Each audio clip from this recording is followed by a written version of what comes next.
guess the places that I've been. You never guess the places that I've been. 'Cause everything is like a dream, yeah, but only in that dream that I live in. I'm never gonna let the day begin. Never gonna let the day begin. 'Cause everything is like a dream, yeah, but only in that dream that I live in. Oh, don't wake me up before you go, and I'll just make this bed my home. Oh, darling, please just let me sleep.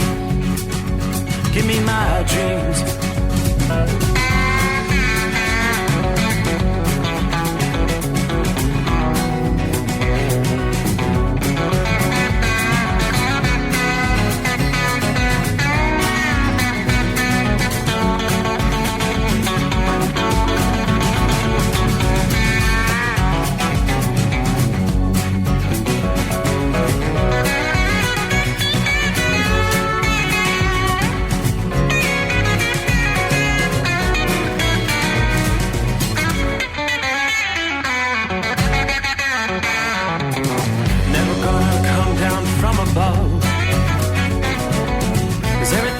Better from above.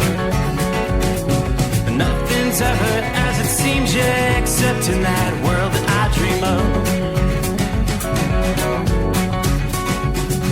Never gonna lose the ones I love. Never gonna lose the ones I love. 'Cause everything is like a dream, yeah, but only in that world that I dream of. Oh, don't wake me up before you go, 'cause I can't face this day alone. Oh, darling, please just let me sleep. Give me my dreams. Give me my dreams. Give me my dreams.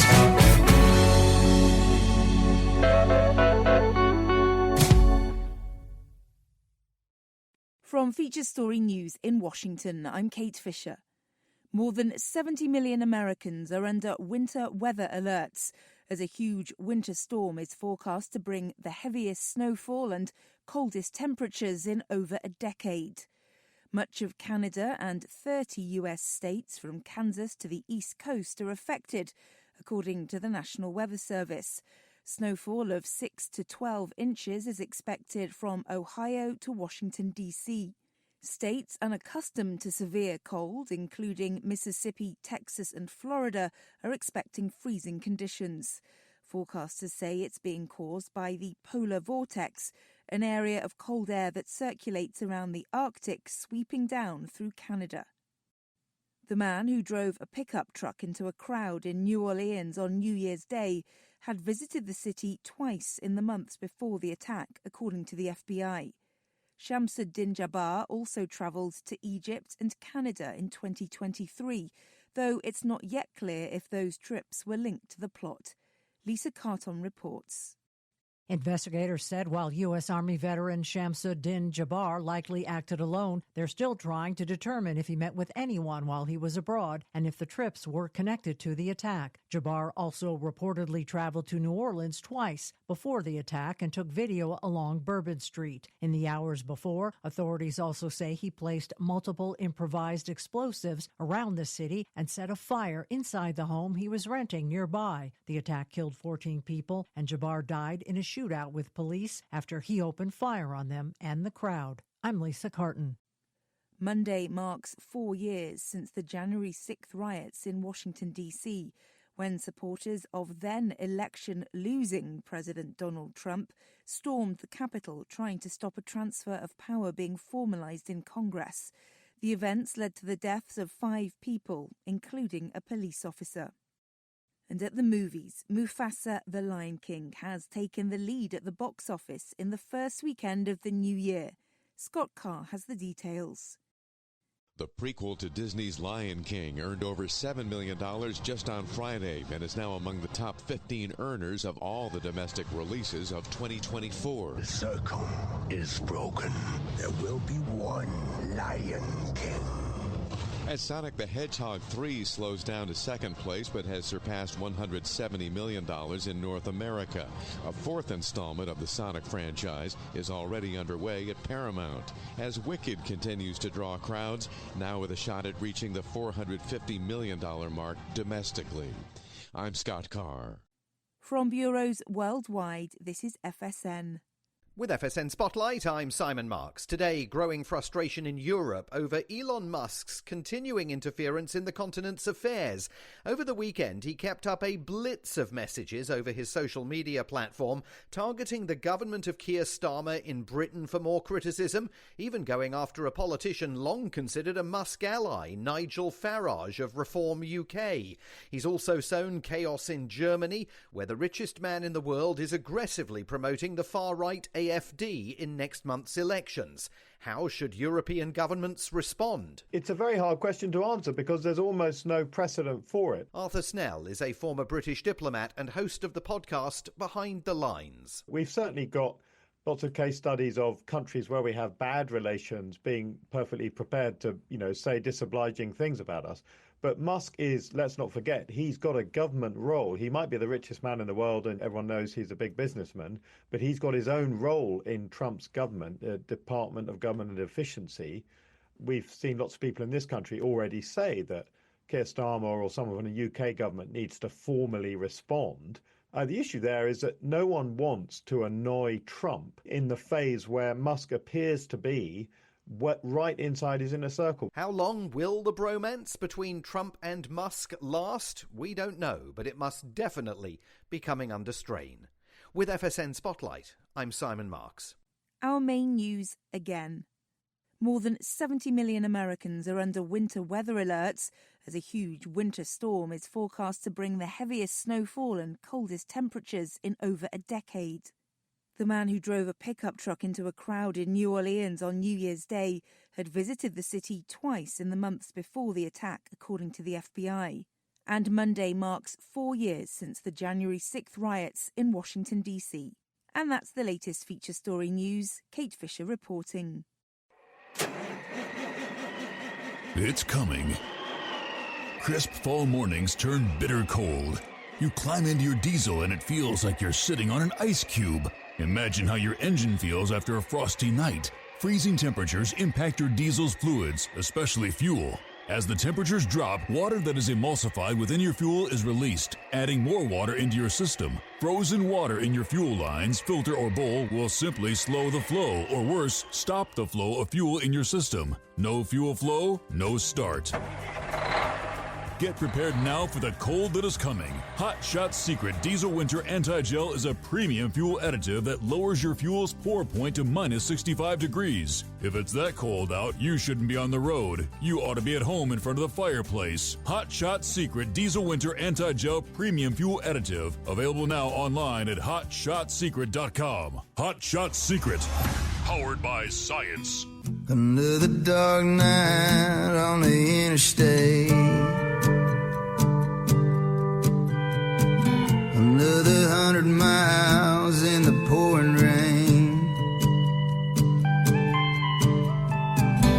These are worth all the time I've spent away.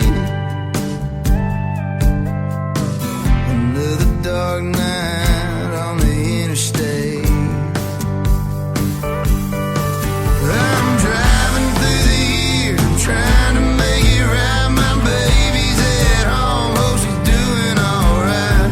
Miss my dogs and I miss my girls. I'm 1,000 miles away from my whole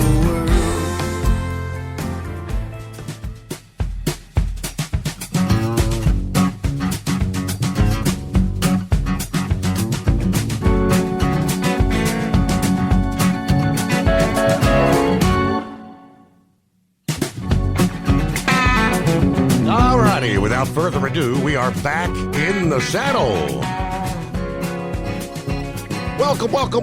Our first live program for 2025 as we roll into a Monday.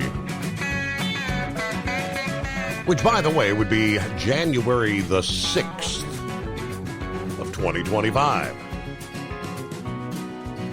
So I hope you had a good New Year's celebration. I can say unequivocally it is not, Captain Ron, the greatest day of the week. Not this Monday morning. What a mess. I'm thinking we've got, looks like maybe 7-8 inches outside the secret bunker. Of course, kind of in a little bit of a dry slot in our area. But that's all from the front side of the storm. We've still got the wraparound, the back side, which is expected to fill in and bring several additional inches through our day on Monday. All right, now in our region, there are numerous areas under level 2, and in some cases, level 3 snow emergencies, which essentially means, hey, the roads are closed. Don't venture out. In some cases, they say you could be subject to arrest. It's emergency travel only. Backside of the storm at this point extends all the way back to still some light snow all the way back to the Kansas City area. They were hammered, a lot of ice. So we've got from Kansas City the heaviest snows from right about central Indiana to include the Indianapolis area right through the heart of Ohio. Northern portions of West Virginia, heavy snow in the northern reaches, a lot of ice and mixed precipitation. There in the central and southern portions of the state, snow just beginning to kind of push into the Washington, D.C. metro area.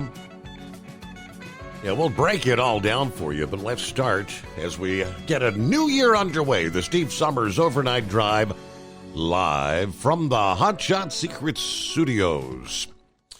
They had a statewide alert. We're taking to the state of Kansas, a statewide alert sent to the smartphones across the state, telling people stay off the roads unless there's an emergency.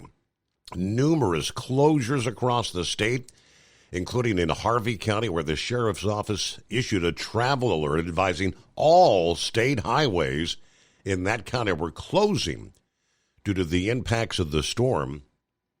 In that county alone, closures included I-135, US 50, K-196, K-15. These state-maintained roadways, these are, and we don't have a timeline when they're going to reopen. We'll share updates as they're made available. Sunday afternoon, the Kansas DOT advised, due to low visibility and impassable conditions, Interstate 70 was closed in both directions from the Missouri state line to Kansas City west to the Ellsworth County line, and the eastbound 70 was closed from Hayes to the Missouri state line. There is a number of counties that joined Harvey County, stating that all highways were closing. I'm not going to go through the whole list, but suffice it to say, looks like a couple dozen here. Representing central Kansas and some of the areas most heavily impacted by the snow and ice, Salina. The Kansas City Highway Patrol shed some light on what troopers are dealing with out there due to, in many cases, untreated roadways and hazardous conditions. You may be stuck out there for an extended period of time. That was posted a little after 5 o'clock Central Time this past afternoon, about 6-7 hours ago. Emergency response. Emergency responders just can't get to you.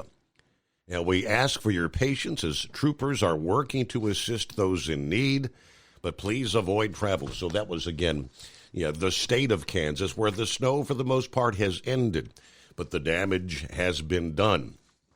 Awaiting the heaviest snow to begin impacting the eastern seaboard, burying some communities up to a foot of snow. Others will see that glaze, that layer of dangerous ice, as the storm moves east through the Tennessee Valley into the mid-Atlantic. Slippery conditions, difficult travel continue through at least Monday. Right now, we're looking at rainfall from looks like the southernmost reaches of West Virginia. Right now, it's pretty much rain through the Tennessee, western North Carolina, the zone that was impacted so heavily with road closures from the hurricane earlier in the year. Heavy rains down through Chattanooga, down through Birmingham, and on down into southern portions of Mississippi. Atlanta, you're going to get on some of that rain through the overnight hours. The Baltimore, Washington, D.C. metro area, as I said, the snow's just beginning to come in. The risk for heavy snow could come down at 1 to 2 inches per hour, just in time to coincide with the first full Monday morning commute after the holiday season.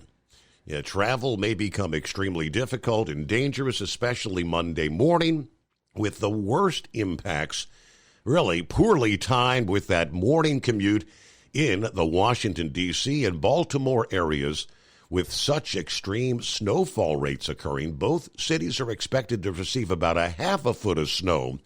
That'd be the first major storm for those areas in about 3 years. That accumulating snow as far south as northern Virginia, as far north as central Pennsylvania, Ohio, and New Jersey. Other major metros like Philadelphia and Pittsburgh looking for several inches of accumulation.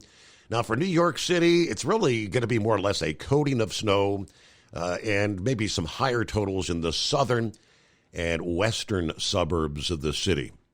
But when the snow that fast comes down, despite the efforts of the road crews, difficult to keep up with the accumulation.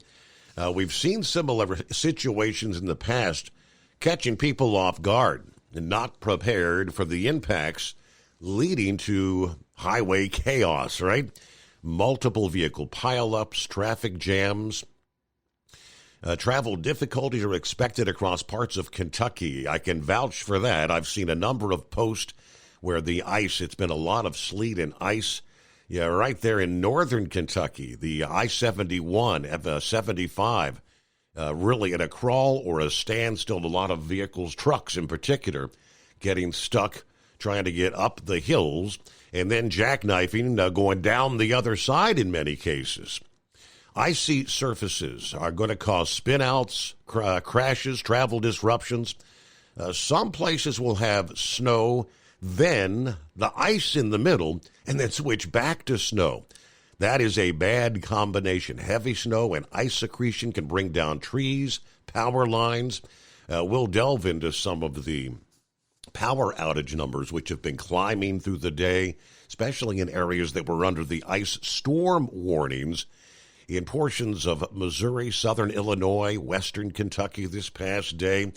But then get ready with those people losing power in many cases. It's going to get really cold. The cold that's going to follow the storm is going to be significant. Temperatures forecast well below historical average here for early January. And that lingering cold is likely to continue the travel difficulties well past Monday here. In many cases where the snow has fallen, some in our area, they're talking about, we may not see the freezing mark for the entire, 7 to 10 days forward here. So nothing's really going to melt unless you get a sunny day and you'll see some melting. Then it all refreezes when the sun goes down. It's kind of the tip of the iceberg as we get things underway here on a Monday. Hello to Philly Dan. It is that time again. Hope everybody had a great weekend. He said they've got some bad weather coming in today. You do.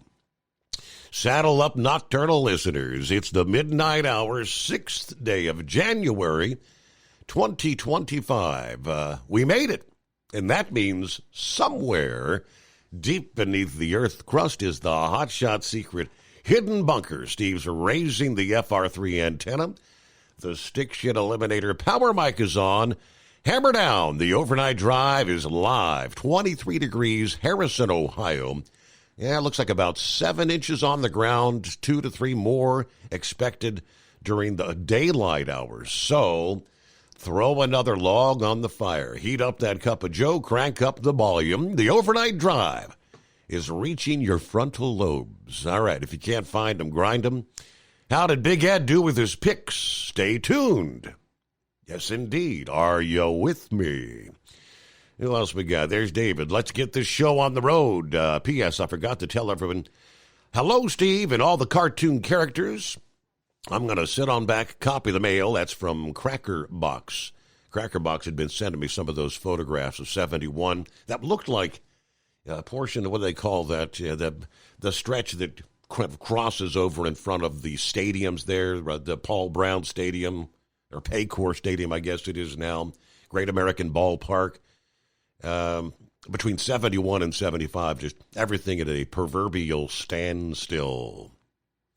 All right, young Colton on board. The young kid says good night because he's got to get to sleep. I'm not sure. He's up there. He may be in a zone where they're not getting enough snow. He may actually have school today. I know the grandkids are out of school, an extended weekend. No doubt, no school for Monday. They may not even have school on Tuesday. All right, can you believe we've already been with us? You've been with us on Overnight Drive almost 4 years already. We're rolling into the 6th of January. If memory serves, our first program. January 12, was it? Was it 11th or 12th? I think it was the 12th of 2021, where we will be kicking off, entering year number 5 of the Steve Summers Overnight Drive. Yes, indeed. Stacy says, hello to all. A big hello from a frozen north central Kansas. All the major highways and interstates are closed for ice and drifting. All right, confirming what I was sharing there just a few moments ago. Kansas, what a mess. Everybody be safe out there. All right, we'll get to some of the other listening friends here as we kick off a brand new day. As an independent trucker, you work hard to meet your goals. The Owner-Operator Independent Drivers Association has been helping small business truckers for over 50 years with benefits, services, information, and discounts. You work hard, but OOIDA works even harder to give you advantages that large fleets enjoy. And all of our programs support our representation on your behalf in Washington, D.C. Become a member at OOIDA.com, making a difference in the lives of truckers. Fuel filtration is a big deal. Poorly filtered diesel fuel can damage injection systems, reduce efficiency, and rob horsepower, among other things. By removing the water, air, and debris from fuel, fast fuel systems can triple the life of your injection system while restoring power, optimizing fuel economy, and more.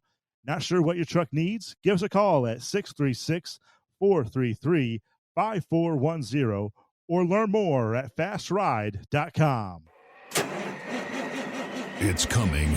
Crisp fall mornings turn bitter cold. As you fire up your diesel, you can see your breath on the inside of the cab. Imagine looking deep into your engine. Freezing temperatures impact your diesel's fluids, especially fuel. On a 23-degree morning, the paraffin wax in your untreated fuel starts to morph from fluid to large crystals. These crystals clump together and form a gel. At minus 10 degrees, your fuel hits the point where it no longer pours like a liquid. It's so dense that the flow through the fuel filter will slow, causing hard starts or no starts. Get prepared now for the cold that is coming. Hot Shot Secret Diesel Winter Anti-Gel is a premium fuel additive that lowers your fuel's pour point to minus 65 degrees. If it's that cold out, you shouldn't be on the road. You ought to be at home in front of the fireplace. Hot Shot Secret Diesel Winter Anti-Gel Premium Fuel Additive. Available now online at hotshotsecret.com. Hot Shot Secret. Powered by science.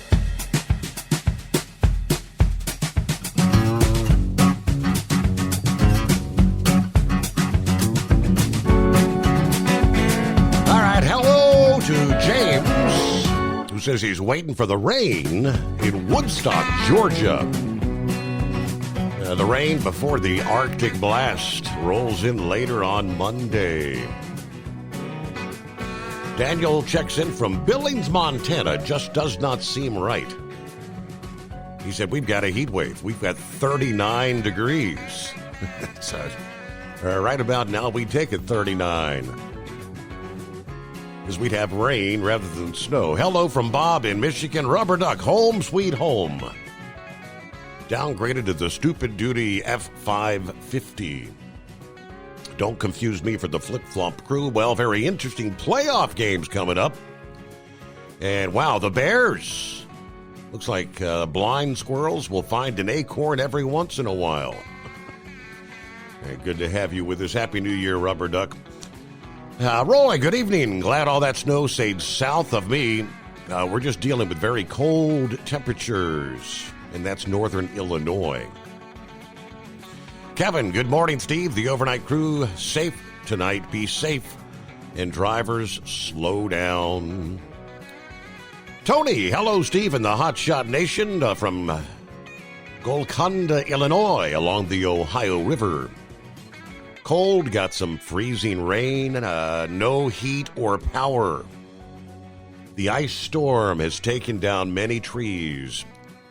30,000 households without electricity. It's going to be a cold night.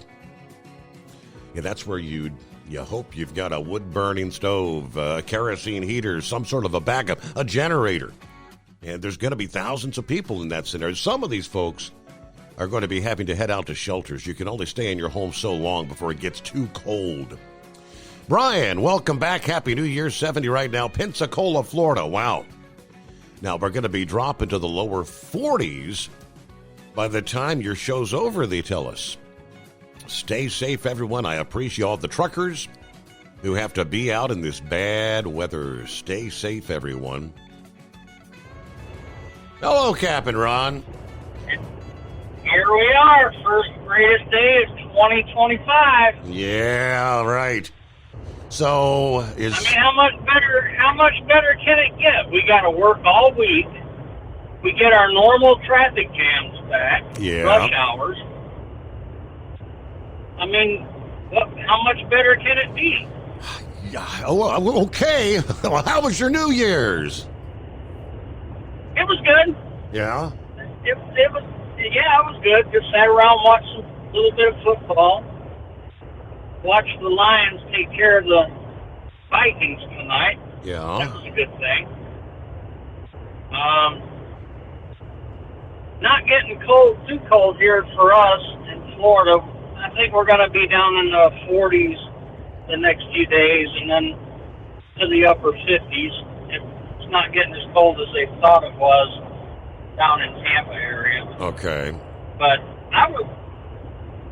we lost our power after a hurricane, and I would much rather be without power here in Florida than up there in your neck of the woods. Right, no doubt. Yep. I feel sorry for all them people that lose their power under these conditions. And a little word of advice, leave your water running so your pipes don't freeze up.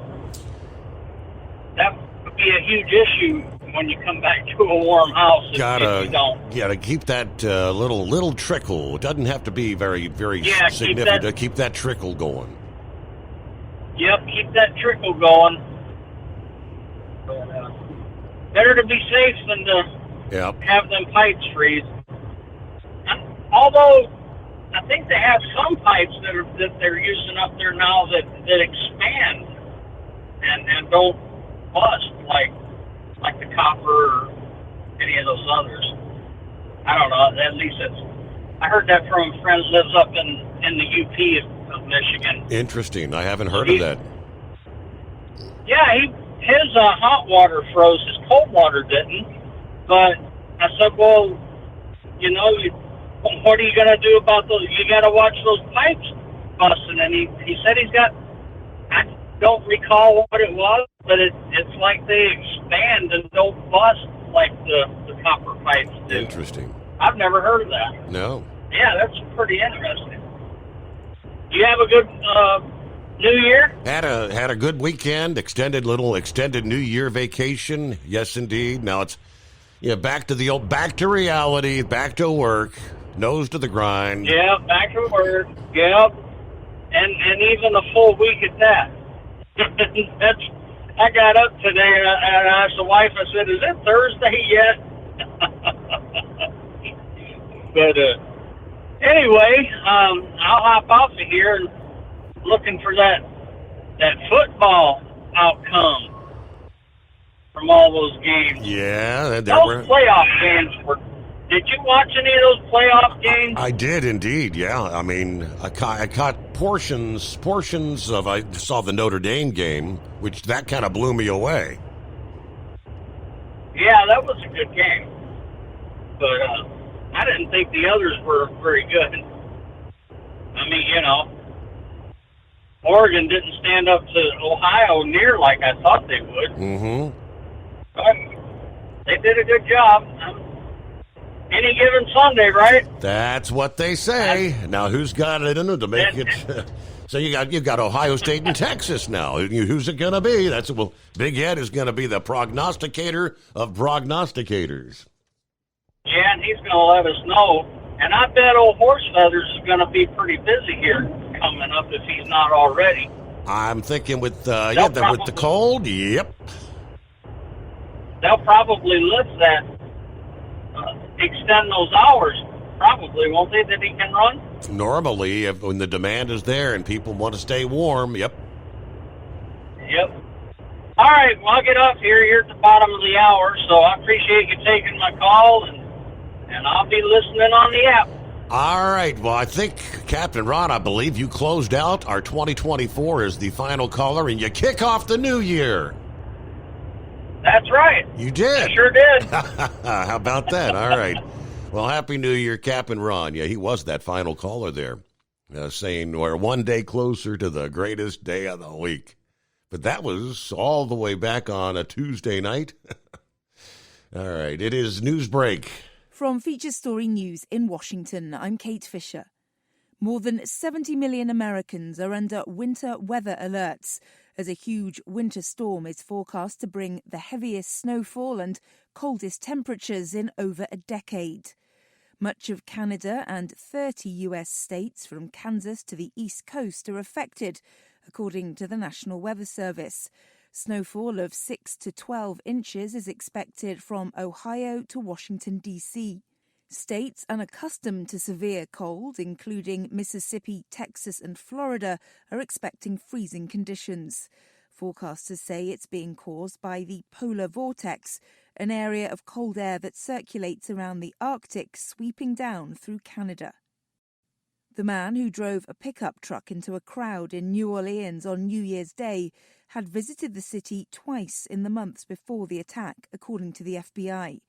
Shamsuddin Jabbar also travelled to Egypt and Canada in 2023, though it's not yet clear if those trips were linked to the plot. Lisa Carton reports.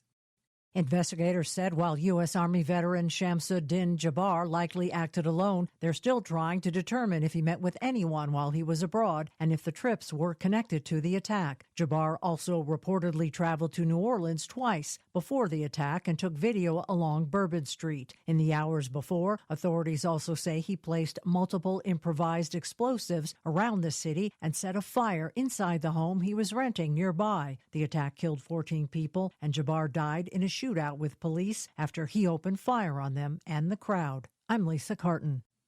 Monday marks 4 years since the January 6th riots in Washington, D.C., when supporters of then-election-losing President Donald Trump stormed the Capitol trying to stop a transfer of power being formalized in Congress. The events led to the deaths of 5 people, including a police officer. And at the movies, Mufasa the Lion King has taken the lead at the box office in the first weekend of the new year. Scott Carr has the details. The prequel to Disney's Lion King earned over $7 million just on Friday and is now among the top 15 earners of all the domestic releases of 2024. The circle is broken. There will be one Lion King. As Sonic the Hedgehog 3 slows down to second place but has surpassed $170 million in North America. A 4th installment of the Sonic franchise is already underway at Paramount, as Wicked continues to draw crowds, now with a shot at reaching the $450 million mark domestically. I'm Scott Carr. From bureaus worldwide, this is FSN. Increase fuel economy up to 7.9% with Hot Shot's Secret Gasoline Extreme, the solution to maximize your engine's performance and fuel economy. Whether you're driving a sports car or a daily commuter, Gasoline Extreme is specially formulated with PEA to deep clean. Don't settle for an average driving experience. Upgrade to Hot Shot's Secret Gasoline Extreme and go further on each tank. Order now on Amazon or HotShotSecret.com. Hot Shot Secret, powered by science. At Hot Shot Secret, we share the science behind common diesel problems. For example, ultra-low sulfur fuels. Fuel has two purposes, combustion and lubrication. Ultra-low sulfur fuels have diminished the fuel's ability to lubricate. Hot Shot Secret Everyday Diesel Treatment with LX4 restores lubricity, protects your engine, and optimizes performance. Everyday diesel treatment is available at truck stops, Tractor Supply, O'Reilly's Auto Parts, and online at HotShotSecret.com. Hot Shot Secret, powered by science. Building relationships with their team drivers and customers still matter at IBI Security Transport. Since 1966, IBI and its team of drivers have been leaders and innovators in providing white glove service to its exclusive client base for transporting high-value freight safely and securely. Much of the IBI staff have driven trucks, so they understand both the customers' and drivers' needs. If you're seeking a career that values you as a person, not just a number, and offers great benefits and good home time, then IBI is the place for you. Call 800-582-5912 to discover why we are the leaders in team freight and start building a relationship with you. Attention all truckers, are you ready to own your own truck? Lone Mountain Truck Leasing makes it easy. Our lease-to-own program puts you in the driver's seat. Our inventory is always changing, and we have a variety of rigs, including Kenworths, Freightliners, automatics, and manuals. Once you make your last payment, the truck is yours. No interest, no balloons, and no buyouts. Take the first steps towards independence and financial freedom. Visit LoneMountainTruck.com or call 866-944-0383.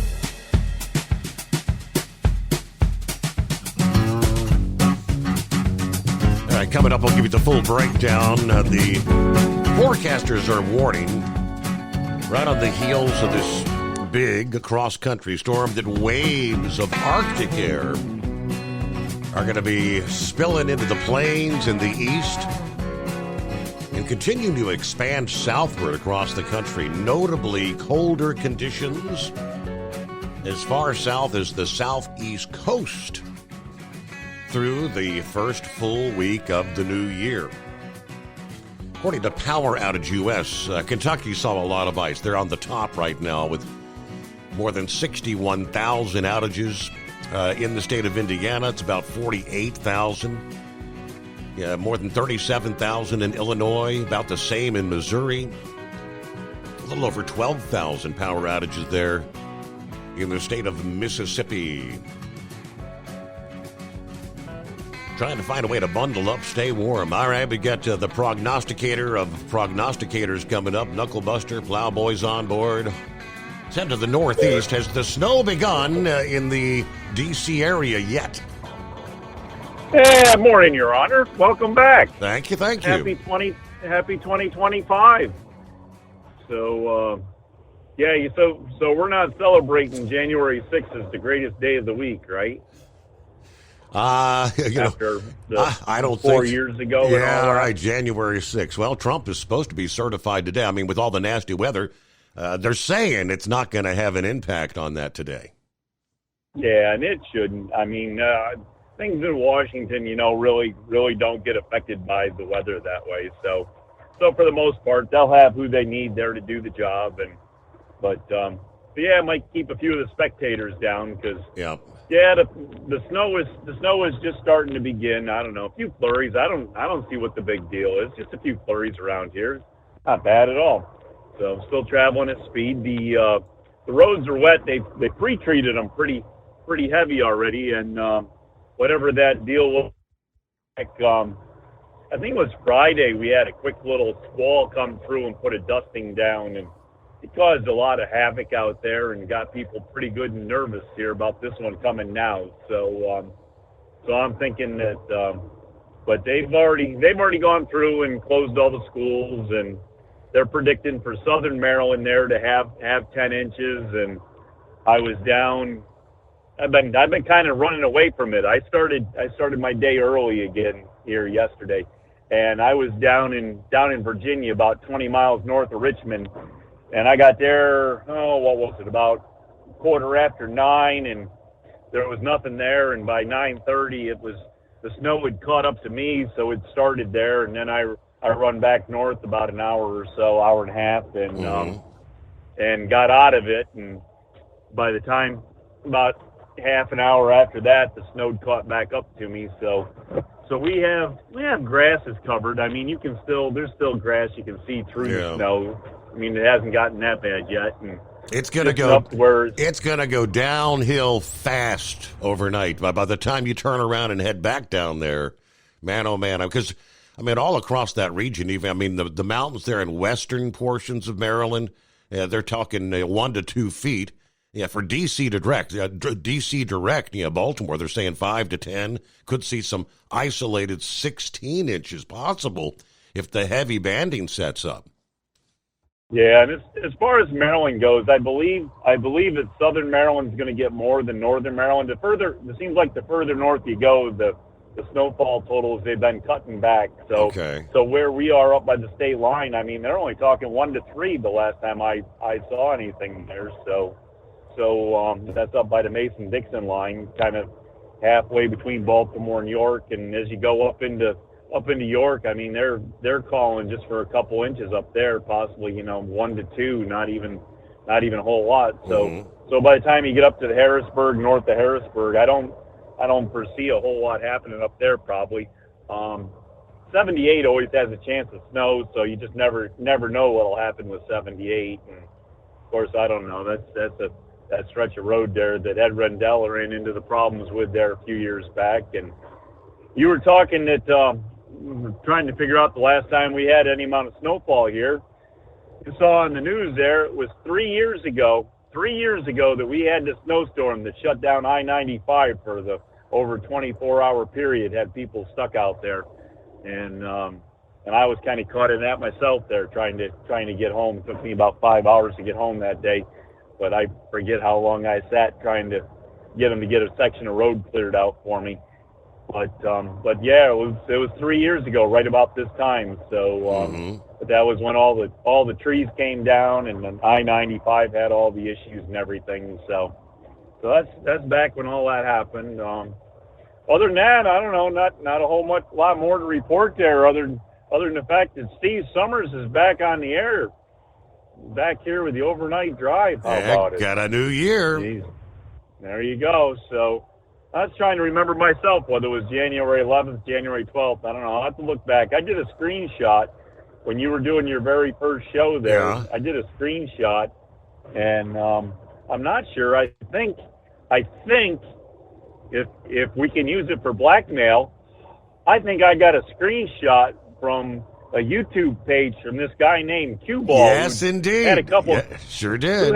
Had a couple cocktails and was sitting there watching your show doing a live event. I'm pretty sure I have a screenshot of him doing that. So I'm not sure, but did we use that for blackmail? I remember well. It was nice of him to do that. That's right. So, all right, Your Honor. Well, we'll listen in here and see what the proctologist or what is he? The proctologist That's or it. prognosticator? That's the one. Yep. So we'll see what he's got on his smelly finger going on right, today. Well, so anyway. I expect an update later when you get when you're coming back and you're going to say, man, oh man, it's not a few flurries anymore.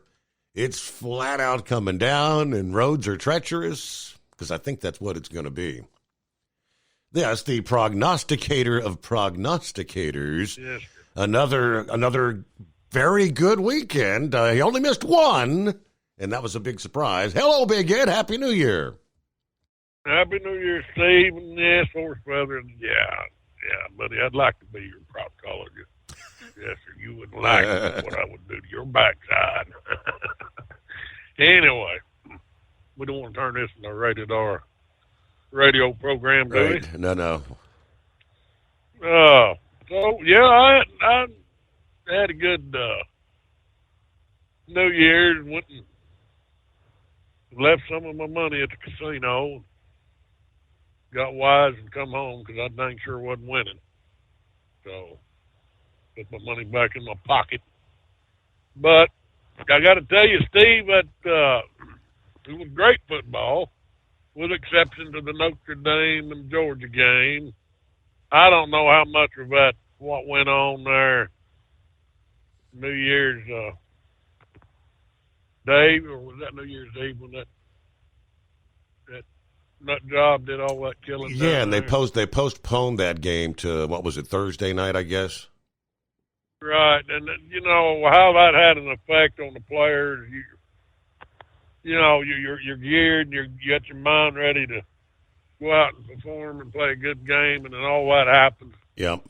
And really, that would just knock the wind out of anybody's sails if you've got any kind of humanitarian feelings. So as soon as that happened, and as soon as they canceled it, I thought, boy, there's just no telling who's going to win that game. Who's going to show up out there?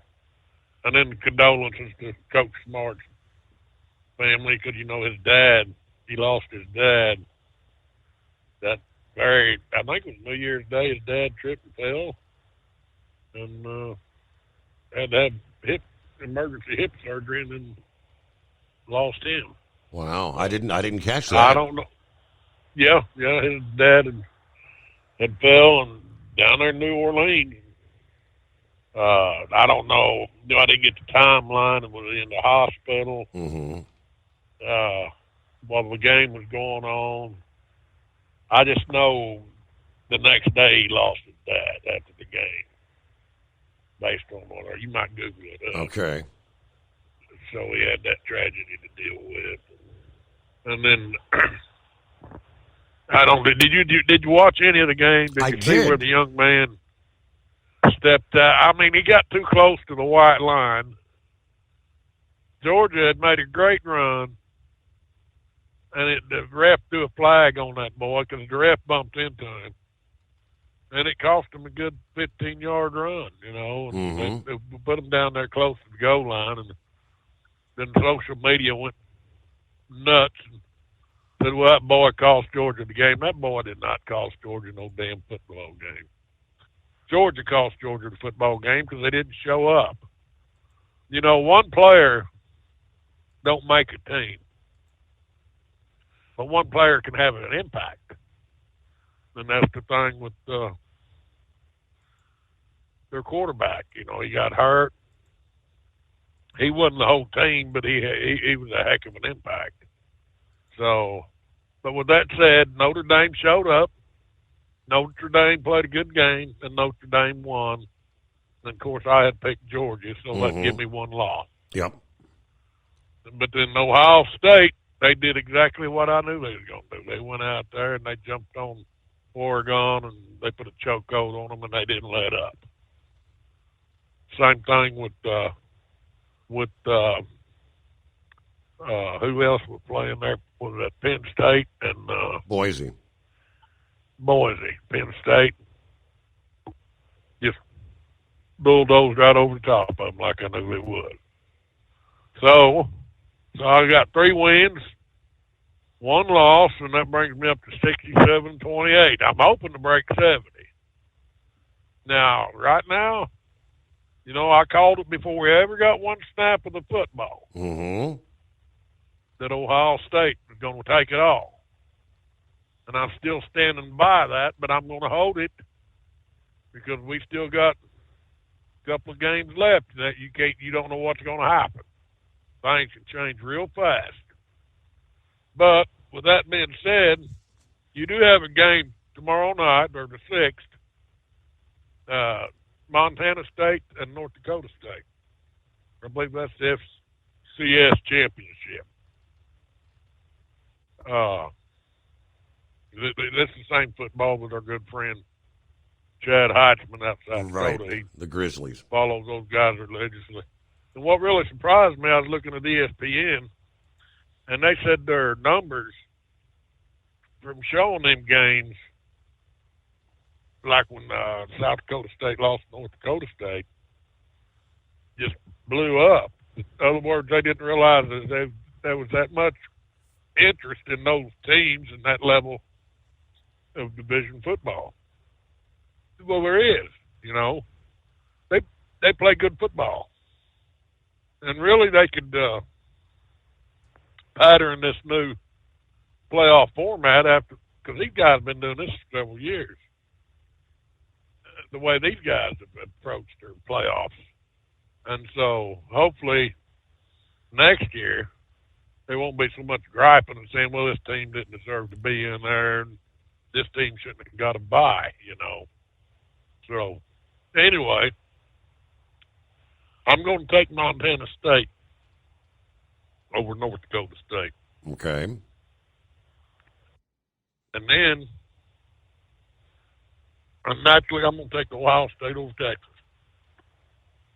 Ohio State facing the hole is Jim Knowles, their defensive coordinator. One of the best defensive coordinators in the nation. He was at Oklahoma State for several years.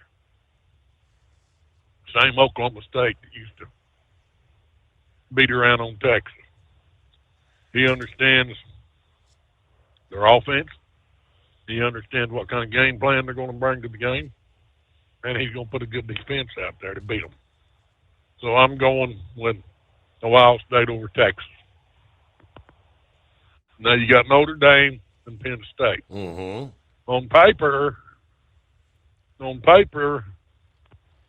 they're pretty even across the board.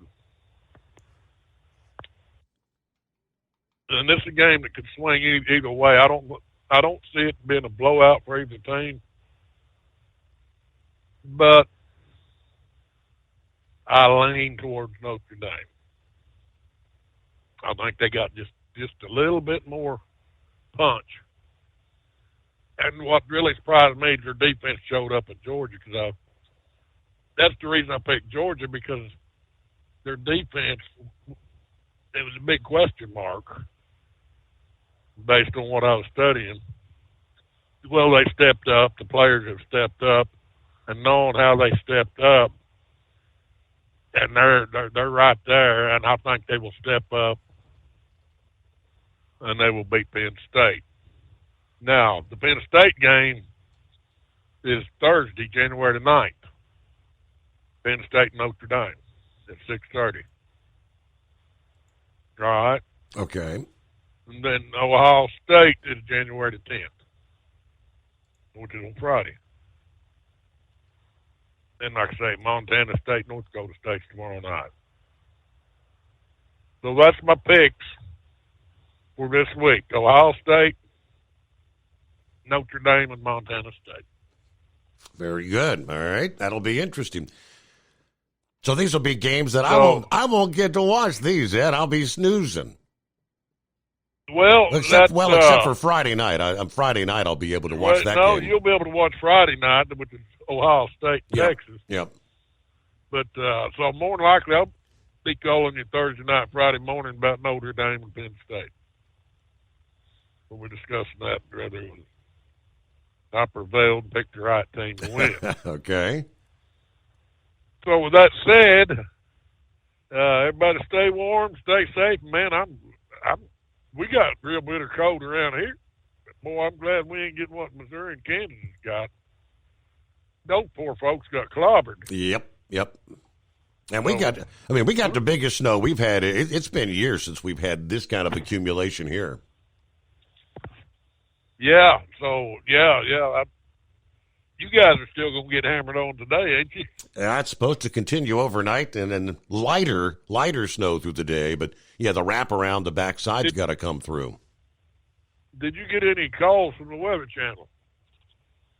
Calls from the Weather Channel? I did not.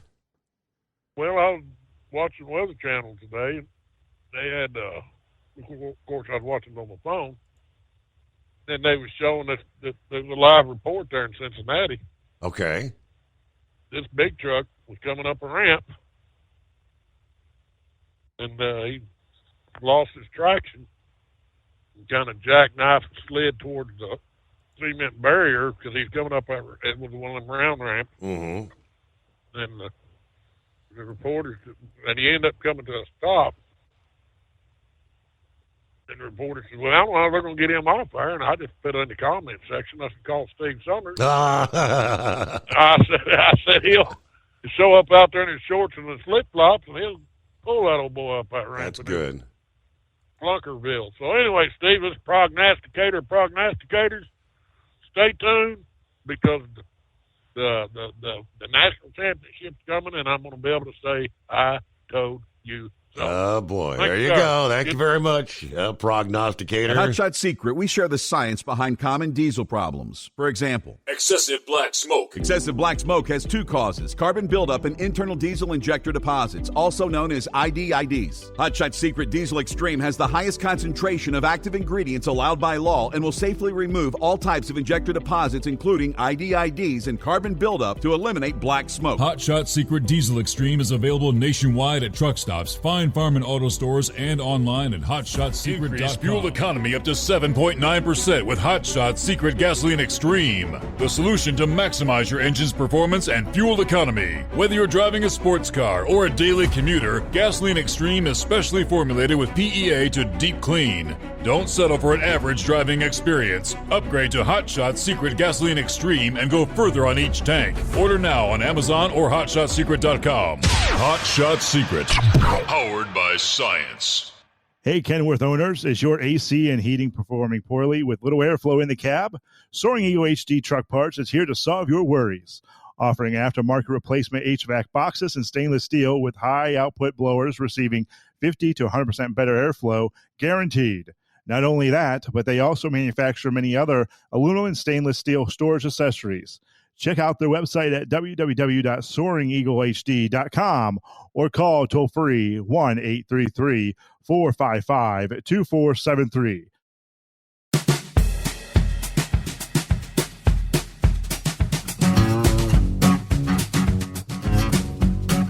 All righty, back at it here and see what happened with first chance to say hello to Knucklebuster in a new year. Morning, Mr. Steve Summers. You know, Johnny Cash has got a new song out there called I Cold the Air, Mama, 32 degrees and 4.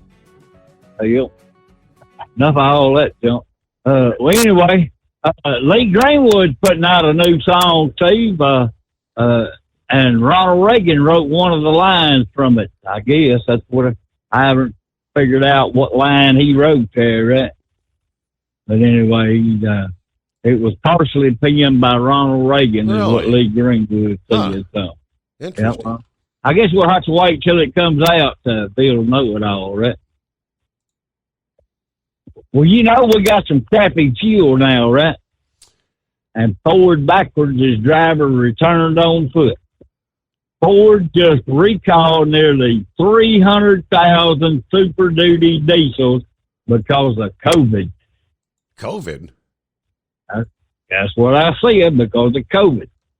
It applies to the 2020 to 2022 Ford F-Series Super Duty and medium truck lineup, 250, 350, 450, 550, and 600, equipped with that 6.7-liter power stroke. Now, the impacted trucks were shipped with that 6.7-liter engine. The high-pressure fuel pump that is sensitive to the buildup of deposit found. Let me see here. I put the wrong car. Hold on. Nope. Found in biodiesel that has set too long, like during the long supply chain disruptions that outbreak of COVID there, Steve. Ford suspected a bad batch of fuel pumps, and that's what they're blaming it on, the fuel pump, because of all that bad fuel that sat around too long. Right? I'll be darned. Yep. Anyway, they called it COVID, so I don't know about all that there. Well, I'd recommended that they put some Diesel Extreme, everyday diesel treatment, some anti-gel, and Stabile diesel fuel stabilizer. That'd probably cure the problem, wouldn't it? It might help. I don't know. That's a good question. Yeah. Well, I talked last time I talked to you. I told you about that Ford Super Duty that was stalled out in Antarctica. Well, guess what, Steve? They got it going again. That truck has been modified to burn jet fuel. And that's because jet fuel has very high resistance to the cold weather. Mm-hmm. Well, they chased it to an aftermarket integration issue. You reckon they're going to call that COVID-2? It's a possibility. I don't. All right. I do see the headline, and that's interesting. Who would ever think about it? Yeah, you got a fuel pump recall because of COVID. But it's true. All right, more to come. Hold the thought there because we're up to the top of the hour. You got to take care of the news break as we kick off 2025, the Steve Summers Overnight Drive. Ultimate comfort on the road. That's the Bostrom difference. And why so many drivers are upgrading their seats to Bostrom seating.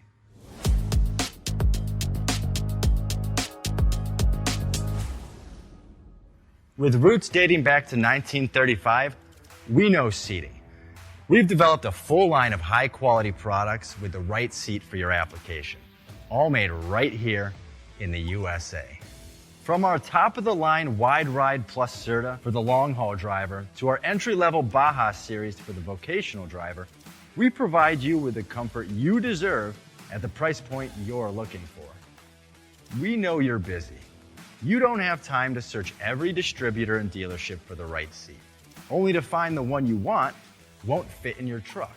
That's why we created BostromSeating.com. It's a complete seating solution. You can build the perfect seat with the features and options you desire, and we'll help you be certain it'll fit in your cab. Once you've built the perfect seat and have the part number in hand, you can shop pricing and availability.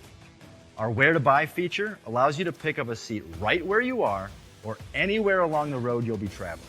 When you install a Bostrom seat, you become part of the Bostrom family. A family that includes other drivers who recognize this is more than work. It's a ride, one that requires the next level comfort and support only Bostrom can provide. Go to BostromSeating.com to design your ride with ultimate comfort for the open road. Hands on the wheel, hands off invoicing. At Transcap, we're built for high speed and service, just like you. Our fast freight factoring helps you make more money, not chase it down, because we handle all the invoicing BS and back office work. Apply for fast funding at transcap.com/getcash. It takes just 60 seconds. Or call 888-250-TCAP. That's 888-250-TCAP and mention Steve Summers Overnight Drive. From Feature Story News in New Delhi, I'm Neha Punia. 70 million Americans across 30 states have been impacted by a huge winter storm, as 7 states have declared a state of emergency. The storm has brought the heaviest snowfall and coldest temperatures seen in over a decade. Kate Fisher has more. Much of Canada and 30 US states from Kansas to the East Coast are affected, according to the National Weather Service. Snowfall of 6 to 12 inches is expected from Ohio to Washington, D.C., and states unaccustomed to severe cold, including Mississippi, Texas and Florida, are expecting freezing conditions. Forecasters say it's being caused by the polar vortex, an area of cold air that circulates around the Arctic, sweeping down through Canada. U.S. National Security Advisor Jake Sullivan is in New Delhi meeting with his Indian counterpart to ensure policy continuation ahead of Donald Trump's inauguration. This comes amid expectations from experts that the India-US pact on semiconductors could be threatened by protectionist policies under a Trump administration. Ishan Garg has more. In what will be his last Asia-Pacific trip as the NSA, Jake Sullivan is meeting with his Indian counterpart Ajit Doval. At the top of the agenda, reports say, is putting in institutional frameworks to ensure the India-US initiative on critical and emerging technologies, or the ISET, continues even after a new administration takes over. At least 6 semiconductor facilities are being set up in India under the ISET as the US looks to rely on India to pivot away from Chinese supply. And under a Trump administration, experts say work on this front could be paused as the new president could focus on manufacturing in America. Sullivan is also likely to meet India's Foreign Minister S. Jaishankar to discuss security and defense cooperation in the Asia-Pacific region. Ishan Garg, New Delhi. The 82nd Golden Globe Award ceremony is in the books. The show Shogun was the big winner in all 4 categories it was nominated for, including Best Drama Series and Best Supporting Actor. Co-creator, executive producer and writer Justin Marks accepted the award.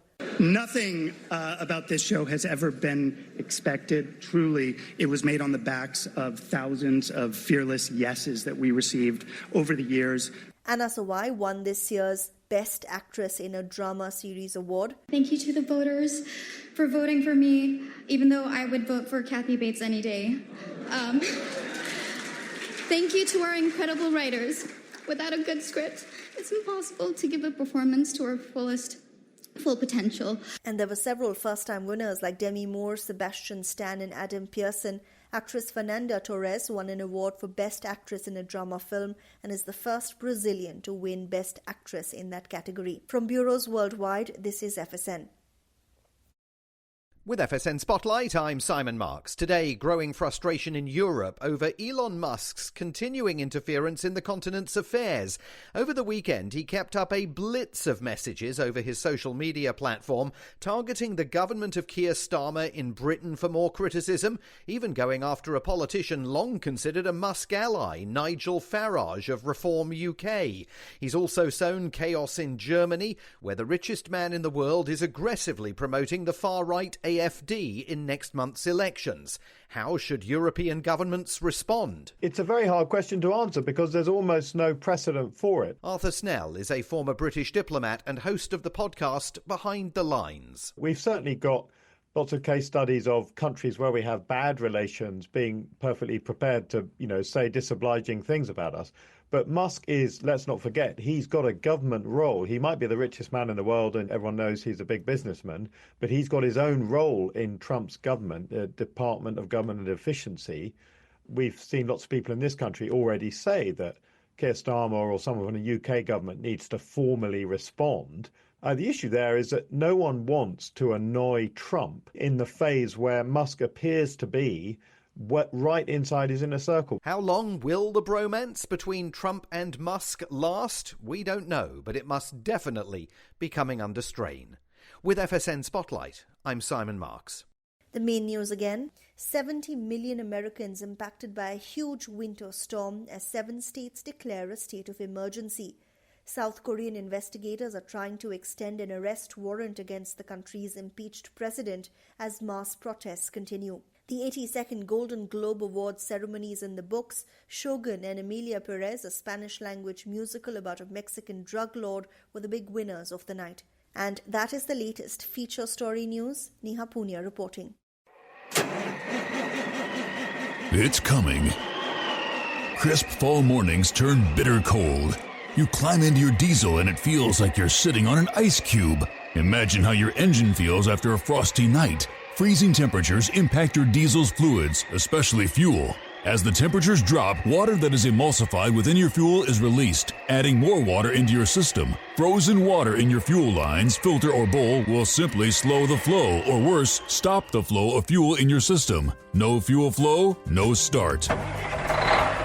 Get prepared now for the cold that is coming. Hot Shot Secret Diesel Winter Anti-Gel is a premium fuel additive that lowers your fuel's pour point to minus 65 degrees. If it's that cold out, you shouldn't be on the road. You ought to be at home in front of the fireplace. Hot Shot Secret Diesel Winter Anti-Gel Premium Fuel Additive. Available now online at HotShotSecret.com. Hot Shot Secret. Powered by science.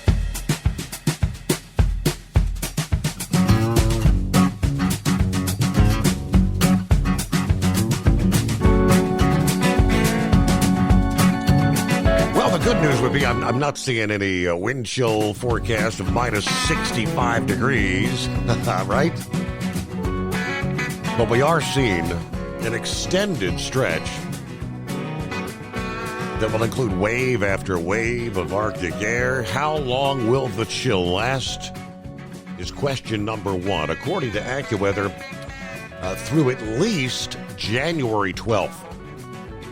It's like a week away. Widespread temperatures up to 25 degrees below typical early January values.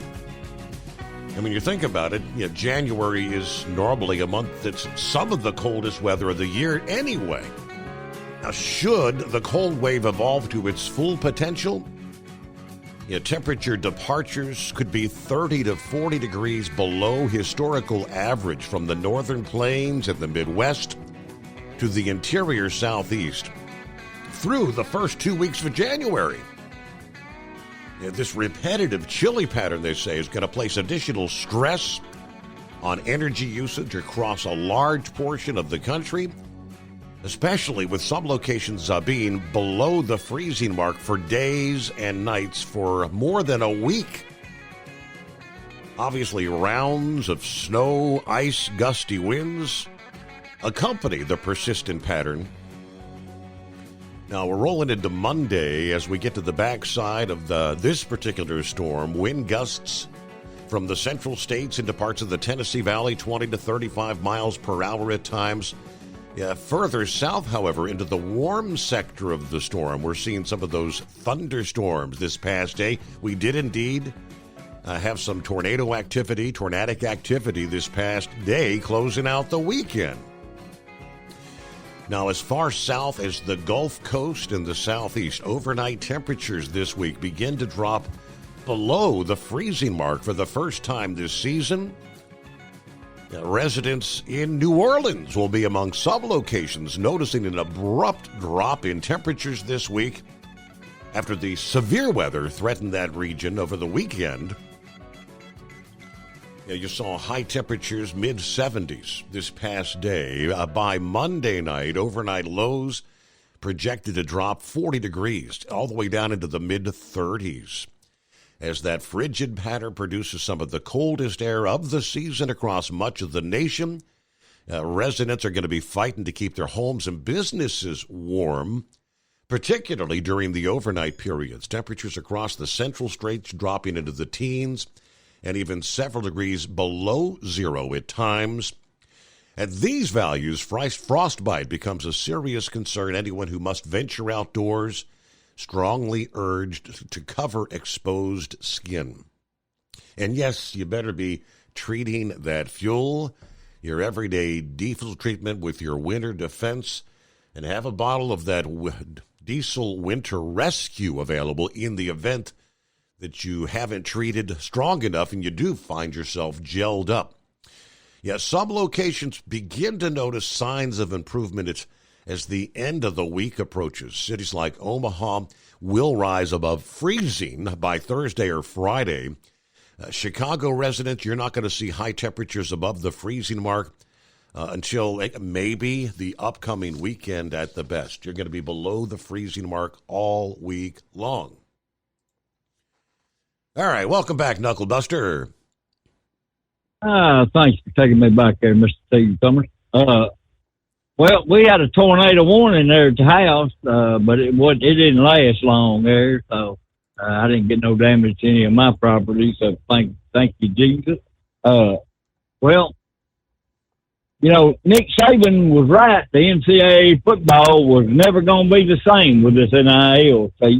Quinn Ewers, the quarterback for Texas, he's been offered $6 million to stay in college football at his last year and not go to the NFL and transfer to get in the transfer portal and transfer to another team. Well, now they think it's Notre Dame, but they haven't proven that, right? Right. That's $6 million. That's a chunk of change, see? Well, he transferred to Texas and then he went to Ohio State and then he transferred back. He took 2 snaps of the ball for you guys and then transferred back to Texas. I wish y'all had kept him there, right? I bet you do. Yep. Well, anyway, enough of all that. Well, I seen every one of them playoff games, Steve, and I was not impressed with any of them. That Boise State quarterback, he must be colorblind, Steve, because he kept throwing it to the blue jerseys instead of the the white ones there, right? That's one of the reasons why Penn State won. Well, I don't think Penn State should have been allowed to play in the playoffs anyway. I'm not impressed with them since Jerry Sandusky was up there. Well, you know, Alabama and Tennessee didn't deserve to play in any games, Steve. If you're going to show up and embarrass yourself on national TV, just stay at home. And that's what should have happened to them there. I give both of them a Fred Sanford moment there, right? You big dummy. Yeah, absolutely. Well, Texas started out great, scored 17 points, and then Quinn Ewers got in the game, and they didn't score anything until the fourth quarter and the overtime to win it there. And that boy Michael Chappie, that blatant face mask, they should have ejected him out of the game right off the bat for pulling that boy's helmet off there. But I guess they just let that slide there. And then he wouldn't have had that questionable targeting. I don't think it was targeting, but anyway, it was questionable. They run into each other face to face and body to body, and he just happened to be stronger, knock that boy to the ground. So, well, I saw Ohio State versus Oregon game too, Steve. Yeah. And let me tell you something. Ohio State made a statement about Ohio State being a top 5 team, guaranteed. But y'all was doing just payback for your loss earlier this year, right, when Oregon beat you 32-31 there. Yep. So, I mean, we'll see what happens. I'm going to pick Texas because I like Texas, but I hope they get rid of Quinn Ewers and put Arch Manning in there, and then they'll win the game for real there. So, yep. I'll call in later on, let somebody else get in there and run their mouth there. So, well, good to hear from you. Happy New Year again. Thanks for joining us on a Back to Work Monday. All right, today, January 6th, as the big winter storm moves across the country, impacting the D.C., Baltimore area here to start the week. They tell us it will not keep Congress from meeting today to formally certify Donald Trump's election. Yeah, that word from House Speaker Mike Johnson this past day. The Electoral Count Act requires this January 6th at 1 p.m., so whether we're in a blizzard or not, we're going to be in that chamber making sure this is done, he said on Sunday Morning Futures. Now, he said he hoped there would be a full attendance despite the storm, that he had encouraged lawmakers to stay in the city. Forecasters called for obviously heavy snow and winds, which was correct across the Central Plains to the Mid-Atlantic. In Washington, mixed snow and sleet expected to be 3 to 7 inches, promising a difficult commute. And obviously, as Horst Feathers mentioned, closing of schools, some government and business buildings. Bad winter weather can wreak havoc in the D.C. metro area, where they've seen mild winters in recent decades and has at times been unprepared for accumulations when it comes to snow and ice. Members of the Senate and the House returned to D.C. on Friday after the winter break. Republicans gathered on Saturday with Johnson to discuss legislative priorities. Other leaders stressed they're not contemplating a weather delay. Lauren Fine, communications director for Steve Scalise, the House Majority Leader, said no change to the schedule. The certification process, which is usually a formality, obviously upended 4 years ago on January the 6th. Insurrection. It is 844-844-3388. Plowboy, Happy New Year. Good morning, Steve. Happy New Year to y'all, too. Yeah. By the way, before I go any further, I get damn tired of hearing, oh, this month was so hot and all this. These said someplace December set records for being the warmest. I want to set records again for being the warmest. Kansas City, Missouri, it's 17, and we got 2 degrees above zero real feel out there. 13 inches of snow. All that happy hogwash. Good grief, I'm so damn tired. Let's go. Yeah, and they said we're, 2021 or 22 was the last time they've had this much measurable snow at one time in the Bright Lights area. Hell, I'm ready to go back to Alabama.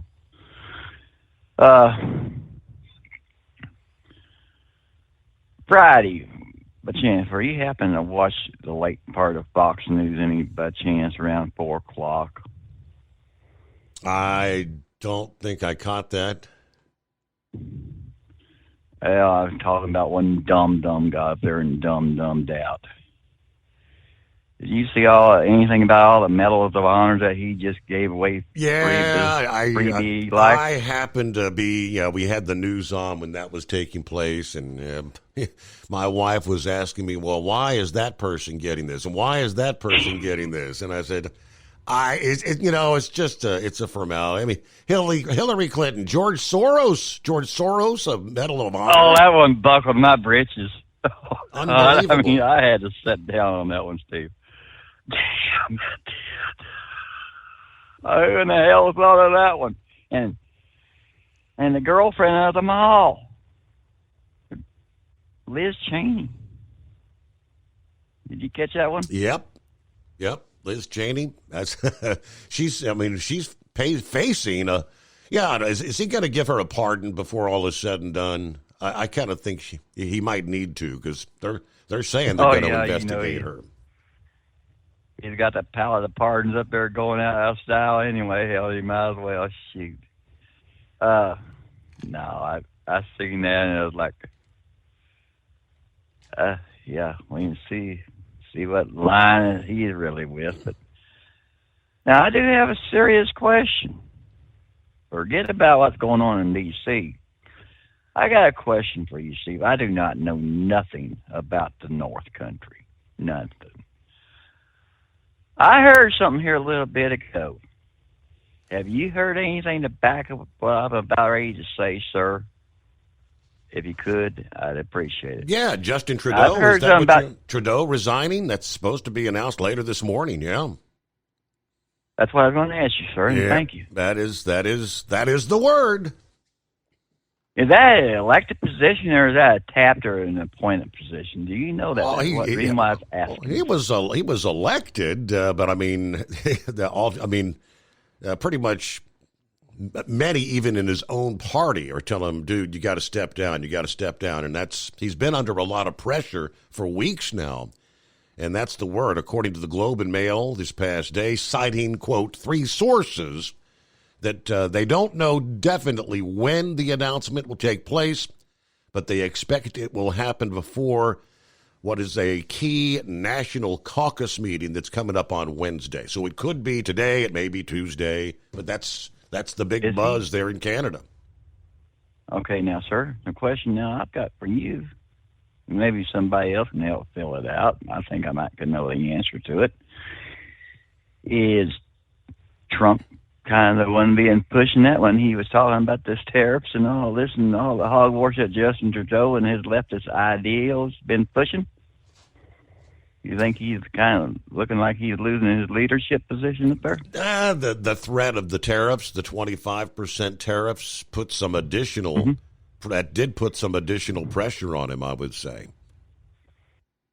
I mean, it's just, I heard that like, oh my gosh, and I heard what that dumb said, 2 or 3 weeks ago, right around Christmas time. He was just applauding that cackling dingbat Harris. Oh, hell, he just couldn't understand why United States didn't elect her. I thought, good grief, if you want her that bad. I even called Red Mule. I told him, I said, pool some money together. We'll send her first class. We'll pack her bags and throw them at her when she gets across the Canadian border. Red Mule is all behind me on that. There you go. Now I got to give I'm sitting here shaking my head today. I'll get off politics and go to sports for real quick. Did you happen to see the ruination of football today in Denver? I didn't catch any of the games today. I did not. Nope. What, 38 somewhere to nothing? They called our quarterback decided to set the damn game out. Oh, the Kansas City game? Yes, sir. Patrick Mahomes set his ass out. I mean, Patrick sat out. Didn't they have like the practice squad in? I mean, didn't most of their starters sit out the game? Yeah, 38 to nothing. Hell, Bo Nix, the old player from Auburn that transferred to Oregon. Boy, yeah. Denver's quarterback was and what was really getting to me, even when Kansas City did try to do something. Hell, it almost looked like they were half-ass trying. Other half they weren't. But Plowboy, that was the final piece of the puzzle that needed to fall into place for Cincinnati to have made it into the playoffs. Miami lost yesterday. Had Denver lost to Kansas City, Cincinnati would have made it into the playoffs. Yep, that was the one piece. Oh, my God, Steve. Yep. And I kind of feel like Kansas City, whether just Mahomes or Kansas City as a whole, I don't think they wanted an opportunity to run into the Bengals again, if you know what I mean. So they had no interest in winning that game. Are you saying they rigged the damn thing? Well, I'm saying they didn't really want to meet the Bengals again. I hear you. All right. Hey, on a bright note, I got a question for you. How many days to spring training so we can get everybody feeling warm and fuzzy? Yeah. Brain Dad will have to let us know about that. He'll have the details, I'm sure. Counting down to Daytona. Yeah, the word from Canada, they say it remains unclear whether Justin Trudeau will leave immediately or stay on as prime minister until a new leader is selected, according to the report. Trudeau, of course, took over as Liberal leader in 2013 when the party was in deep trouble and had been reduced to third place in the House of Commons for the first time. Their system of government is much different. There's a lot I don't understand about how things politically work there in Canada, but that is the word. It is 844-844-3388. Now, let me say hello to some of the other folks out there in listener land. Who we got on board? Eskimo Mom. Howdy, Overnight Drive Nation. Happy Monday, whatever day it is. Thankfully, I'm hiding at the home 20 because it started snowing about 8 p.m. or so. Yeah, it's much worse south and west of my home 20. Bad enough that my co-workers are not running freight until conditions improve. If you're traveling into areas affected by this storm, find a parking spot, wait it out.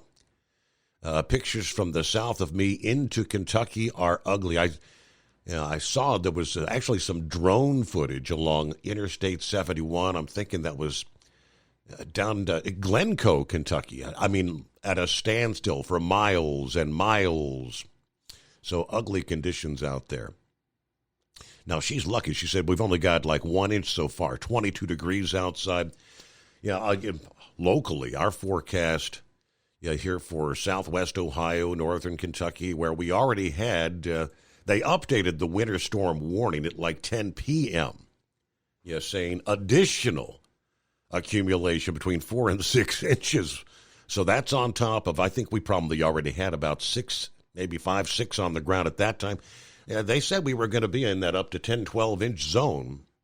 Initially, looks like, and that's, I can't remember when we've seen that kind of accumulation from a storm in this area.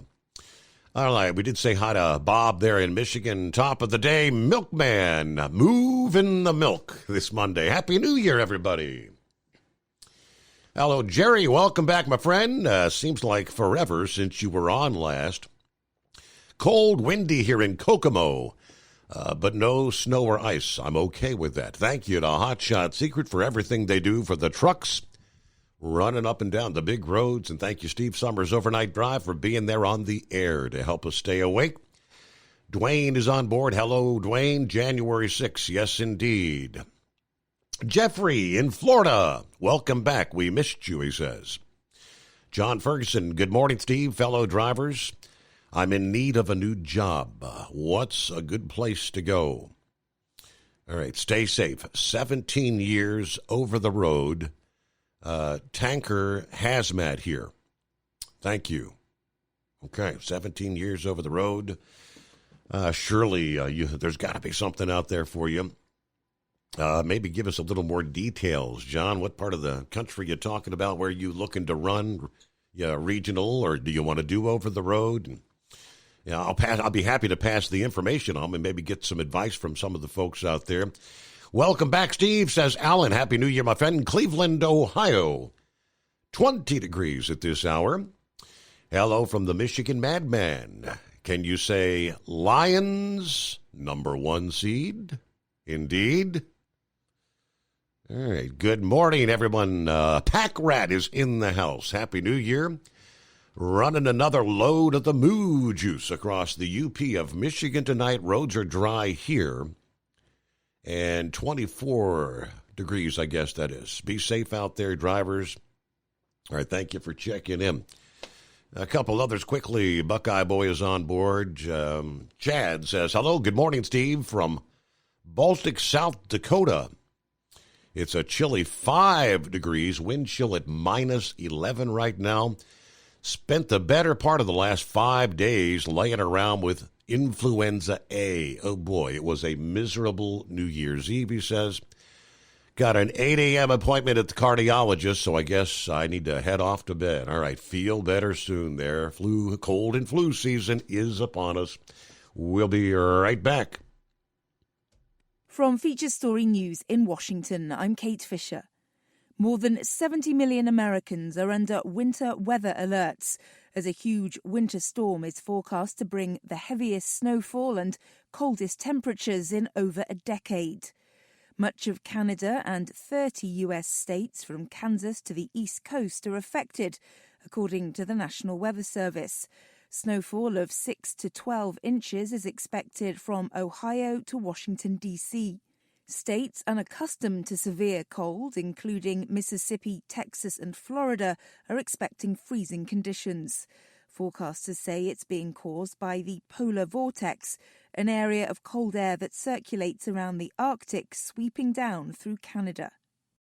The man who drove a pickup truck into a crowd in New Orleans on New Year's Day had visited the city twice in the months before the attack, according to the FBI.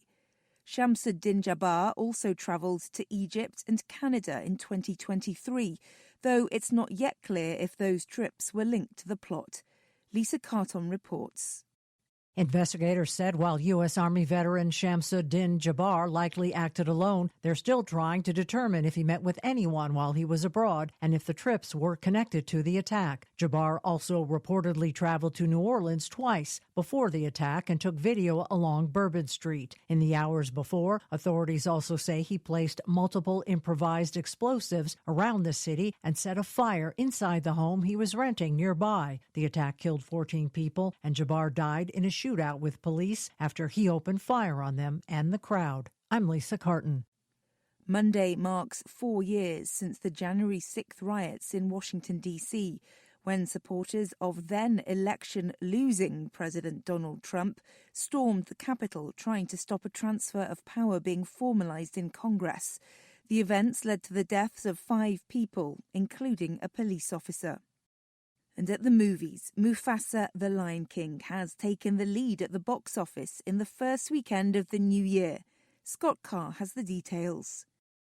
The prequel to Disney's Lion King earned over $7 million just on Friday and is now among the top 15 earners of all the domestic releases of 2024. The circle is broken. There will be one Lion King. As Sonic the Hedgehog 3 slows down to second place but has surpassed $170 million in North America. A fourth installment of the Sonic franchise is already underway at Paramount, as Wicked continues to draw crowds, now with a shot at reaching the $450 million mark domestically. I'm Scott Carr. From bureaus worldwide, this is FSN.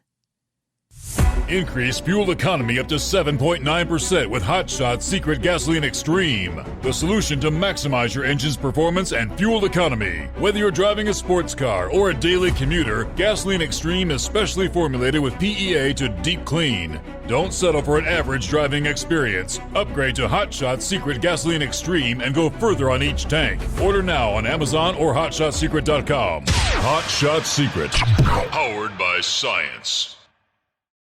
At Hot Shot Secret, we share the science behind common diesel problems. For example, ultra-low sulfur fuels. Fuel has two purposes, combustion and lubrication. Ultra-low sulfur fuels have diminished the fuel's ability to lubricate. Hot Shot Secret Everyday Diesel Treatment with LX4 restores lubricity, protects your engine, and optimizes performance. Everyday diesel treatment is available at truck stops, Tractor Supply, O'Reilly's Auto Parts, and online at HotShotSecret.com. Hot Shot Secret, powered by science.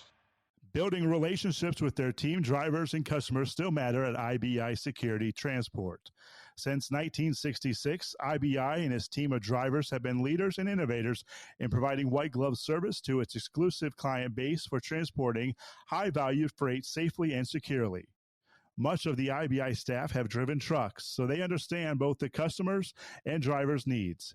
If you're seeking a career that values you as a person, not just a number, and offers great benefits and good home time, then IBI is the place for you. Call 800-582-5912 to discover why we are the leaders in team freight and start building a relationship with you.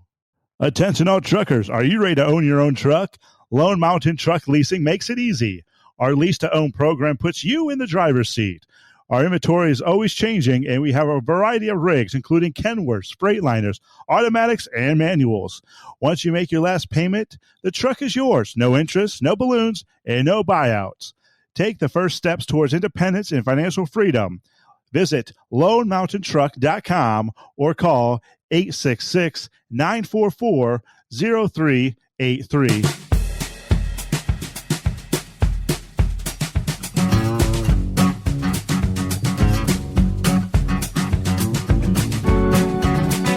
Indeed, Buckeye Boy checks in from Ackworth, Georgia. 46 degrees. It's rained a bit today, but more is coming. Hope you had a great New Year's.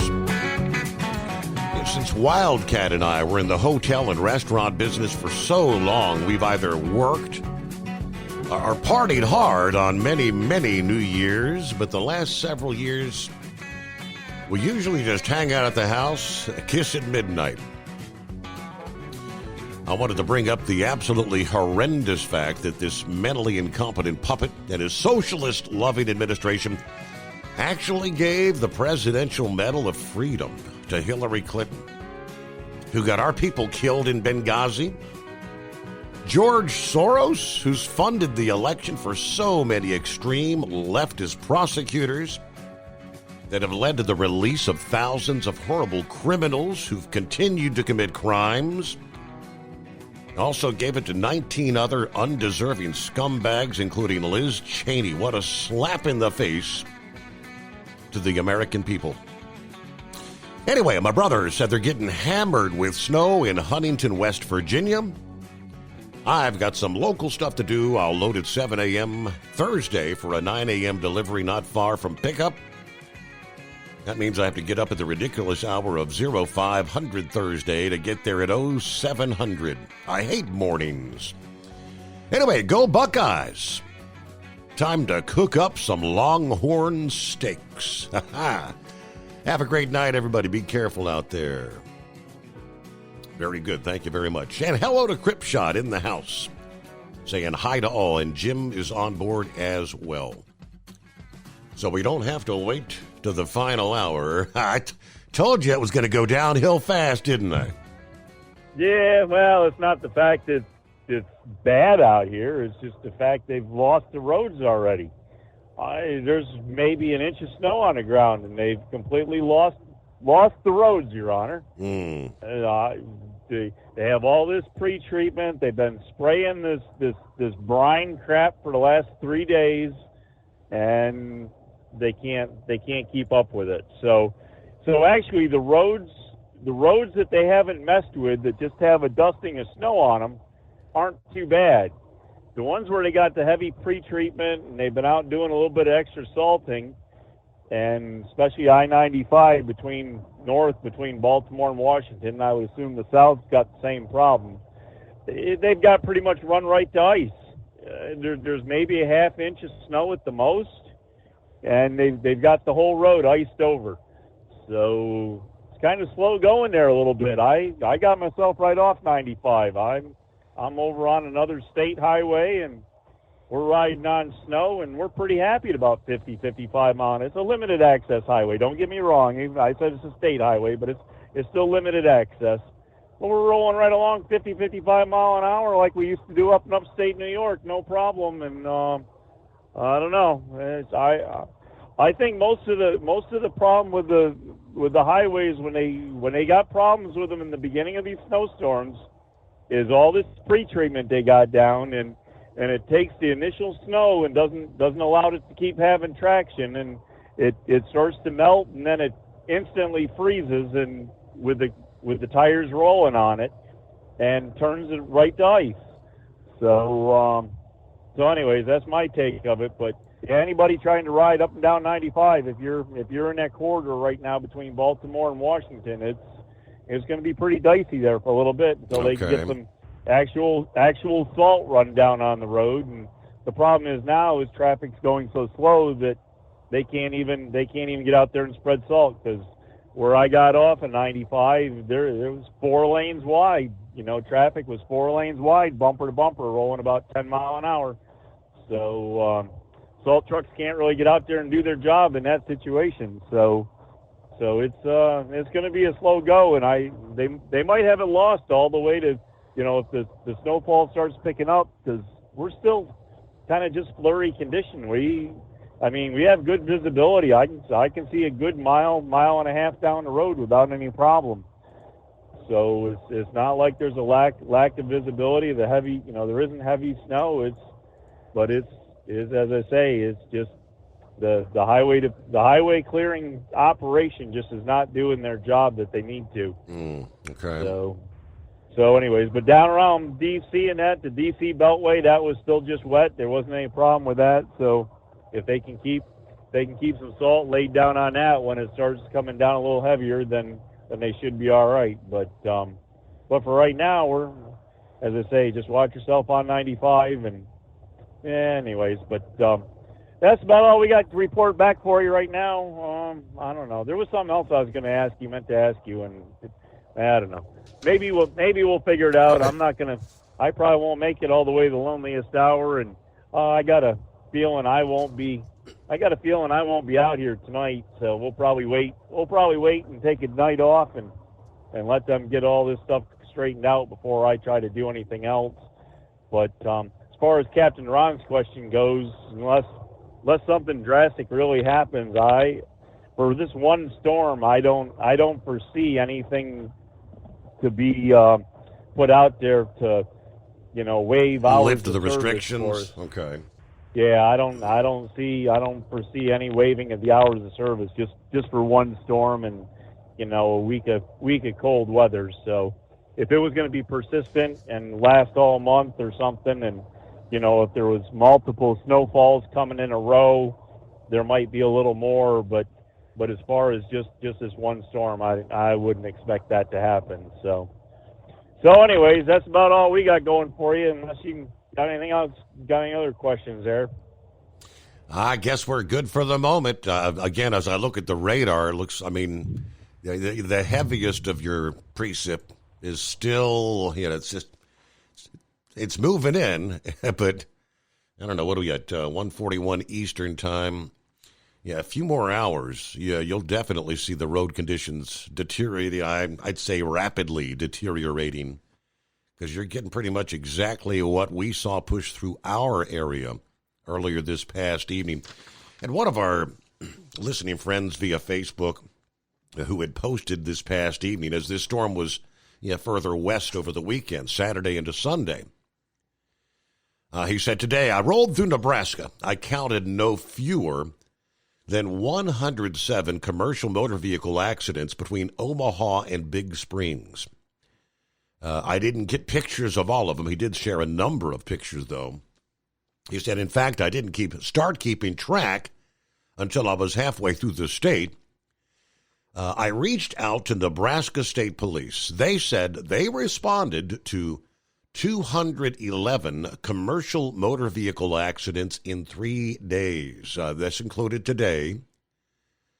They said when I asked what percentage of accidents are caused by foreign nationals, that's 90 to 97% of weather-related commercial vehicle accidents caused by foreigners versus 3 to 10% of Americans.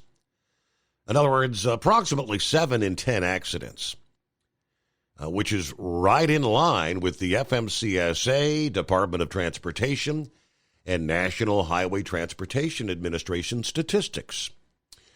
I ask, what's the reason for the crash? Surprisingly, it isn't speed. It's the simple fact that many of these drivers are incapable of driving on snow and ice, do not leave enough stopping distance, following too closely, and just plain panic during minor road scenarios. I am a firm believer the FMCSA needs to restrict foreigners from being allowed to operate during inclement weather, snow or ice. Now, according to the National Insurance Institute, 98% of at-fault crashes in commercial motor vehicle incidents during inclement weather are the fault of the person, not from the United States. Just let that sink in for a minute. Giving people CDLs who come from countries where it doesn't snow, and in many cases have very little to no traffic laws and enforcement, does not translate to them being safe drivers here in America. Now, I'm not posting this as hate speech. It's just the cold, hard facts. I have no problem with people who come here legally seeking a better life. A part of that is conforming to our society's ways and following safe practices. And one final note, he said, nationality is the specific geographic location of a foreign national's home country of where they came from. Has nothing to do with race or skin color. It is 844-844-3388. Greatest day of the week. Rolling into the 6th day of January 2025, the Steve Summers Overnight Drive. At Hot Shot Secret, we share the science behind common diesel problems. For example, excessive black smoke. Excessive black smoke has 2 causes: carbon buildup and internal diesel injector deposits, also known as IDIDs. Hot Shot Secret Diesel Extreme has the highest concentration of active ingredients allowed by law and will safely remove all types of injector deposits, including IDIDs and carbon buildup, to eliminate black smoke. Hot Shot Secret Diesel Extreme is available nationwide at truck stops, Fine Farm and auto stores, and online at hotshotsecret.com. Increase fuel economy up to 7.9% with Hot Shot Secret Gasoline Extreme, the solution to maximize your engine's performance and fuel economy. Whether you're driving a sports car or a daily commuter, Gasoline Extreme is specially formulated with PEA to deep clean. Don't settle for an average driving experience. Upgrade to Hot Shot Secret Gasoline Extreme and go further on each tank. Order now on Amazon or hotshotsecret.com. Hot Shot Secret, powered by science. Hey, Kenworth owners, is your AC and heating performing poorly with little airflow in the cab? Soaring Eagle HD Truck Parts is here to solve your worries. Offering aftermarket replacement HVAC boxes and stainless steel with high output blowers receiving 50 to 100% better airflow, guaranteed.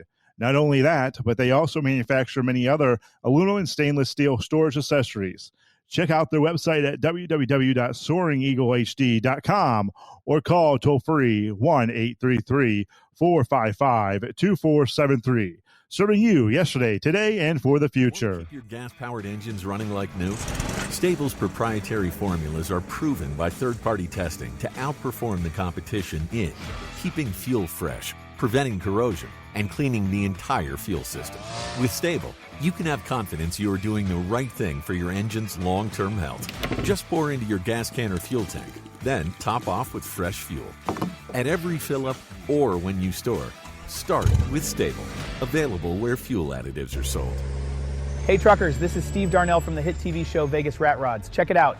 Industrial Injection has been a leader in the diesel heavy-duty industry since 1985. Whether you are looking to keep your truck on the road, you are a hard-working farmer feeding America, an over-the-seas mariner, a miner, or a construction craftsman, Industrial Injection can help keep your heavy-duty rigs and equipment running so you can keep America thriving. Get all your turbochargers, injection pumps, injectors, and engine parts at industrialinjection.com. Industrial Injection, the place to go for all your diesel parts needs. The Overnight Drive with Steve Summers. Live from the Hot Shot Secret Studios. Call Steve now.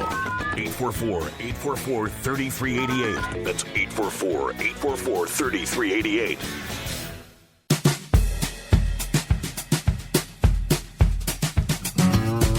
Yes, New Year's Eve rolled around.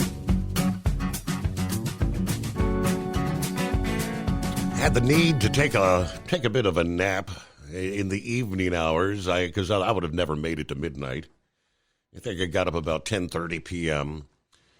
Princess was over at the neighbor's house, so we went over. I joined them, and several neighbors were all gathered there. And indeed, we rang in the new year and actually came back to the Home 20 and watched the television coverage, ringing in the new year from the Central Time Zone. Even made it into the Mountain Time Zone. And said, that's it. All right, let's hit the hay with the puppy. We've got this new puppy. I guess he's, 14, 15 weeks old now. That's like having a baby in the house. Every few hours, a puppy has to go out. So I think it might have been 3 hours later. We're talking like 6:30 a.m. Wake up. And it still had the news channel on to see what the hell's going on in New Orleans. What's happening there? Those were at the time it was saying 10 dead, 30 others injured. Someone slammed into a crowd, and the first thing you think is, all right, was it someone that was drunk? Because 3 o'clock in the morning there, New Orleans. But no. Ultimately, as we now know, a terrorist attack in New Orleans, 14 dead, and what was the number of others injured? Questions about why were there not hardened barricades in place to prevent something like this? Those questions have been coming in, and of course, over the past weekend, New Orleans police said they're going to be increasing security presence. They have big events coming up in New Orleans. You got the Super Bowl just around the corner. Bourbon Street will be closed to vehicles from 6 p.m. until 6 a.m. to ensure the Pedestrians Mall remains a safe place for everyone, according to the statement. In light of the tragic events on New Year's Day, we're increasing our security presence in partnership with other law enforcement agencies. The enhanced safety effort will continue daily, not just during large events, as major events like the Super Bowl and Mardi Gras rapidly approach. We will be providing timely updates about traffic, street closures, and security measures. This was, of course, the Jabbar, the U.S. Army veteran, driving a pickup that bore the flag of Islamic State. Bringing carnage to the crowds there following the New Year's Eve celebration. Killing 15 as he steered around a police blockade, slamming into revelers before being shot dead by the police. And, of course, since then, the investigation has unveiled bomb-making devices at his home, bombs that had been planted elsewhere in New Orleans. It's about 9 before the hour. Plenty of room for you here on a Monday at 844-844-3388. Good morning, Eagle. Happy New Year. Okay. Yeah, I may have to go into the next one. Yeah, Steve, it's first call of 2025, it looked like. Another year, another wild year, 24. 24 is gone, but it started off with a real bang. I'll get to that a little bit later, what the events in New Orleans. But, yeah, Steve, we got a lot of interesting things going on, man. A lot of interesting things going on. These next 15 days are going to be very interesting. There's a lot of controversy going on with Donald Trump. I don't know. I'm hearing some very strange things right now. First, last week, it was the controversy about this Johnson guy, Mike Johnson or whatever the hell his name is, Speaker of the House. Okay, we all the Republicans were. You had a few of these Republicans that didn't know if they wanted to sign on with this guy, and that would hurt Donald Trump from being certified. You can't be certified if you don't have a speaker. So, people were worried about that, and luckily these knuckleheads, these few guys that didn't know if they wanted to support Trump, got on the bandwagon and did the right thing, and Mike Johnson got in. But like I say, I still don't like the guy Johnson, but they can, maybe once Trump get in the White House, if he get in, and then they could maybe try to find another speaker. But they had to get it done last week, or it was going to cause problems for Donald Trump. So they got that done. So then, like I said, it never ends with these people, Steve. It never ends with these Democrats. They left, 24 on a bad note, and you would think these people would just let it go and move on with their lives and, get ready for 28, but no, they can't do that. As I'm driving along on Friday afternoon, Steve, I'm driving, I was listening to music, and when I had my cell phone off, and then I turned my phone back on and go to the internet, and guess what I see? Guess what I see on my phone when I turn it back on, Steve? I see where now, like I said, the Democrats just can't let it go. I see where now all of a sudden on January the 10th, this bogus judge in New York says that he's going to sentence Donald Trump. Well, what do you know? What do you know? It just happens to be 10 days before the inauguration. What a coincidence. What a coincidence, Steve. You see what I mean? Absolutely. I cannot believe that this guy is continuing on with what pretty much everyone has said from the get-go was a witch hunt. Yep, he just can't let it go. He couldn't have done this in February or March, he couldn't do that. He just, all of a sudden, it just came out of nowhere. I could have swore a couple of months or so ago, he said that it was, the case was discontinued until after the inauguration, until after Trump got in. But now all of a sudden, like I said, it caught me by surprise and a lot of other people by surprise. All of a sudden, he wants to sentence Donald Trump on January the 10th.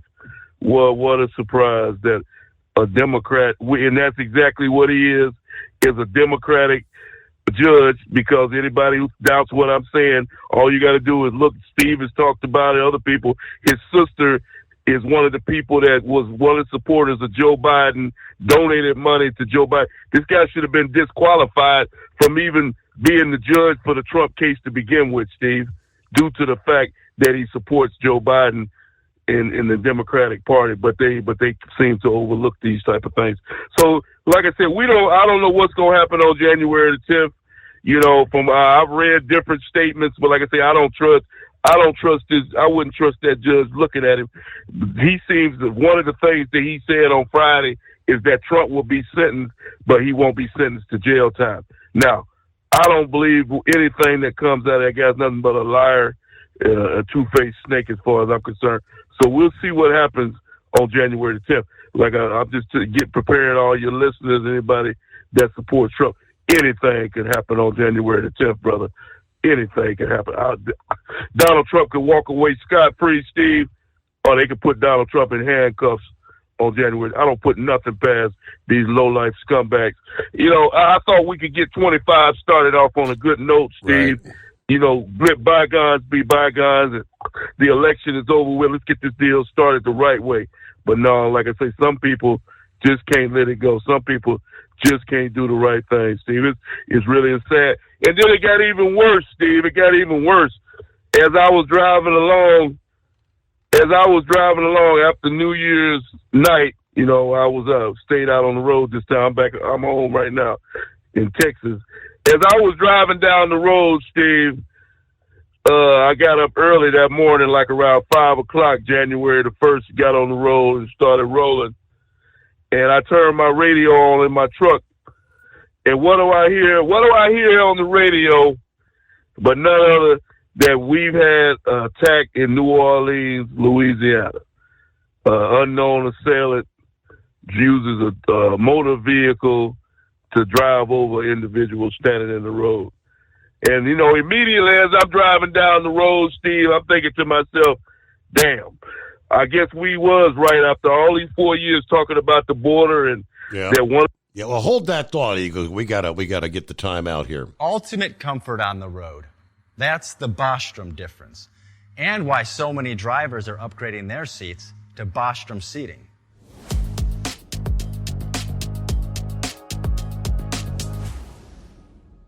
With roots dating back to 1935, we know seating. We've developed a full line of high-quality products with the right seat for your application, all made right here in the USA.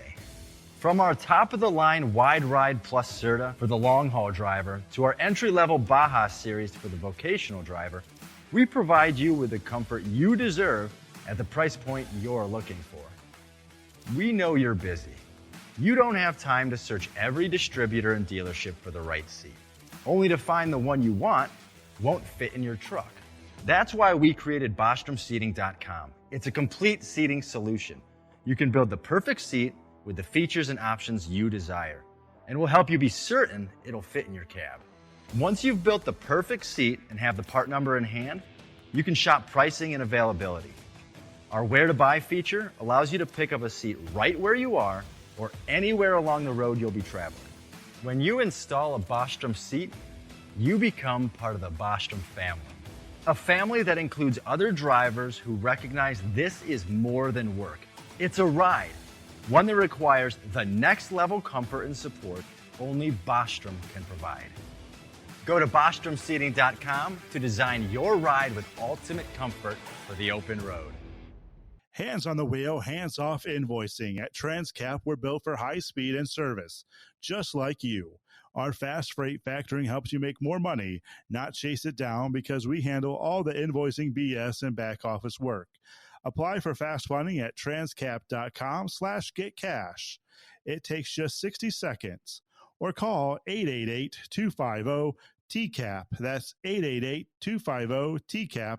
And mention Steve Summers Overnight Drive. From Feature Story News in New Delhi, I'm Neha Punia. 70 million Americans across 30 states have been impacted by a huge winter storm, as 7 states have declared a state of emergency. The storm has brought the heaviest snowfall and coldest temperatures seen in over a decade. Kate Fisher has more. Much of Canada and 30 US states from Kansas to the East Coast are affected, according to the National Weather Service. Snowfall of 6 to 12 inches is expected from Ohio to Washington, D.C., and states unaccustomed to severe cold, including Mississippi, Texas and Florida, are expecting freezing conditions. Forecasters say it's being caused by the polar vortex, an area of cold air that circulates around the Arctic, sweeping down through Canada. U.S. National Security Advisor Jake Sullivan is in New Delhi meeting with his Indian counterpart to ensure policy continuation ahead of Donald Trump's inauguration. This comes amid expectations from experts that the India-US pact on semiconductors could be threatened by protectionist policies under a Trump administration. Ishan Garg has more. In what will be his last Asia-Pacific trip as the NSA, Jake Sullivan is meeting with his Indian counterpart Ajit Doval. At the top of the agenda, reports say, is putting in institutional frameworks to ensure the India-US Initiative on Critical and Emerging Technologies, or the ICET, continues even after a new administration takes over. At least 6 semiconductor facilities are being set up in India under the ICET as the US looks to rely on India to pivot away from Chinese supply. And under a Trump administration, experts say work on this front could be paused as the new president could focus on manufacturing in America. Sullivan is also likely to meet India's Foreign Minister S. Jaishankar to discuss security and defense cooperation in the Asia-Pacific region. Ishan Garg, New Delhi. The 82nd Golden Globe Award ceremony is in the books. The show Shogun was the big winner in all 4 categories it was nominated for, including Best Drama Series and Best Supporting Actor. Co-creator, executive producer and writer Justin Marks accepted the award. Nothing about this show has ever been expected. Truly, it was made on the backs of thousands of fearless yeses that we received over the years.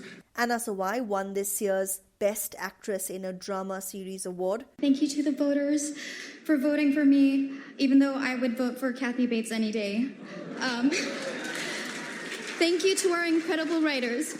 Without a good script, it's impossible to give a performance to our full potential. And there were several first-time winners like Demi Moore, Sebastian Stan and Adam Pearson. Actress Fernanda Torres won an award for Best Actress in a Drama Film and is the first Brazilian to win Best Actress in that category. From bureaus worldwide, this is FSN. With FSN Spotlight, I'm Simon Marks. Today, growing frustration in Europe over Elon Musk's continuing interference in the continent's affairs. Over the weekend, he kept up a blitz of messages over his social media platform, targeting the government of Keir Starmer in Britain for more criticism, even going after a politician long considered a Musk ally, Nigel Farage of Reform UK. He's also sown chaos in Germany, where the richest man in the world is aggressively promoting the far-right AfD in next month's elections. How should European governments respond? It's a very hard question to answer because there's almost no precedent for it. Arthur Snell is a former British diplomat and host of the podcast Behind the Lines. We've certainly got lots of case studies of countries where we have bad relations being perfectly prepared to, say disobliging things about us. But Musk is, let's not forget, he's got a government role. He might be the richest man in the world and everyone knows he's a big businessman, but he's got his own role in Trump's government, the Department of Government and Efficiency. We've seen lots of people in this country already say that Keir Starmer or someone from the UK government needs to formally respond. The issue there is that no one wants to annoy Trump in the phase where Musk appears to be right inside his inner circle. How long will the bromance between Trump and Musk last? We don't know, but it must definitely be coming under strain. With FSN Spotlight, I'm Simon Marks. The main news again. 70 million Americans impacted by a huge winter storm as 7 states declare a state of emergency. South Korean investigators are trying to extend an arrest warrant against the country's impeached president as mass protests continue. The 82nd Golden Globe Awards ceremony is in the books. Shogun and Emilia Perez, a Spanish-language musical about a Mexican drug lord, were the big winners of the night. And that is the latest feature story news. Neha Punia reporting. It's coming. Crisp fall mornings turn bitter cold. As you fire up your diesel, you can see your breath on the inside of a cab. Imagine looking deep into your engine. Freezing temperatures impact your diesel's fluids, especially fuel. On a 23-degree morning, the paraffin wax in your untreated fuel starts to morph from fluid to large crystals. These crystals clump together and form a gel. At minus 10 degrees, your fuel hits the point where it no longer pours like a liquid. It's so dense that the flow through the fuel filter will slow, causing hard starts or no starts. Get prepared now for the cold that is coming. Hot Shot Secret Diesel Winter Anti-Gel is a premium fuel additive that lowers your fuel's pour point to minus 65 degrees. If it's that cold out, you shouldn't be on the road. You ought to be at home in front of the fireplace. Hot Shot Secret Diesel Winter Anti-Gel Premium Fuel Additive. Available now online at hotshotsecret.com. Hot Shot Secret. Powered by science.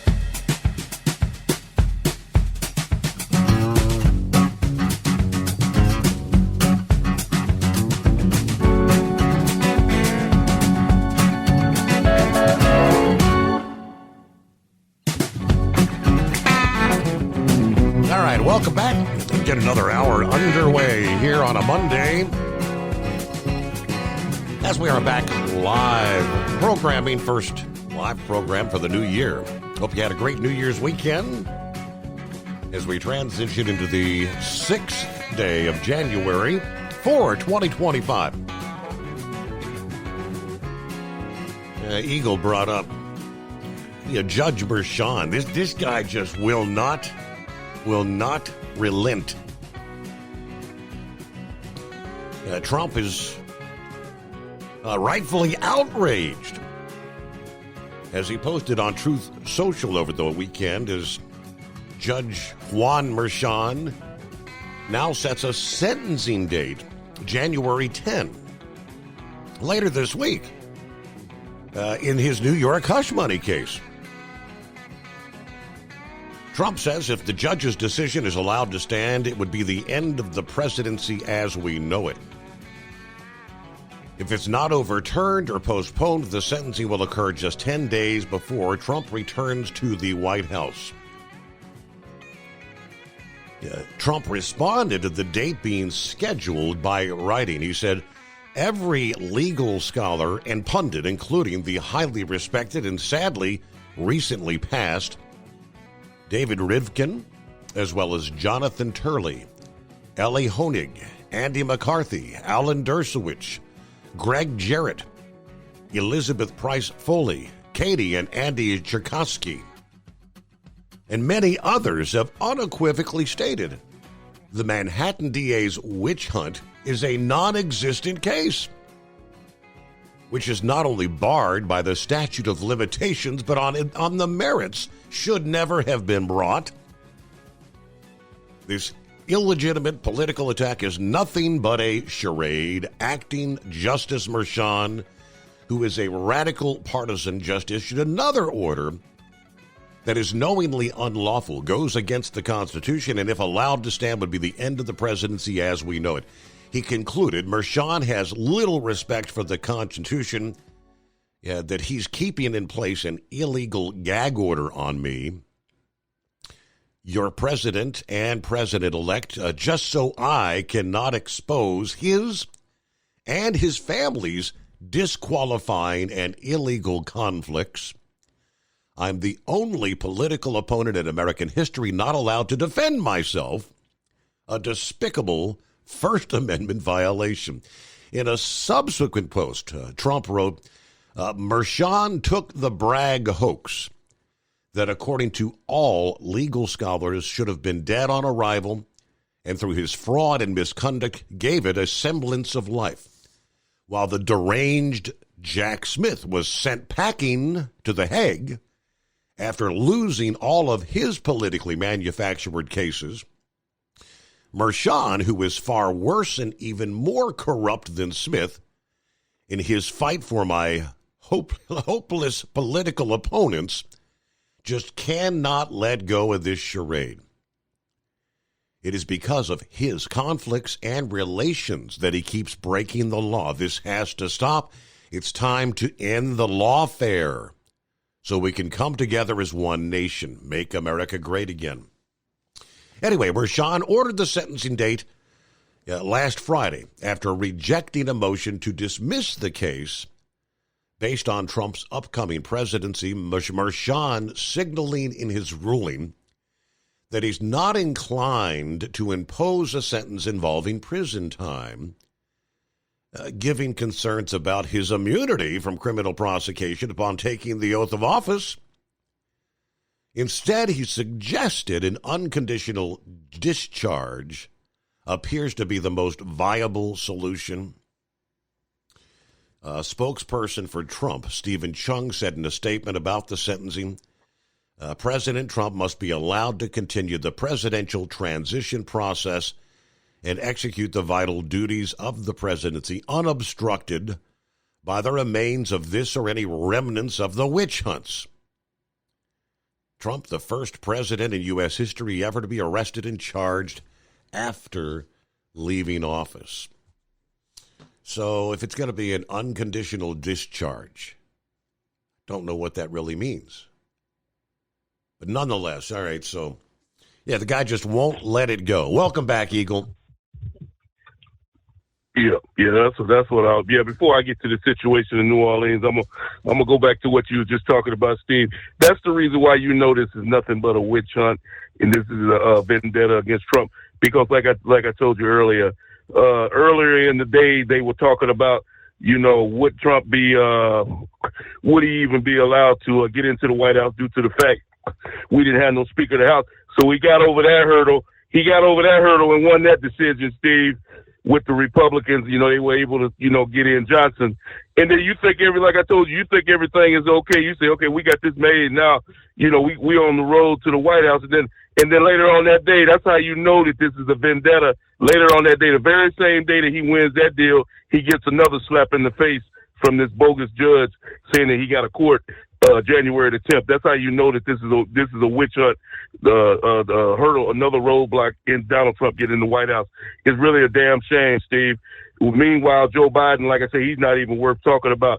He continues the destruction of America. If anybody needs to be in a damn courtroom, and that's Joe Biden. That's who needs to be in the courtroom, not Donald Trump. But like I say, hopefully when Trump get in the White House, that'll change around, and maybe some of those same people that's trying to get Donald Trump in the courtroom, maybe they'll find themselves in a courtroom, if you know what I mean, because I'm fed up with all of them. Now, let's talk about this other situation. Like I said before, Steve, I'm driving along, and then I hear that there's been a terrorist attack in New Orleans. So I'm thinking to myself, well, maybe, I was finally right, and some other people was finally right about one of these people from a foreign country getting in the U.S. through this wide open border, coming in and doing their thing. And, I'm thinking like that. And then a couple of hours pass by, and I'm driving along, Steve, and I'm looking at a video on a Fox News channel on TikTok. And they, all of a sudden, they got a video. They got a video of this guy appears on the video, and he looks like a black guy. I go, what the hell is this? And they go, he apparently he was a real estate agent after he got out of the military. So this guy starts talking, and I'm expecting somebody to have a foreign accent, like those, people that, from Iran or Iraq, because that's who I thought was responsible. And I'm saying, what the hell? This guy speaks better English than I do. Who the hell is this guy? They say that this is the guy that is responsible for the drive deal in New Orleans, and I could not believe it. I said, what the hell is going on? You mean to tell me that an American guy, a bogus, a traitor, a turncoat, because that's exactly what he was, decided to take a vehicle and drive through a crowd of people? I go, that's a damn shame.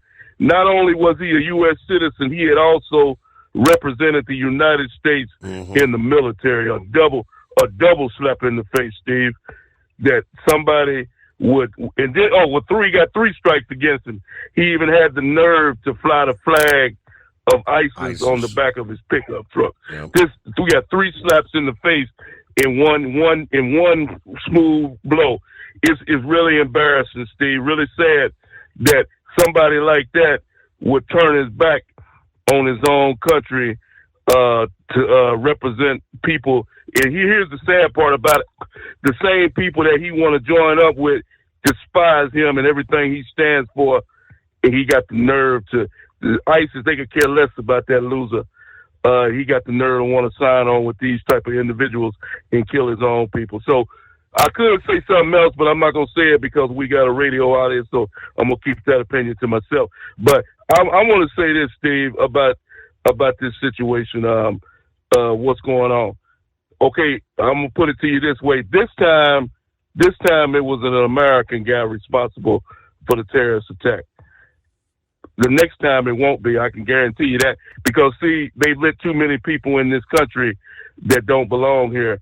And the next time we have one, I promise you, it won't be no U.S. citizen, because they let things get too out of control, Steve. I told you, as a goodwill gesture, Joe Biden, as a goodwill gesture on the way out of the White House, he should have closed the border up a long time ago as we speak tonight, border still wide open, and he's still making bogus decisions as we speak, Steve. He had the nerve. I almost threw up and vomited the day yesterday. He had the nerve to award Hillary Clinton one of the lowlights that you could think of, and George Soros.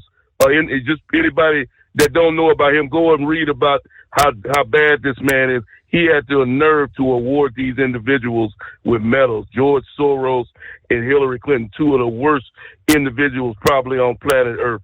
It's really sad. The levels that Joe Biden has stooped to, Steve, is really sad. And like I say, I tried to, I was hoping we could get 25 onto a good start, because I'm gonna get onto a good start. Cause I'm not gonna let these people, these miserable lowlifes, ruin my life and make me miserable. Because I'm gonna continue living my life whether they're around or not. But it's really sad that we have to live in a world with people with that much hate and hatred in their system, Steve, to not let these things go and to try to come together as one unit and make this whole world, if not just the USA, a better place to live. But unfortunately, we don't have that. And like I said before, when you have people, Steve, I know society has gone completely deteriorated when I seen a video right before the New Year's. I talked to you about this. When I seen a woman burn to death on a subway train in New York, literally on fire. And guess what? People walked right by that woman like they didn't see this on video. A police officer walked right by that woman as she was on fire and kept going the other way, act like he didn't even see the woman burn it up. That's when I knew that society had reached an all-time low, when they didn't even try to help a woman that was on fire. And I thank you for taking my call tonight. Yeah, that was... And right now, technically, I guess it started, Saturday, Sunday, at the stroke of midnight. The congestion pricing there in New York, which the ultimate goal is to try to force more people to use the mass transit, a.k.a. the subway. Yeah, nobody wants to get on that damn subway. All right, quick before we get to Philip in Florida. We do have some industry headlines. We are now into the 6th day of January, and that means the looming potential of a longshoreman strike. East Coast, Gulf Coast ports is now looming large. The world's second largest container carrier wants shippers to clear out their boxes from U.S. Eastern Seaboard and Gulf Coast ports ahead of that possible strike January 15. Maersk, in an advisory posted, also asked shippers to return empty containers prior to the expiration of the extension of the current dock workers contract. Yeah, this update from the Denmark-based operator reflects weeks of uncertainty over the drawn-out maritime labor stalemate, but it came before news reported by FreightWaves that the international longshoremen and port employers represented by the Maritime Alliance were indeed preparing to resume negotiations on a 6-year deal. Now, considering the status, we strongly encourage customers to pick up their laden containers and return empty containers before January 15. Again, that was before the word had come down. The FreightWaves report ultimately did say negotiations on a new contract will resume just days before the current contract extension is set to expire. Talks are scheduled to resume, not today, the 6th, but on January 7th, which leaves just a little more than a week before that contract extension expires. Yeah, the decision to resume negotiations was unexpected. Came together rather quickly, according to one individual close to the negotiations, adding that the sides had been talking informally for some time now. They've been working informally, as you do in this situation, confirming the negotiations would resume coming up on the deadline. Now, this just days after I just shared the line operators, several others as well as Maersk announced, please get your containers and return empty containers. Let's hope the parties can actually get a deal. If not, they have to do another extension to avoid a strike. According to the vice president of the National Retail Federation, absent an agreement on a new contract, it's also possible the sides could again maybe extend the current contract. Haven't had any formal negotiations since early November at this point in time. All right. So we'll continue to watch closely, but that's just days away. If you think back, right before the end of the what was ultimately a 3-day strike, they had come to an agreement for a 62% pay increase over the 6 years of the deal. The one remaining sticking matter is automation at the ports. The longshoremen are adamant about not allowing additional new automation. Of course, the Maritime Alliance says, hey, we have to keep up with the times. We must. So who digs in their heels the deepest, I guess, is the question. Somewhere they've got to come to some sort of a medium, maybe. It is 844-844-3388. As an independent trucker, you work hard to meet your goals. The Owner-Operator Independent Drivers Association has been helping small business truckers for over 50 years with benefits, services, information, and discounts. You work hard, but OOIDA works even harder to give you advantages that large fleets enjoy. And all of our programs support our representation on your behalf in Washington, D.C. Become a member at OOIDA.com, making a difference in the lives of truckers. Fuel filtration is a big deal. Poorly filtered diesel fuel can damage injection systems, reduce efficiency, and rob horsepower, among other things. By removing the water, air, and debris from fuel, fast fuel systems can triple the life of your injection system while restoring power, optimizing fuel economy, and more.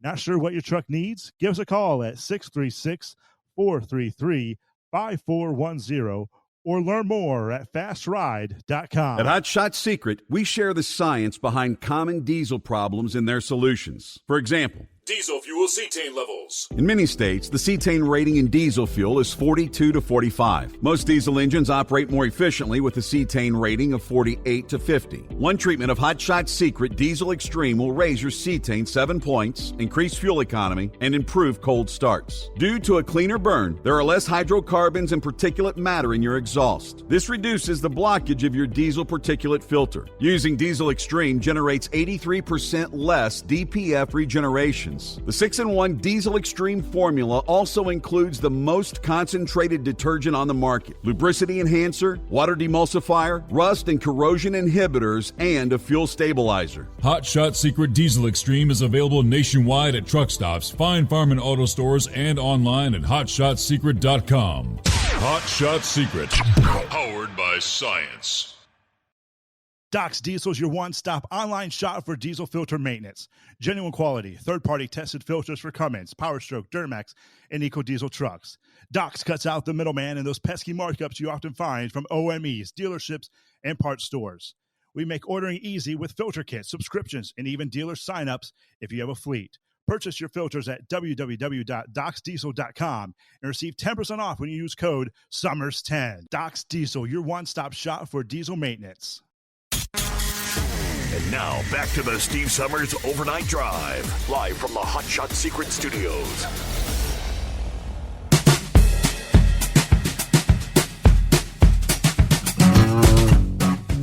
Coming up, we've got more on the New York congestion pricing debacle, which kicked in again over the weekend. It's underway, and they're saying it is causing havoc for the surrounding burbs there in New York. So I said, more on that coming up. See what's going on with Philip as we kick off the greatest day of the week. Morning, Philip. Morning, buddy. I'm on my way to work, and that's one thing I wanted to talk to you about, Steve, was that congestion pricing, excuse me. Yes, sir. I heard about it. I heard about it last night on the nightly news. That was like one of the main stories on CBS News last night was about that pricing. Mm-hmm. And they're doing it around the world. It isn't just New York. It's London, There's places in Egypt. There's places all over. The big cities throughout the world are doing it to keep people on the metros and get them into public transit. So what do you think about it, Steve? I wasn't really aware that they were using it in other places like that. I mean, what I'm seeing is it's only like 2 days in, and it's causing, like I said, nightmares in the surrounding neighborhoods because everybody's looking to park somewhere outside of the congestion pricing zone. Yep, and you know what they're using to do it is those camera deals, those tag readers that we've talked about with Pappy that a lot of law enforcement's using. That's what they're using to do it with. They're going about it the wrong way, I think. But did you see the numbers that they're going to generate with that money? It's off the rails. And in your articles. And the drivers, yes, the truckers are getting hammered every time they cross in or out. If you're going like a local delivery guy bringing stuff in multiple times a day, I mean, and obviously they're going to pass that cost on. They're not just going to absorb it. No, it's going to be passed on to the consumer that buys anything in Manhattan. It's crazy, and the time frames. Most of your truck deliveries are going to be in the middle of the night because the time frame. I don't know what you're going to talk about in your article, but most of what I saw was the time frame was between 5 and 9, which is rush hour, and then they're going to do it on the weekends. I think it's from 9 to 9. So that's the middle of the day. Mm-hmm. And, that's because of tourism. People going to World Trade Center, people going to all the places in Manhattan, Times Square, all these different places. But it's really going to screw up a lot of things because you've got people that have got to make deliveries and pickups down there. Because there are businesses that have to have trucks pick up stuff. It's gonna affect that differently where they're going to have to change their times. You think about it, you're pushing a lot of trucks to making deliveries in the middle of the night in there. And what's the last place you want to put a truck? Manhattan. In Manhattan. And then how many businesses actually have staffing during those late night, overnight hours is question number 2. We'll be right back. From Feature Story News in New Delhi, I'm Neha Punia. 70 million Americans across 30 states have been impacted by a huge winter storm as 7 states have declared a state of emergency.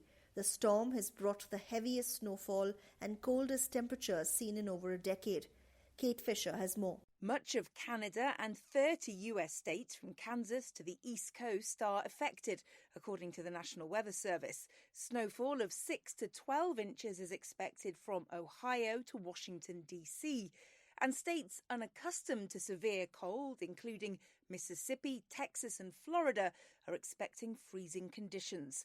Forecasters say it's being caused by the polar vortex, an area of cold air that circulates around the Arctic, sweeping down through Canada.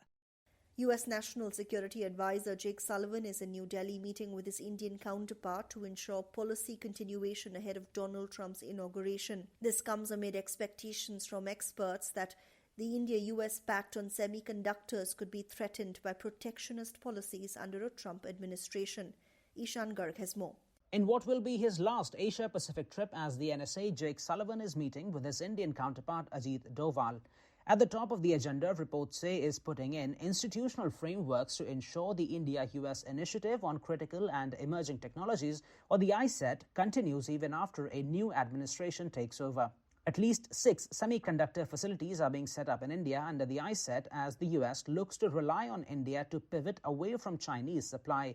And under a Trump administration, experts say work on this front could be paused as the new president could focus on manufacturing in America. Sullivan is also likely to meet India's Foreign Minister S. Jaishankar to discuss security and defense cooperation in the Asia-Pacific region. Ishan Garg, New Delhi. The 82nd Golden Globe Award ceremony is in the books. The show Shogun was the big winner in all 4 categories it was nominated for, including Best Drama Series and Best Supporting Actor. Co-creator, executive producer and writer Justin Marks accepted the award. Nothing about this show has ever been expected. Truly, it was made on the backs of thousands of fearless yeses that we received over the years. Anna Sawai won this year's Best Actress in a Drama Series award. Thank you to the voters for voting for me, even though I would vote for Kathy Bates any day. Thank you to our incredible writers. Without a good script, it's impossible to give a performance to our full potential. And there were several first-time winners like Demi Moore, Sebastian Stan and Adam Pearson. Actress Fernanda Torres won an award for Best Actress in a Drama Film and is the first Brazilian to win Best Actress in that category. From bureaus worldwide, this is FSN. Ultimate comfort on the road. That's the Bostrom difference. And why so many drivers are upgrading their seats to Bostrom seating.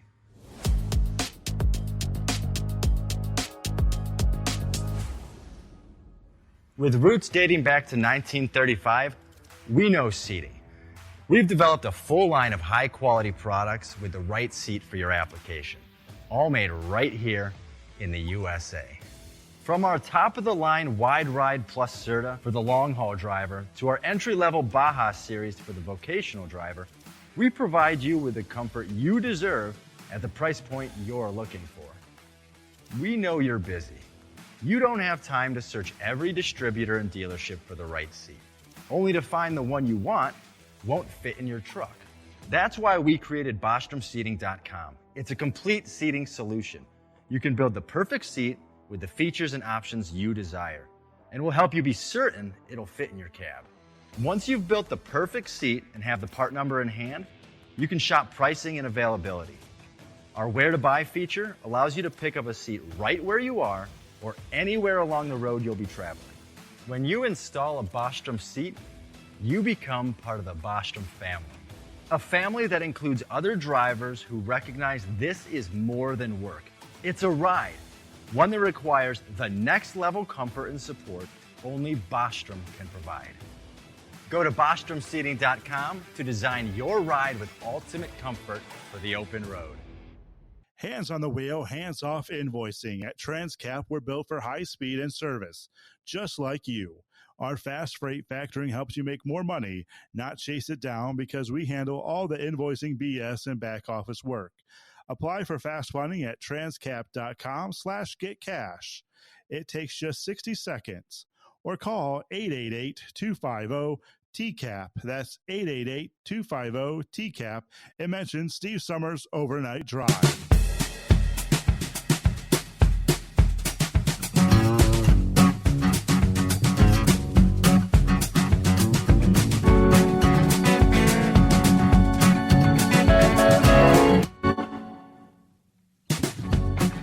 I did not realize that was on Philip's list of discussions. But again, it kicked in over the weekend. I think it was Friday night at midnight. And what they saw Saturday, Sunday was what they're saying. They're calling it the invasion of the bridge and tunnel crowd. Used to be just on the weekends. Starting today, it's going to be everywhere, as commuters in the Big Apple will turn to neighborhoods across the city and turn them into their own personal parking lots, ditching their rides to save their wallets due to the congestion pricing plan, according to concerned residents.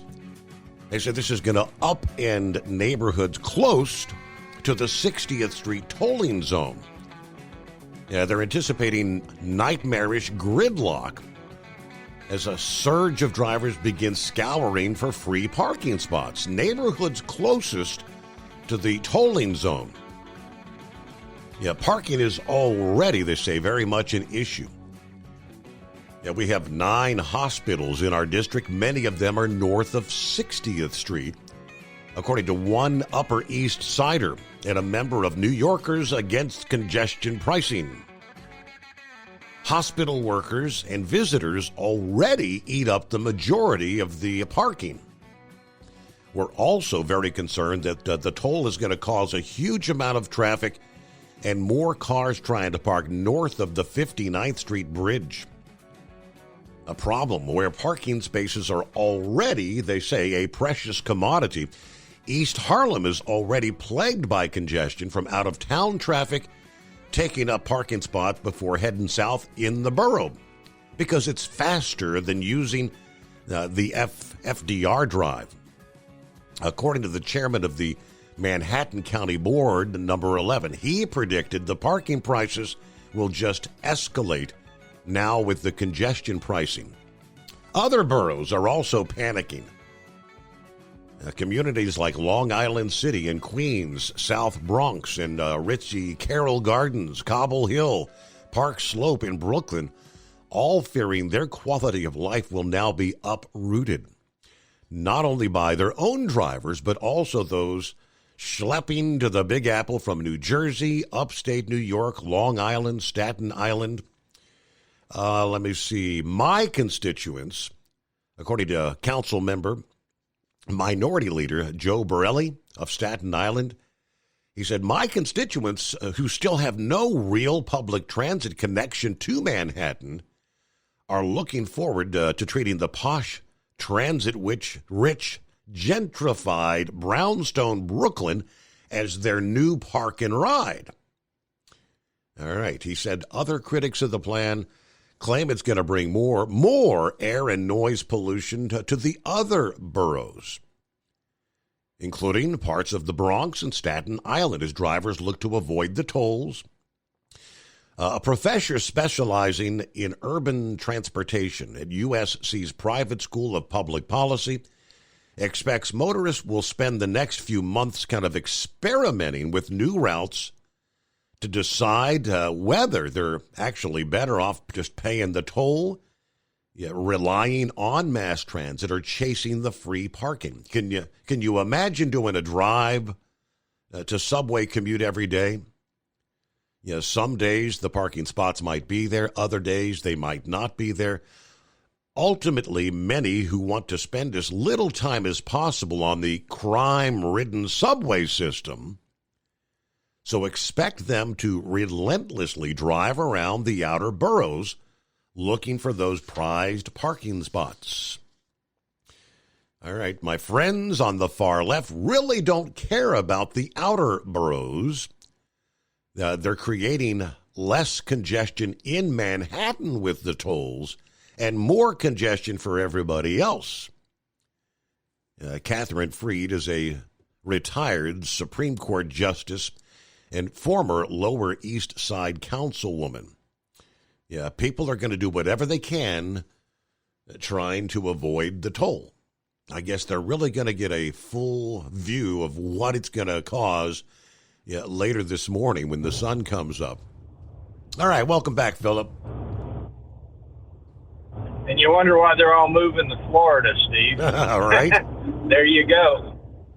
That's the reason why. I mean, people are moving down here because they're so sick of paying for this, paying for that. Taxation. I mean, that's why they're coming from Illinois. They're coming from Illinois because of taxation. They're coming from New York because of taxation. Tolls and the whole mess, which it's not much better sometimes down here because a lot of the newer, bigger roads that we're building down here, a lot of the municipalities are tolling them. I mean, I read one article on this pricing that there's a parking garage in 60th Street that is actually going to have more entrance to the parking garage on 61st, so they don't have to pay the toll and they can exit back out on 61st than entering from 60th Street. Mm-hmm. One parking garage. Can you imagine that? Because one side of the building everybody's going to be entering and exiting out of, and the other side of the building nobody's going to mess with because of the tolling. That's one of the stories that I heard about it. So, but enough about the pricing deal. Steve, did you hear a story in the industry about a company called RBX? It doesn't ring a bell. Okay, so there is a company in Springfield, Missouri called RBX. They are, I believe, a dry van carrier. Okay. They filed for bankruptcy. and I saw an interesting video about them over the weekend. We all know who Mother Trucker is. It's Alex. Mm-hmm. He tries to get down to a lot of these stories, and he actually interviewed the CEO of the company, Jim. And because there was a lot of accusations made that they didn't take care of their drivers during this because they had some repossessions of trucks.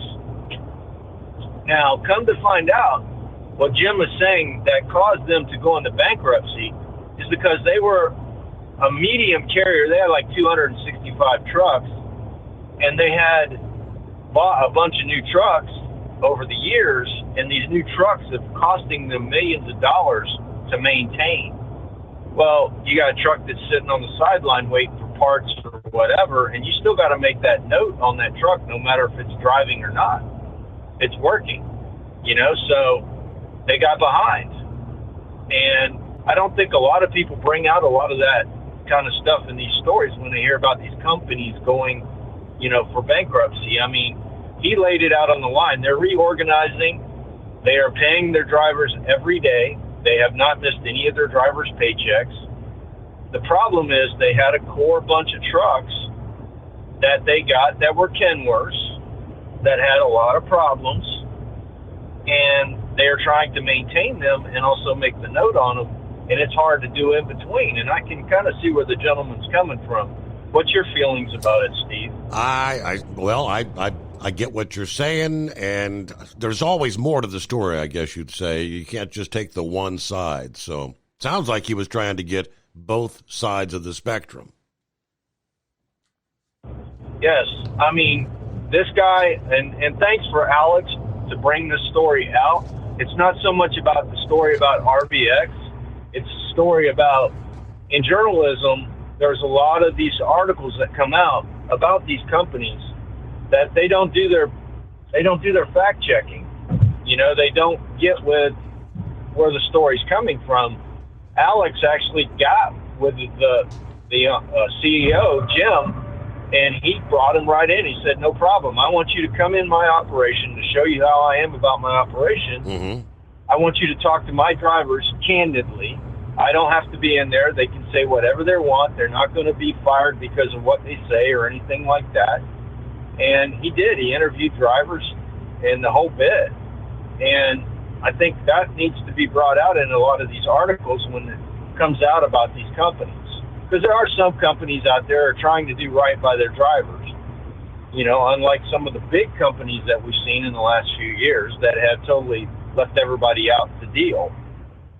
But there are still good companies out there. They're going for financial woes that can make good with their drivers and are probably going to last as long as some of the mega carriers out there. Right. And it's not the only company. RBX, there's a bunch of companies out there. And by the way, Alex, and I'm not trying to beat on his bandwagon, but Alex is the guy that brought out Knight Transportation's CEOs. He had a story with them as well. And it's kind of cool to see a lot of journalism like that going on where you see backing up these stories from both sides. That's what we need to do more, because these companies are going through a lot of woes now. What was this about the semiconductors going to India? They're trying to get it to where they can make them in India now instead of China. Did you hear that in your news report, Steve? I did not catch that. Nope. Yeah, they're trying to bring the semiconductors over to India so we can, being reliant on China. Well, I got news for you. Why don't you bring those semiconductors to the United States? Lighten up on some of those EPA rules to where we can get product made over here that needs to be made. Sure, we can do the EPA thing and figure out how to make them more, different for the climate and whatnot, for the environment. But hey, we need to make them over here. We don't need to make them over in China and pay all the things. You see what you're going to go through with this port shutdown if that happens? We would save all that in the long run if we could bring more to America with that kind of stuff.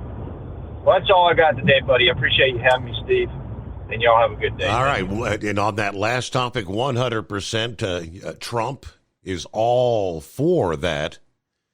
And, the trucking industry experts, after Trump won the election, we had discussed on numerous reports where they explain how it would be so beneficial for the trucking industry. You have so much movement of freight that otherwise is not necessary. If it's made overseas, all right, it's made, comes into the port, it moves from the port, probably to a warehouse or a distribution center, then on to the final destination. If it's made here, all the parts to manufacture are coming from various locations to the manufacturing facility and so on. And ultimately, it would be great for the trucking industry. We'll see where that goes. All right, up big time. They're calling it a three-pronged storm. Snow, ice, we even saw severe weather wreaking havoc across the central U.S. this past day, shifting eastward toward the mid-Atlantic here for Monday, threatening to unleash widespread disruptions and highway chaos. I-70 was one of the many roads closed in Kansas over the weekend due to what started as ice, but then transitioned to heavy snow. Blizzard warnings were also in effect as gusty winds reduced visibility. At one point, word this past day, Sunday, was all state highways were closed in northeastern Kansas. According to the Department of Transportation, the Highway Patrol added, if you venture out, you may be stuck on those closed roads for an extended period of time. Weather conditions were making it extremely difficult for the emergency responders to actually get out and assist those in need. In St. Louis, the mix of snow and ice causing mayhem Sunday, where AccuWeather's national reporter Tony Lobach captured footage of cars stuck everywhere. Similar scenes unfolding around Louisville, Kentucky, where over a half foot of snow clogged highways there. Kentucky Governor Andy Beshear said this past day, we see far too many wrecks out there that for people that do not have to be on the roads. So I want to ask, stay inside. Why do you venture out? They had days of advance notice on this. Of course, travel headaches ensued at airports all over the country. More than 1,000 canceled flights, 3,000 delayed this past day, which could obviously have a ripple effect at airports across the country as we start the new week. Multiple accidents, hazardous conditions, parts of I-71 and I-64 were closed in and around the Louisville area. On the southern side of the storm, we had the thunderstorm activity from eastern Texas through Mississippi. Numerous tornado-warned cells. There was, in some of the same areas, struck by deadly tornadoes there at the end of December. I haven't seen updates on any touchdowns there this past day, but it was primarily tornado-warned cells through Mississippi and Louisiana this past day. Things began to calm down. There were a few warnings in Alabama, but as the evening progressed, things more or less just transitioned to heavy rain and some thunder and lightning. Get back to your calls after this. The Steve Summers Overnight Drive. At Hot Shot Secret, we share the science behind common diesel problems. For example, excessive black smoke. Excessive black smoke has two causes: carbon buildup and internal diesel injector deposits, also known as IDIDs. Hot Shot Secret Diesel Extreme has the highest concentration of active ingredients allowed by law and will safely remove all types of injector deposits, including IDIDs and carbon buildup, to eliminate black smoke. Hot Shot Secret Diesel Extreme is available nationwide at truck stops, fine farm and auto stores, and online at hotshotsecret.com. Increase fuel economy up to 7.9% with Hot Shot Secret Gasoline Extreme, the solution to maximize your engine's performance and fuel economy. Whether you're driving a sports car or a daily commuter, Gasoline Extreme is specially formulated with PEA to deep clean. Don't settle for an average driving experience. Upgrade to Hot Shot Secret Gasoline Extreme and go further on each tank. Order now on Amazon or hotshotsecret.com. Hot Shot Secret, powered by science. Hey truckers, this is Steve Darnell from the hit TV show Vegas Rat Rods. Check it out. Industrial Injection has been a leader in the diesel heavy-duty industry since 1985. Whether you are looking to keep your truck on the road, you are a hard-working farmer feeding America, an over-the-seas mariner, a miner, or a construction craftsman, Industrial Injection can help keep your heavy-duty rigs and equipment running so you can keep America thriving. Get all your turbochargers, injection pumps, injectors, and engine parts at industrialinjection.com. Industrial Injection, the place to go for all your diesel parts needs. The Overnight Drive with Steve Summers. Live from the Hot Shot Secret Studios. Call Steve now. 844-844-3388. That's 844-844-3388. Yeah, somebody said, greatest day of the week. I said, what do you mean? An ugly night out there for those trying to move the freight, again, to the much of Illinois, Indiana, Ohio, now Pennsylvania, moving on over to the eastern seaboard as we get the new week underway. See what's going on with the dinghy one. Happy New Year, Dingbat. Happy New Year. So did you enjoy your New Year's? Indeed I did, yes. I had a good New Year's weekend, enjoyed the time off, spent some time with the family. I got to go out a couple times, have some good meals. Is that with the in-laws or the outlaws? It was actually Lauren's mom and dad, so what would they be considered? That's the daughter-in-law's parents. But I just dropped Braindead off at work, so he's delivering some groceries. Everybody don't panic. Trust me, there's plenty of groceries to go around. Yeah. They wiped out the shelves in this region. I mean, Walmart's, Kroger's, the shelves, you couldn't find milk, water, bread. It's almost comical. Oh, it's the same thing here. Like, if you hear the word snow, everybody just wipes out everything. Everybody panics and everything like that. And I'm surprised they haven't shut the schools down yet. Knock on wood. But I've just been working at FedEx and just going in circles, literally. Yeah. So I had a worker ask me. She said, "Do you enjoy going around and picking us up at night?" I was like, "Yeah, better than nothing."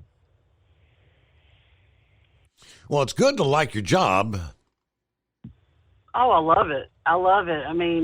To see the standpoint of seeing the workers instead of the pilots, but the back of the freight and everything from the plane to the assortment center to your doorstep is pretty cool. Yep. Braindead just texted me. He said, tell him that you said hello. Oh, okay. Hey, Braindead. He's getting ready to go. He's getting ready to go to work. So I just made it across the river, so time to buckle down. Well, some of the groceries in our area, according to Eskimo Mom, she delivers the groceries to Meyer, and she's not working tonight. She doesn't normally work Sunday night, Monday morning anyway, but she said her co-drivers were all told to kind of park it till the road conditions improve. That's crazy. But also, you know, Tennessee and Florida are playing this Tuesday, right? That's right, yes. Does anybody got bond money? I will do appreciate it. All right. Well, it's great to hear from you, Dingbat. Be safe out there, and Happy New Year. Hope you enjoyed your New Year's weekend. Happy New Year. All right, there you go. From our friends at OOIDA, they tell us the push for broker transparency has been a long time coming. That's why OOIDA wants you, the truckers, to seize the opportunity. A proposal to improve broker transparency regulations is finally on the table. Truck drivers have through January 21 to let the new administration know why the regulation is important to small business carriers and general highway safety.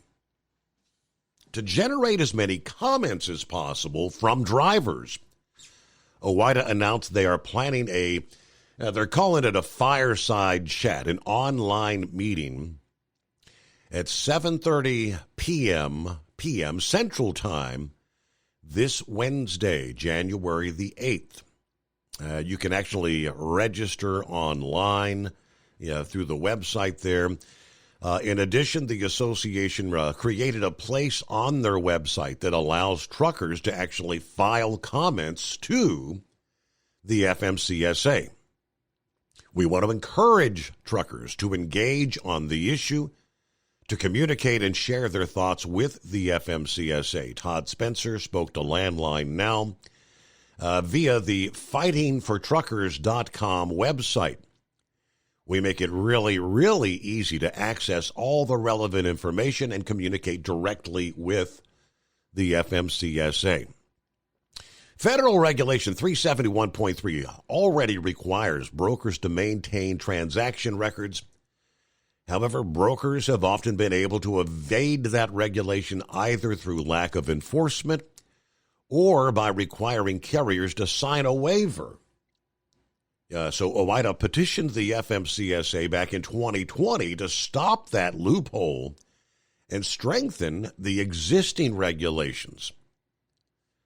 Now, we've been through what their proposal would cover on a number of occasions before. As of January 3rd, the FMCSA had received about 2,000 comments. OOIDA is hoping that they'd like thousands more truckers to explain why transparency is necessary. The squeaky wheel gets the grease, and the squeaky wheel gets the grease in Washington, D.C., according to Vice President Louis Pugh. Now is your chance to tell your side of the story. Tell how this could actually affect you. So again, that's 7:30 p.m. Central Time, this Wednesday evening. We'll be back. Ultimate comfort on the road.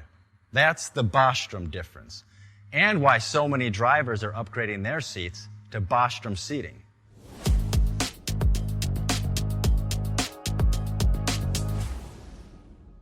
With roots dating back to 1935, we know seating.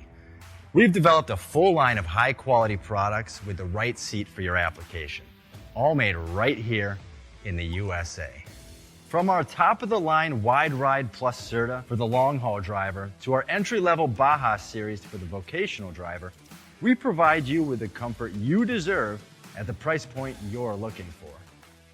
We know you're busy. You don't have time to search every distributor and dealership for the right seat, only to find the one you want won't fit in your truck. That's why we created BostromSeating.com. It's a complete seating solution. You can build the perfect seat with the features and options you desire, and we'll help you be certain it'll fit in your cab. Once you've built the perfect seat and have the part number in hand, you can shop pricing and availability. Our Where to Buy feature allows you to pick up a seat right where you are or anywhere along the road you'll be traveling. When you install a Bostrom seat, you become part of the Bostrom family. A family that includes other drivers who recognize this is more than work. It's a ride, one that requires the next level comfort and support only Bostrom can provide. Go to BostromSeating.com to design your ride with ultimate comfort for the open road. Hands on the wheel, hands off invoicing. At Transcap, we're built for high speed and service, just like you.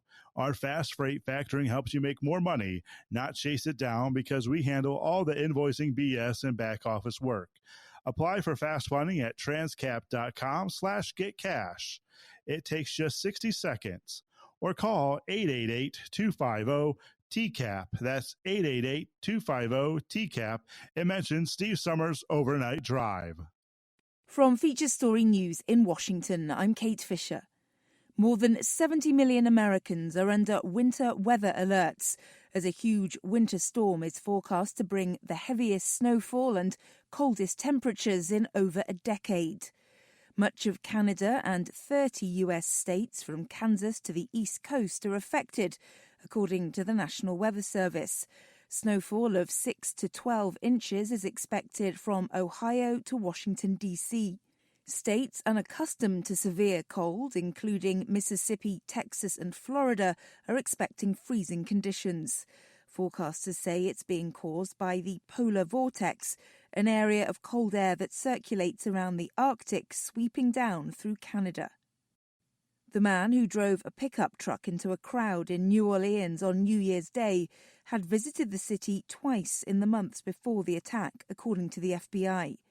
Shamsuddin Jabbar also travelled to Egypt and Canada in 2023, though it's not yet clear if those trips were linked to the plot. Lisa Carton reports.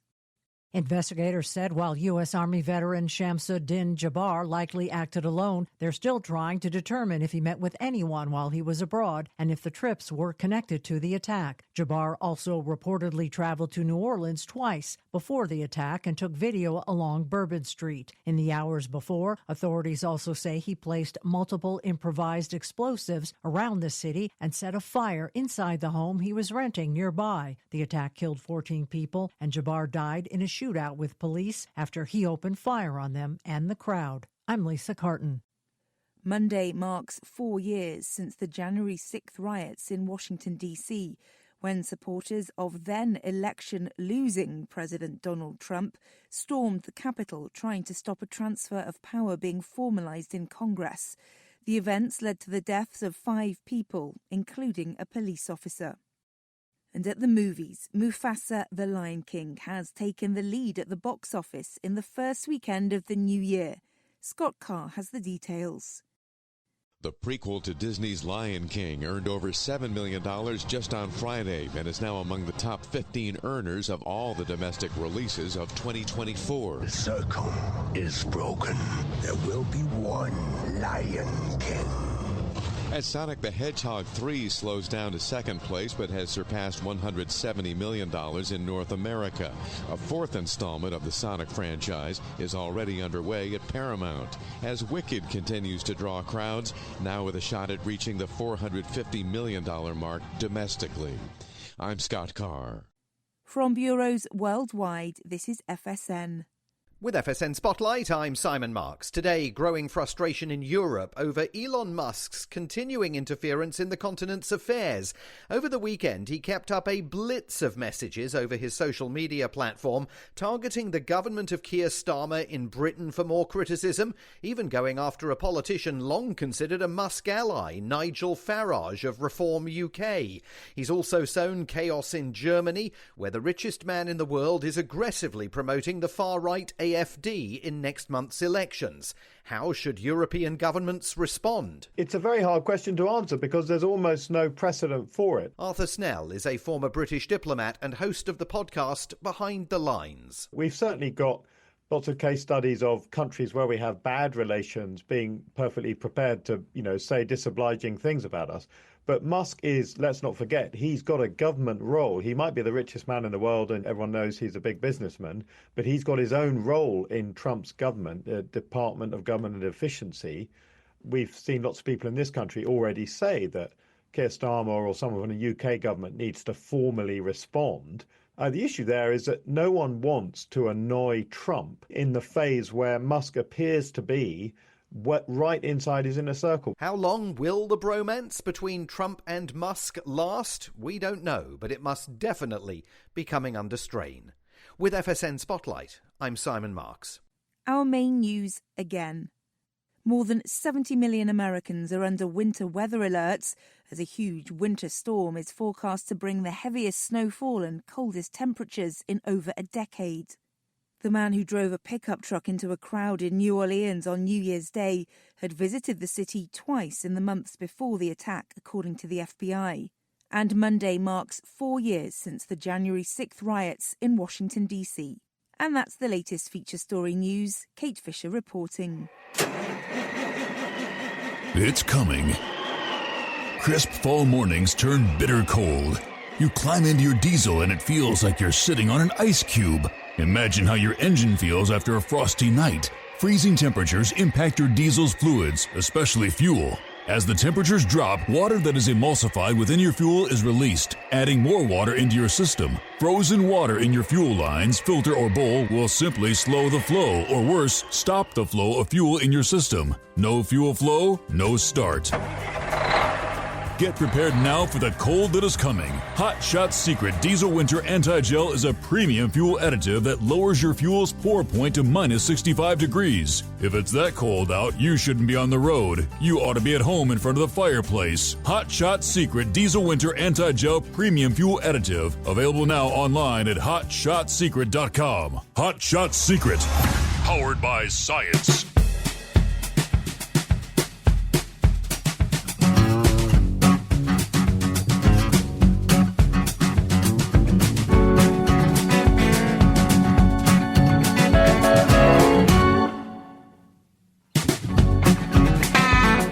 Our friend the anonymous hippopotamus was on hold, but he didn't have much time left. The truck was parked. He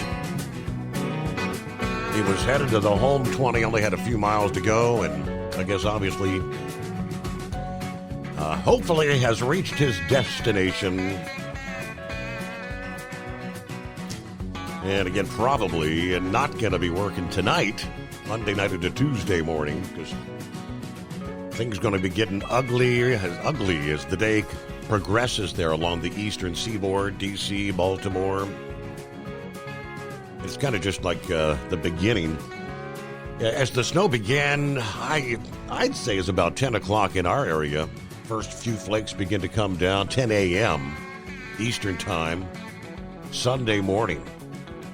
Yeah, a light snow continued for hours and hours, kind of intensified through the evening. Yeah, we did have a few hours transition over to a bit of a sleet, freezing rain kind of mix. Then to change back over to just plain old snow that continues to add up. One thing you begin to notice is the winds beginning to increase. Going to see a lot of blowing and drifting of that snow now that's come down over the past day. And here this early Monday, when I say it's the tip of the iceberg, AccuWeather. Yeah, this is why you need to be treating that diesel. Treat that fuel. Round after round of Arctic air is poised now to plunge into the central and eastern U.S. And forecasters advise each outbreak has the potential to bring colder air further south than the previous round. And that's going to lead to a major surge in energy demand and the risk of freeze-related damage in those southern states. Now, the magnitude and extent of the Arctic air begins to build here in this first full week of January, lingering through the middle of the month and at times affecting more than 250 million people living in more than 40 states in the central and eastern regions. At this time, it looks like there will be at least 3 major blasts of Arctic air affecting the southern states.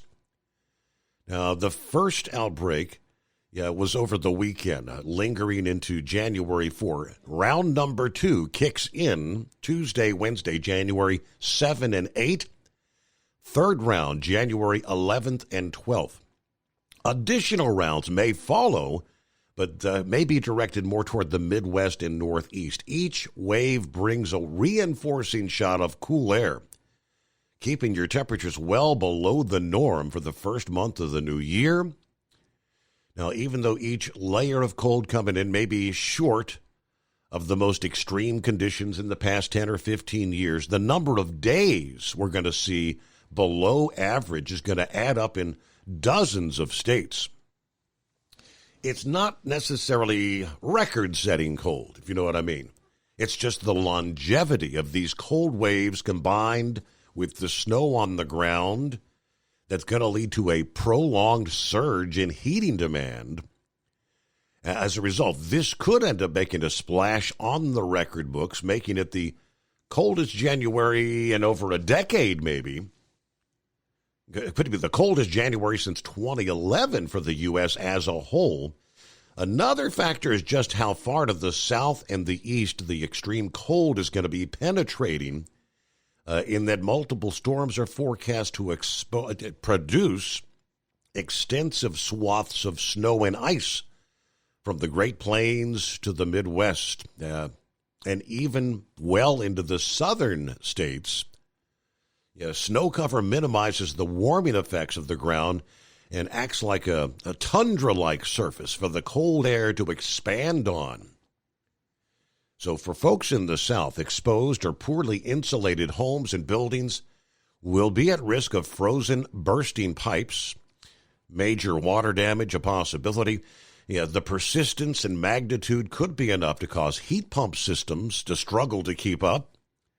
As the energy demand increases, the strain on the power grid could force rolling blackouts.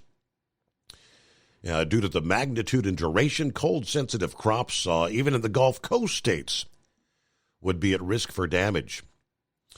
Right now, they say the areas likely to be most vulnerable to crop-damaging freezes will be central and northern Florida, southern Louisiana, parts of central Texas. We're closely watching southern Texas and southern Florida for any indication of lower temperatures that may bring damage to agriculture there. Of course, much of the Great Lakes, very little ice cover, leaving the exposed water to warm the Arctic air a little bit. But with the persistent cold air, that's going to cause the ice cover to increase rather substantially in the coming days.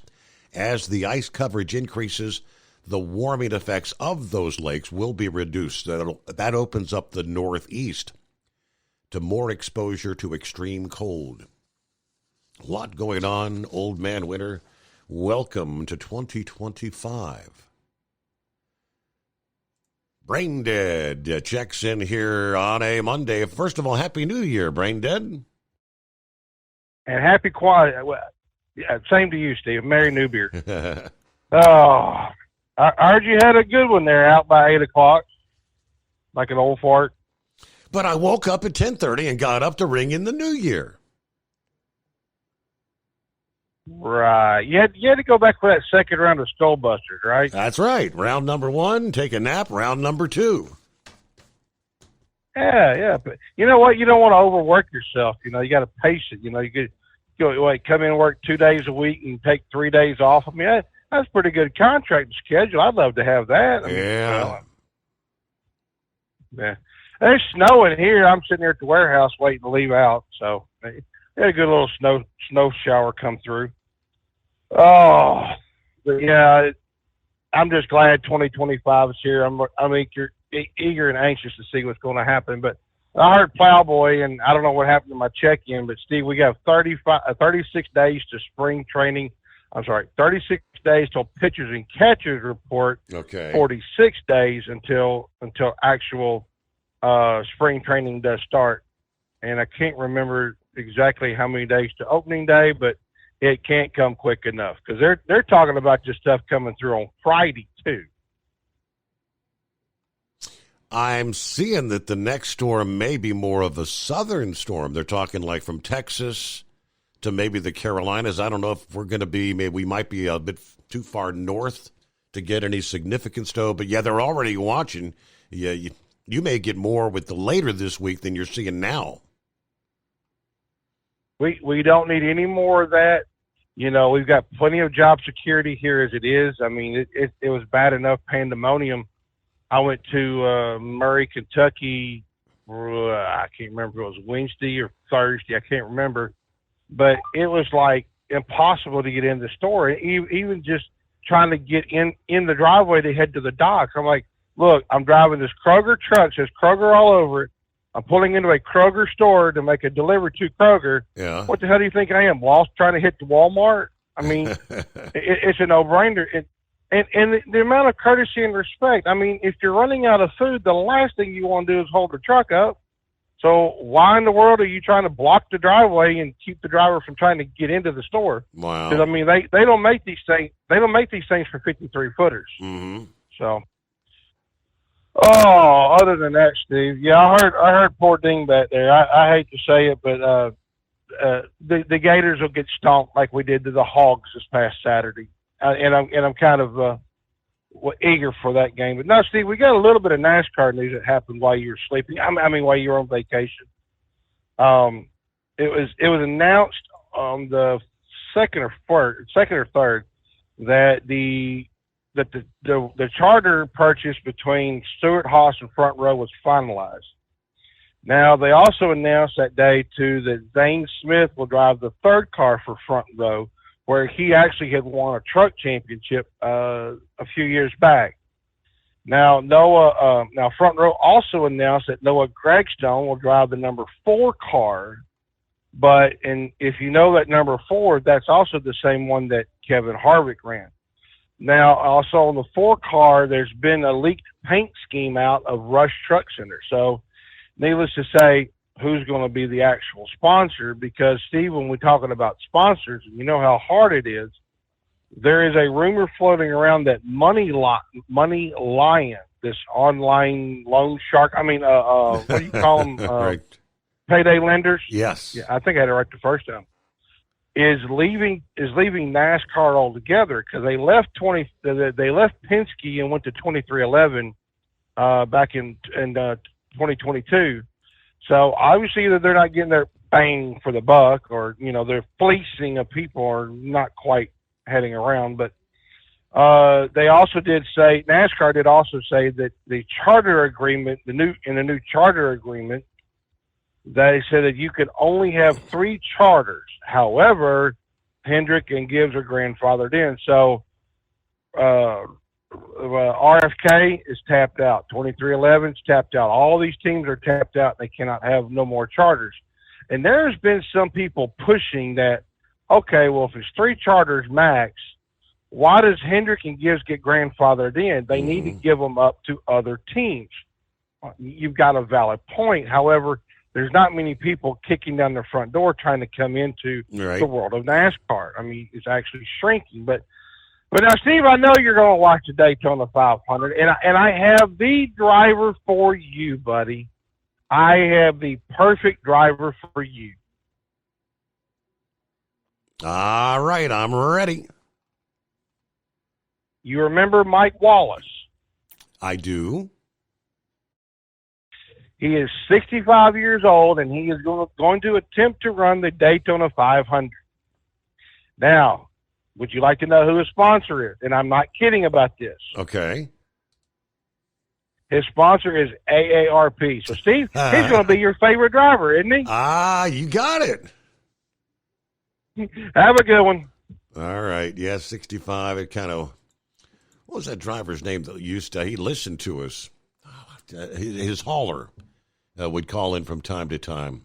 I don't think he's racing anymore. He hit the 70s, but was still occasionally competing in some NASCAR events, but it'll come to me. It's 18 past the hour. The Steve Summers Overnight Drive, live from the Hot Shot Secret Studios. At Hot Shot Secret, we share the science behind common diesel problems. For example, excessive black smoke. Excessive black smoke has 2 causes: carbon buildup and internal diesel injector deposits, also known as IDIDs. Hot Shot Secret Diesel Extreme has the highest concentration of active ingredients allowed by law and will safely remove all types of injector deposits, including IDIDs and carbon buildup, to eliminate black smoke. Hot Shot Secret Diesel Extreme is available nationwide at truck stops, fine farm and auto stores, and online at hotshotsecret.com. Increase fuel economy up to 7.9% with Hot Shot Secret Gasoline Extreme, the solution to maximize your engine's performance and fuel economy. Whether you're driving a sports car or a daily commuter, Gasoline Extreme is specially formulated with PEA to deep clean.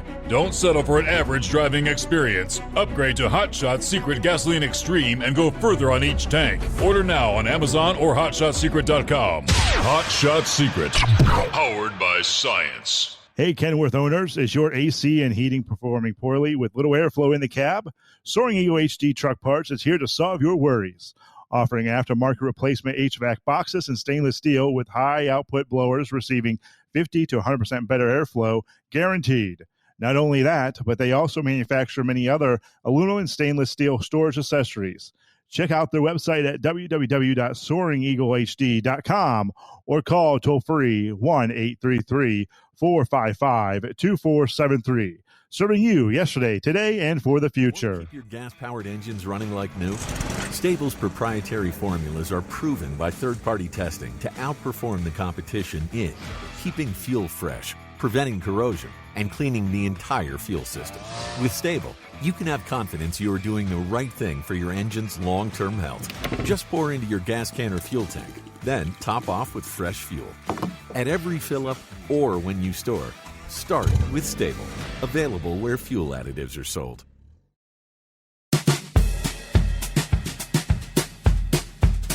All right, it was a story Knucklebuster brought up here a few hours ago. Ford recalling more than 295,000 Super Duty trucks for failing the CP4 RP7 high-pressure fuel pumps.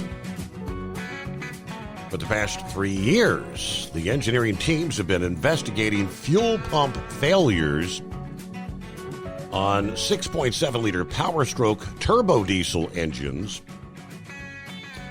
The part in question is the Bosch CP4 RP7 fuel pump that Ford introduced during the 2020 model year run of the F-Series Super Duty trucks and ran through the 2021 model year when they replaced it in production with an updated RP8 unit. But the new recall campaign covers 295,000 plus trucks across the Super Duty lineup, from the F-250 to the F-750, as long as it's equipped with the 6.7-liter Power Stroke. In their chronology report to the National Highway Traffic Safety Administration, Ford said its initial investigation attributed to the high-pressure fuel pump failures to aged biodiesel resulting from the COVID pandemic shutdowns. Over the following months, as CP4 fuel pump issues came to light in Ram's heavy-duty trucks, Ford maintained the problem boiled down to fuel sitting for an extended periods of time during the pandemic and concluded that condition led to non-start faults with customers' trucks rather than a trend of stalls. As a result of that, they did not issue a large-scale recall. General Motors also faced a lawsuit alleging the Bosch CP4 fuel pumps were unreasonably fragile and could cause 6.6-liter Duramax turbo diesel engines on 2011 to 2016 Chevy Silverado and GMC Sierra heavy-duty trucks to shut down while driving. They settled the class action for $35 million in October of this year. Although they agreed to compensate the impacted owners, they denied any wrongdoing. By 2024, the automaker's investigation included what they call connected vehicle data telemetry, as well as analyzing conditions that could result in the loss of motive power situations, in addition to no-start faults. Through teardowns of failed fuel pumps, the company said there was a positive correlation between biomass diesel specifications and average temperatures within a state and the incidence of failures. So between October of 2019 and November of this year, Ford said they received more than 3,000 warranty claims, 498 field reports, 58 customer service reports associated with the failing fuel pumps. So they decided to formally issue a recall to address the problem here just a couple weeks ago. Okay. Happy New Year, Pappy. Happy New Year, Steve. It's rolling in quite well. We got at least 7 inches out here. I don't know, it's not like I took a tape measure out there, but I went out and pushed every bit of 6 inches off the cars. Earlier, they're covered again, and we're supposed to get, another 3 inches? Something along. I mean, when they updated 10 p.m., they said it was going to be another 4 to 6 on top of what we had 10 p.m. this past evening. All I know is when I get my brakes, I open the door, and it's still coming down. Now we're starting to get some of the blowing. It's going to start drifting. Right. Yeah. So I guess now I have to get up a little early and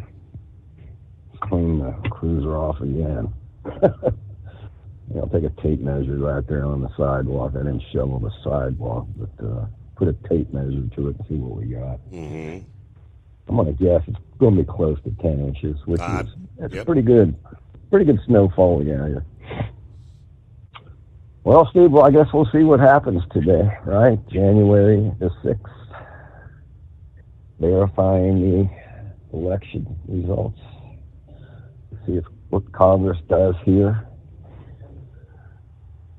And the vice president, if she certifies these results. Right. Aren't they supposed to do that today? Right? That is correct. And I mean, even with the weather, they're saying that they're going to be there. At least that's what Mike Johnson said yesterday. Now, we were talking earlier about that, this Judge Merchan talking about a January 10th sentencing. And at the end of the story, it said he's inclined to do an unconditional discharge. I see Roki posted here because I didn't know what that meant. He said an unconditional discharge is a legal outcome where a court finds a person guilty of an offense but imposes no further punishment, conditions, or penalties. That means the case is effectively closed after the conviction and the individual's not subject to fines, probation, or imprisonment. That was from a Google search he had done there. I guess is this just his way of to make sure he has something on his record of being found guilty and, Well, yeah, he's already been found guilty. That's how he's getting a sentence. So. Right. So this is just kind of the coffin in the nail, but I'm kind of on the lines with Evil there, man. Before I see it, before we see the actual outcome, I'll see it when I believe it, Or believe it when I see it, rather. So we'll see. That very well could be. Or if he sentenced him, who knows, Steve, what they'll come up with. We sentence him, but we delay his sentence for 4 years and 1 week. Who knows? Oh, jeez. Yeah, Steve, we had this nut job. New Orleans. Transfer into Islam, an American born in the Army for I don't know how many years. Supposedly was radicalized at some point. And again, Steve, if the FBI wasn't watching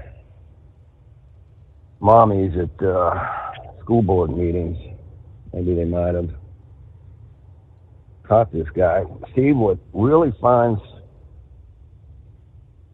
funny here is that the FBI did a search warrant on his house. Did you see that news crew go in to that residence a couple days after the search warrant was served?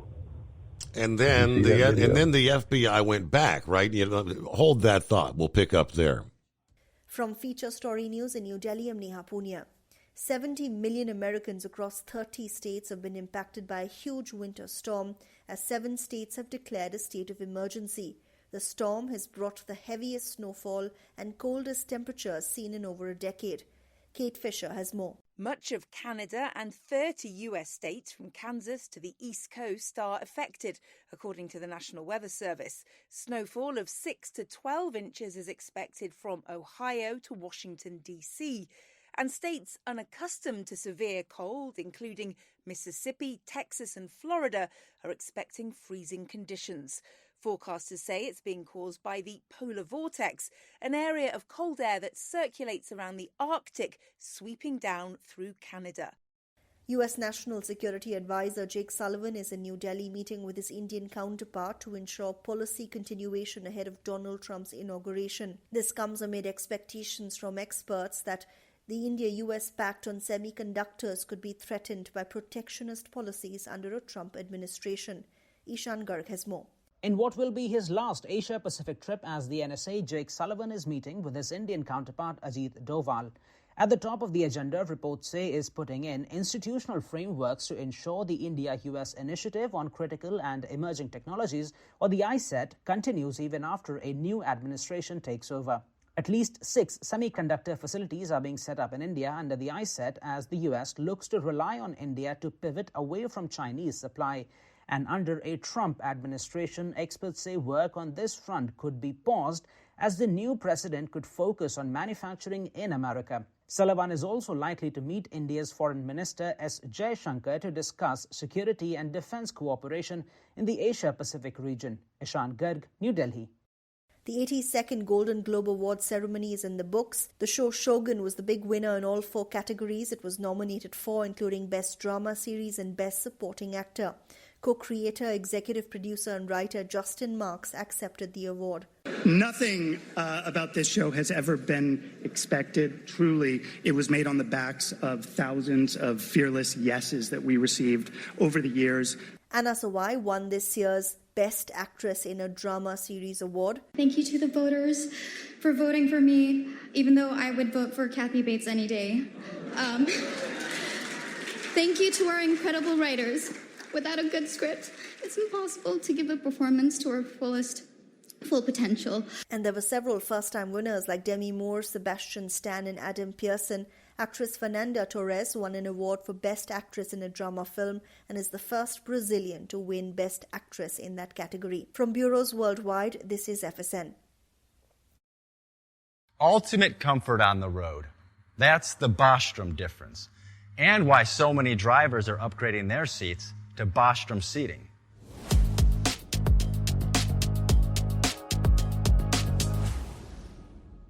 With roots dating back to 1935, we know seating. We've developed a full line of high-quality products with the right seat for your application, all made right here in the USA. From our top-of-the-line Wide Ride Plus Certa for the long-haul driver to our entry-level Baja series for the vocational driver, we provide you with the comfort you deserve at the price point you're looking for. We know you're busy. You don't have time to search every distributor and dealership for the right seat, only to find the one you want won't fit in your truck. That's why we created BostromSeating.com. It's a complete seating solution. You can build the perfect seat with the features and options you desire, and we'll help you be certain it'll fit in your cab. Once you've built the perfect seat and have the part number in hand, you can shop pricing and availability. Our Where to Buy feature allows you to pick up a seat right where you are or anywhere along the road you'll be traveling. When you install a Bostrom seat, you become part of the Bostrom family. A family that includes other drivers who recognize this is more than work. It's a ride, one that requires the next level comfort and support only Bostrom can provide. Go to BostromSeating.com to design your ride with ultimate comfort for the open road. Hands on the wheel, hands off invoicing. At Transcap, we're built for high speed and service, just like you. Our fast freight factoring helps you make more money, not chase it down, because we handle all the invoicing BS and back office work. Apply for fast funding at transcap.com/getcash. It takes just 60 seconds. Or call 888-250-TCAP. That's 888-250-TCAP. And mention Steve Summers Overnight Drive.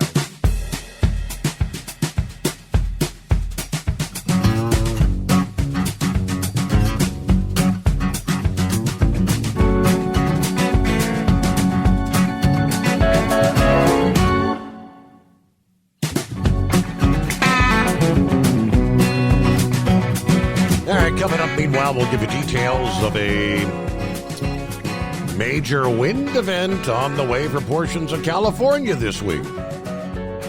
Once again. We'll get to that coming up here.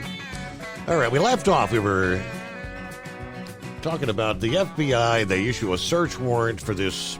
The guy's dead, whatever. Born in America, radicalized. Kills, 14, 15, 30 others injured. So they go into his place, and they did not, seal off the crime scene. I heard some discussion, I think it was on Fox News, from a former, an FBI agent. He said it was kind of unprecedented. They did not seal it off to preserve what is a crime scene. And then, another crew goes in there, like a news crew, but the FBI went back again, apparently, over the weekend for a second time. Like they missed something, or what can you tell me? Yeah, that's all this news crew going in there. And I'm seeing all this evidence and wondering why the FBI didn't take some of this stuff. They took samples. There's a Quran. You'd think they would have took that Quran. Yeah. You would have think there was some other stuff laying around. You'd think they would have took. But what's more surprising is that if they didn't secure it in case they want to go back. This happens a lot where especially this guy's not there, he's dead. So you can secure that and, put the tape up, do not cross, crime scene, that kind of thing. Do not enter. And in case you got to go back. Now, if they got to go back and get anything, well, the crime scene's been contaminated because you got journalists walking around through there.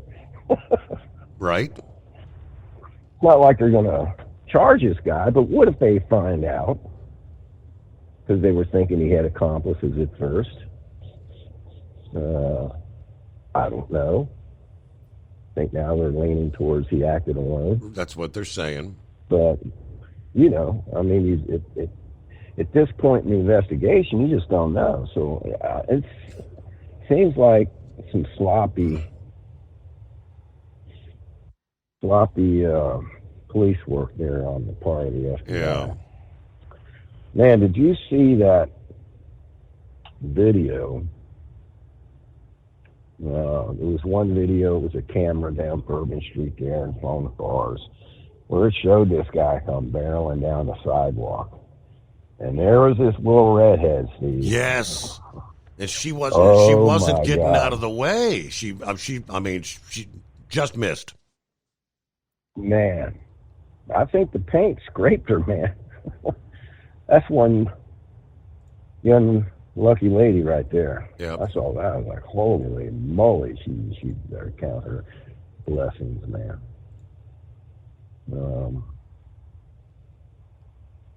Even another thing that's kind of came up, causing a lot of questions, is this Las Vegas deal.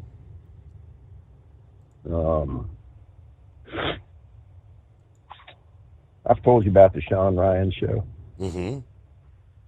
That podcast, retired ex-Navy SEAL, he's now got this podcast. And he's been having some pretty interesting people on here as of late. He's really getting a name for himself. And Steve, if the mainstream media haven't heard of him now, they've heard of him now. There was a intelligent officer who I'm trying to think exactly how you classify this guy. He's out now, but that's what he did when he was in. And anyway, I guess he had his website, a couple social media accounts. His name was Sam something. But apparently this Green Beret was trying to reach out to this guy, send him some emails, send him some messages on his Instagram account saying that he wants to blow the whistle on some things, and he only has until January 1st to do it. By then it's going to be too late. Apparently, the guy saw some of his emails. He says, listen, man, we get so many of these things. You don't know what to say. He said, but when they had him ID'd, he said it was, I forget his name, this Green Beret. Anyway, when they got him ID and announced it, he was like, holy moly, this is it, dude. It's been sending me these these emails. So none of the stuff that were in these emails have been corroborated or confirmed to be true.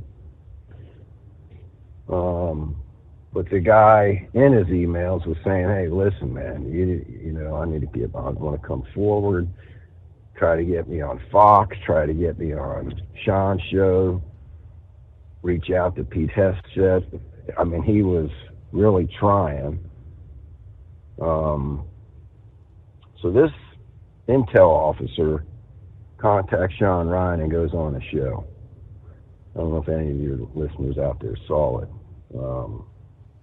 But he goes into why he decided to come forward. And they sent all this information to the FBI. They continued to say that, listen, what we're about to tell you here has not been substantiated. You know, we're just saying that we think the emails are legit. So anyway, this guy went on to say that, hey, he's talking about the drones. Okay. I forget the name of the technology that he used. But he said these drones have this technology. Basically, it's this anti-gravity technology that I was talking about, a week or so on your show. Some of these things are coming out now about possible crazy Star Trek technology with these drones. And in his email, he says the United States is in its worst perils. He said the United States and China possess this technology, and he said China could literally park with unlimited payload a drone over the White House, and there's nothing the United States government can do about it. And he said, checkmate. Now, this guy was a Green Beret. He was an 18 Zulu, I think. So there's been some investigation on this dude.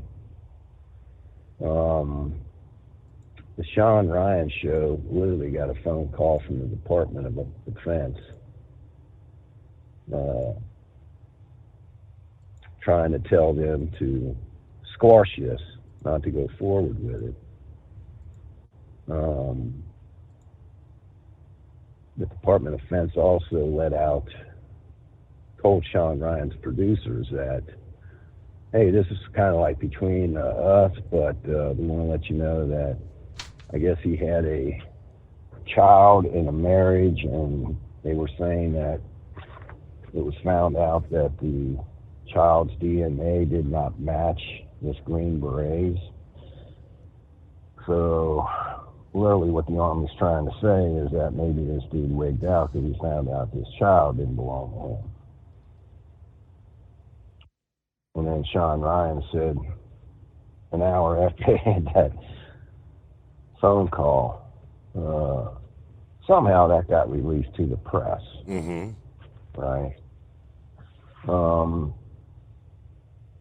Seen some other people that did some digging in on this guy. They're just not convinced he had any knowledge or was high up in the government enough to have any information or intel on these drones. Possible people were talking to him, maybe, but for him to have maybe direct involvement, they're skeptical, real skeptical. Gotcha. So to try to confirm this. The second thing he brought up was that in 2019, he took part in going grid coordinates for targeting of a drug operation in Afghanistan. And the military done some airstrikes, which resulted in the death of a lot of civilians. And he pretty much came out and said these were war crimes, and he helped cover it up, and now it's his conscience is getting to him, so he wants to blow the whistle on this. Now, with that said, UN's already came out and talked about that, and the government squashed it. There's another Green Beret that said, listen, kind of get where he's coming from, but what does he think by bringing this back up? He said nothing's going to come of it. It's 2019. The UN tried to make some allegations, but it got squashed, and so he's like, I don't see how he thinks any heads are going to roll now. So kind of leaning towards the fact maybe this guy just had some serious PTSD. I don't know. But there's some funny business going on with this Tuesday with the government, man. This guy was claiming that he was being tracked by the government.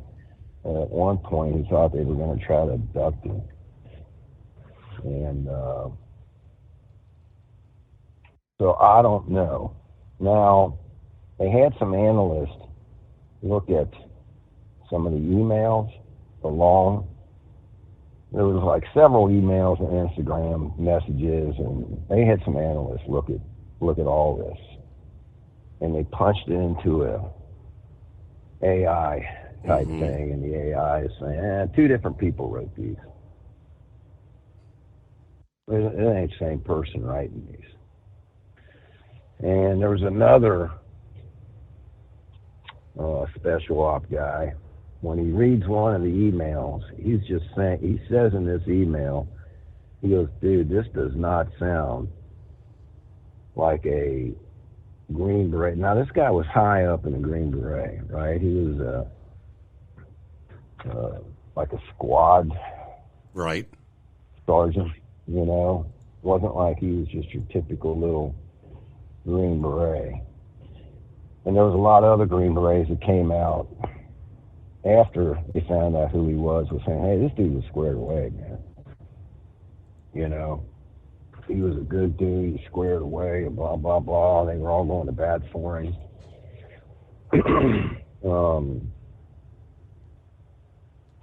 But with that said, the one Green Beret was saying, listen, man, unless this guy was drunk maybe when he wrote a couple of these, I mean, just the terminology he was using, it just doesn't match. Not him. Things just weren't adding up. Now, the other email, he said, now that sounds like something a Green Beret would write, And I'm surprised the news media, I don't know if they released this yet, but it was pretty much like, hey, the government's failing us. We need to get our act together. We need to do it peacefully. If it can't be done peacefully, he was calling for his brothers to take over, right? So this dude might have just wigged out a little bit, Steve. I mean, these dudes over here, these especially the special op guys, when they talk about PTSD and these Army and Marines and airmen and naval people that been in combat and seen some things, these special op guys have really seen some things that most humans shouldn't have to see. Correct. So it takes its toll on them, and who knows? I don't know. A couple things that were funny is that he showed some photos. Said his wallet was laying in the back seat. They pulled out his wallet was completely scorched. They pulled out his driver's license and some other driver's license and passport. They said initially that his body was so cooked that they had to identify him with forensics, but the ID and the passport were fine to read. Well, and here's the other thing, Steve, is once they kind of knew they knew who was in the car, but they just had to confirm it, right? He rented that Tesla. So they knew when they rolled up on who supposedly they thought was going to be in this car. So this whole thing that, Steve, the CID, the Army, CID, and DOJ, they would have been involved in this immediately.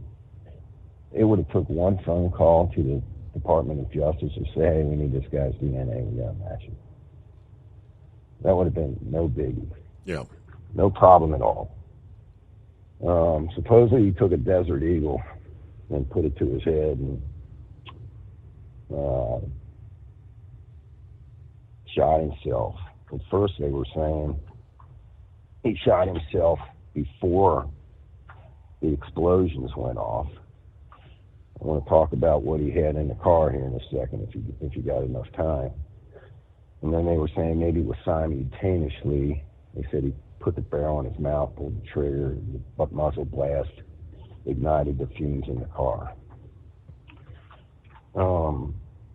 Steve, I think this guy, maybe he thought maybe by his death might bring attention to the troubles of we're having in this country right now, maybe. I don't think he meant to hurt anybody. This dude was a Green Beret. Stevie had Coleman fuel and some mortar shells in the back of that thing.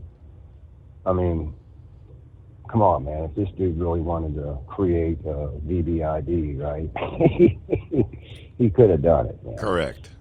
This was really no big car bomb. And what was funny, when that intel officer called the FBI and let him know what he had, he kept telling this FBI agent that in his emails he was talking about, hey, I'm armed and I got a VBID, or a VBID, is the way the military calls them. And the FBI agent kept, after a couple times he mentioned it, the FBI agent, what's a VBID? What are you talking about? He said that twice. What's a VBID? And the guy was like, are you kidding me? I'm talking to an FBI agent and don't know what a VBID is? A VBID, which is a vehicle-borne improvised explosive device. Large car bomb.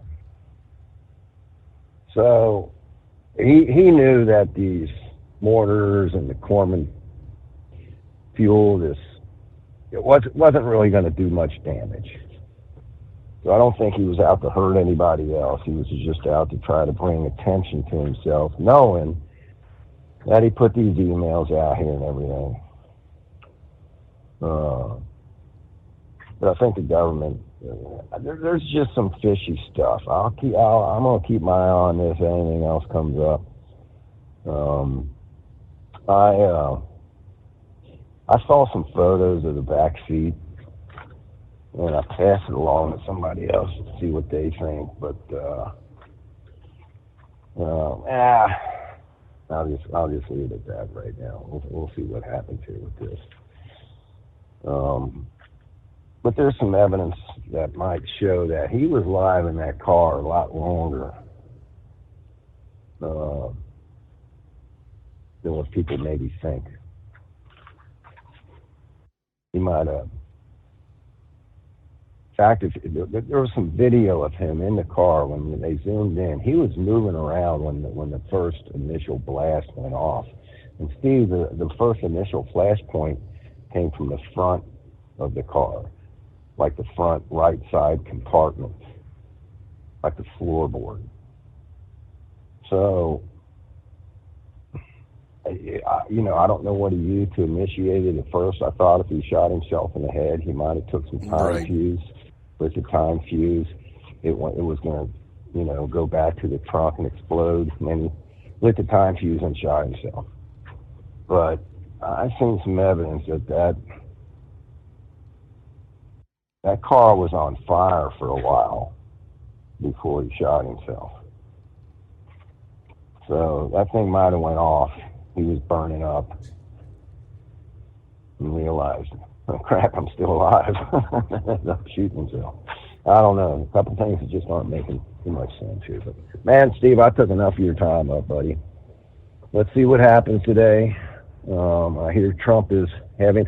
Hey, run one quick thing, and I will get off of here. I don't know if you heard about this guy by the name of Brandon Briggs. Steve, I just heard of this dude. He is somebody, your average normal Joe, that has been having these visions. Prior to July 13th, Trump's first assassination, back in February, this guy came out and envisioned. It's all on videotape and time-stamped. He said he's having these visions, and he's talking about it, and he goes, Trump, this bullet goes past Trump's ear, his right ear, he grabs his ear, he falls to his knees. This was in February. Then in October, he had an envision on the New Orleans deal. He talked about that. A couple days ago, he came out and he's having an envision about something about it's going to go down, big trucks involved, monuments, ammonia nitrates. He's talking about nitrates. And people are starting to say, is he having a vision on the inauguration day? Is something going to happen? Okay. Guy by the name of Brandon Briggs. I don't know if you find him on Instagram or Google his name. But he's having these visions. I mean, he had two of them, Steve. I guess my only question would be, was he like Nostradamus, and he makes so many different predictions that some are probably going to come true? I think this dude is just some normal guy. He's not really even like well known or anything, you know, just out of the blue. I don't know, Steve. I don't know that much about him, so I can't say for sure, but I've seen his videos, and he just looks like some guy from the South lives in a trailer, look like to me. I'll see what I can dig up on him. All right, so we close out another hour there. Final hour ahead on a Monday, 6th of January for 2025. Ultimate comfort on the road. That's the Bostrom difference. And why so many drivers are upgrading their seats to Bostrom seating.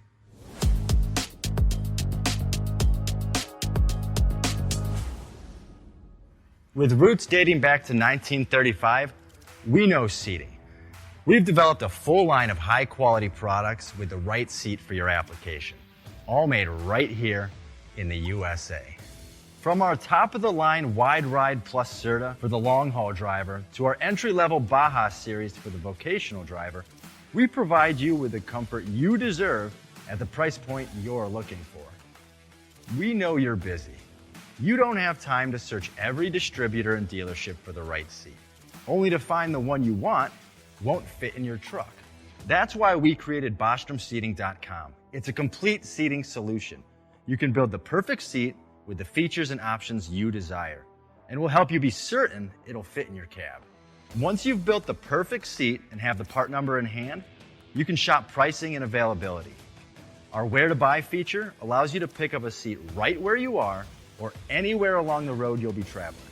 When you install a Bostrom seat, you become part of the Bostrom family.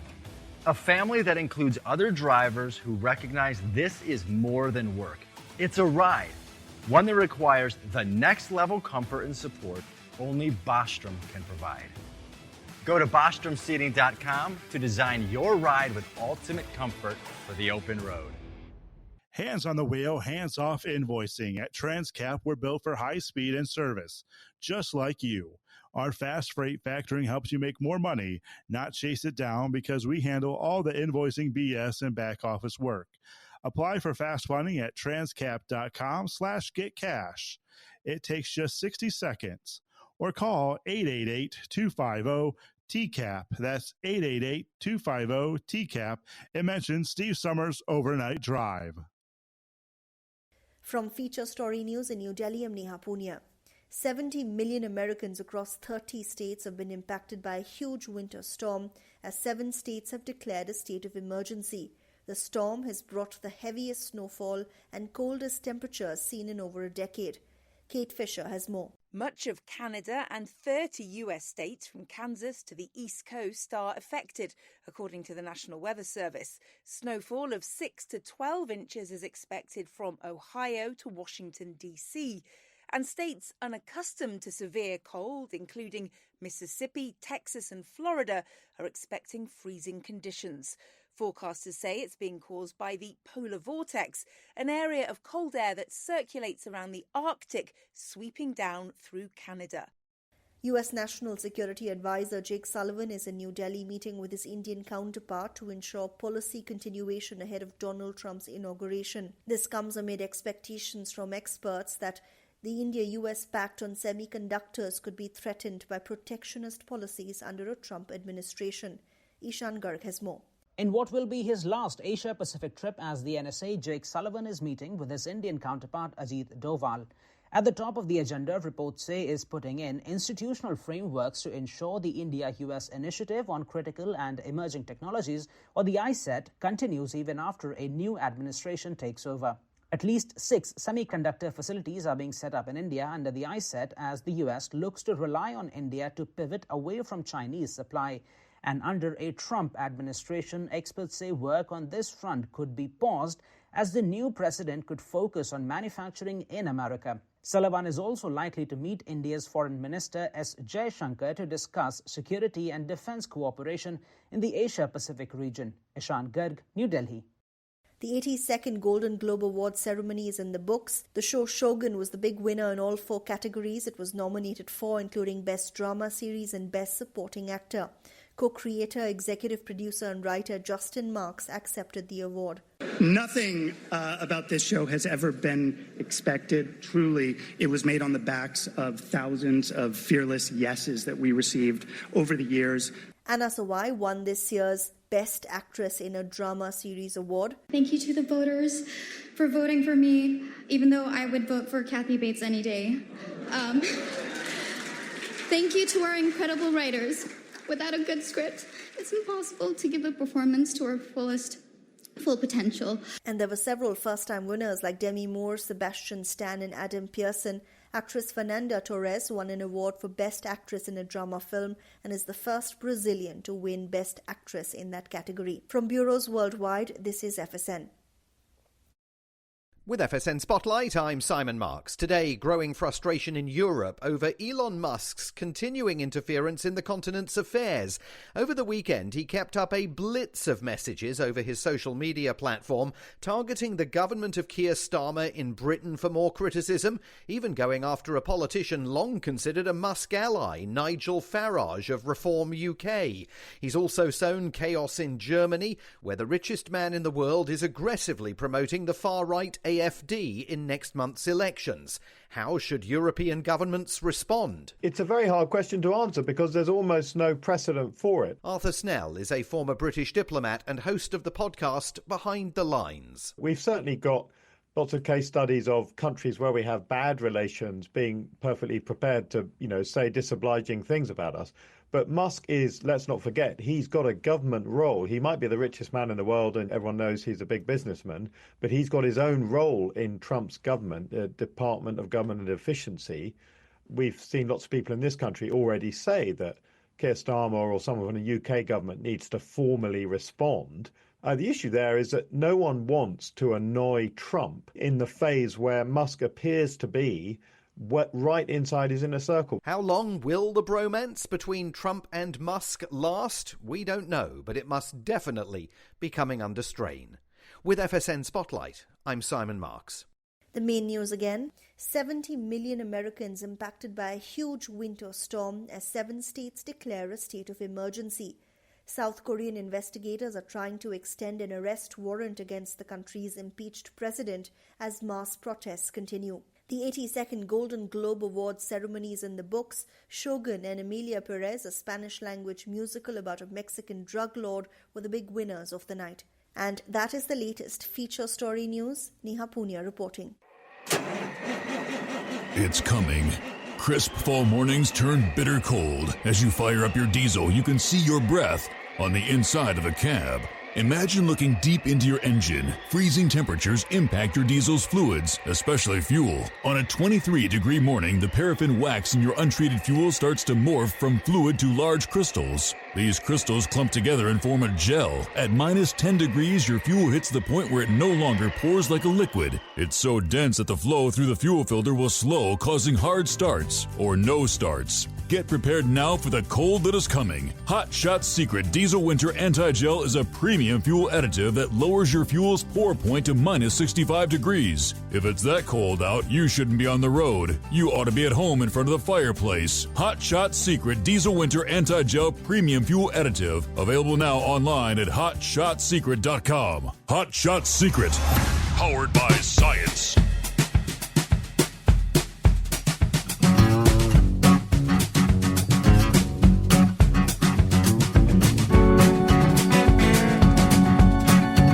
We've got a Monday. I don't know that I'd call it the greatest day of the week, but hey, Happy New Year. After the holidays have officially concluded, back to the old grind. Truck and Phil back on duty. Happy New Year. Happy Monday. Best day of the week. Coffee up. Good morning, Mr. Summers, the Hot Shot Secret Nation, and the great product of Staybill. All right, time to change things up. New Run begins this morning in Newaygo, Michigan on Mondays, Wednesdays, and Thursdays, and work local shuttles to Fort Wayne on Tuesday and Fridays. All right, a little change up for the new year. High of only 28 Fort Wayne, only 20 in Newaygo, Michigan. So let's depart Fort Wayne for Newaygo, Michigan, and flip back to Fort Wayne again. All right. A different route for a new year. Undoubtedly, you had that other route. You could probably have done that in your sleep. How many years? Fort Wayne to Sterling Heights and back again. And good morning to Wheelchair Dave. You were correct. I was trying to think of the name of that driver his hauler used to call into the show every now and again. It was Morgan Shepherd. Yeah, Morgan Shepherd, I think he raced way into his senior years. Of course, on a small budget like that, individual, no big sponsors. I mean, he'd spend time and effort and try to get a car together. If he had an accident and tore it up, he might not get to race again for several months. Just racing here and there. Hoping to at least make the field. Yeah, races like the Daytona 500 is one instance there for many, many years. I mean, if you just made the field, you were guaranteed at least some sort of a paycheck. For some drivers, it was worth it just to get in, make the qualifying field, and you may get the black flag because you're not keeping up to speed early on, but they got a payday. As Brain Dead mentioned, MBW Motorsports confirming their plans to attempt to qualify for the 67th annual Daytona 500 to open up the 25 NASCAR Cup Series season at Daytona.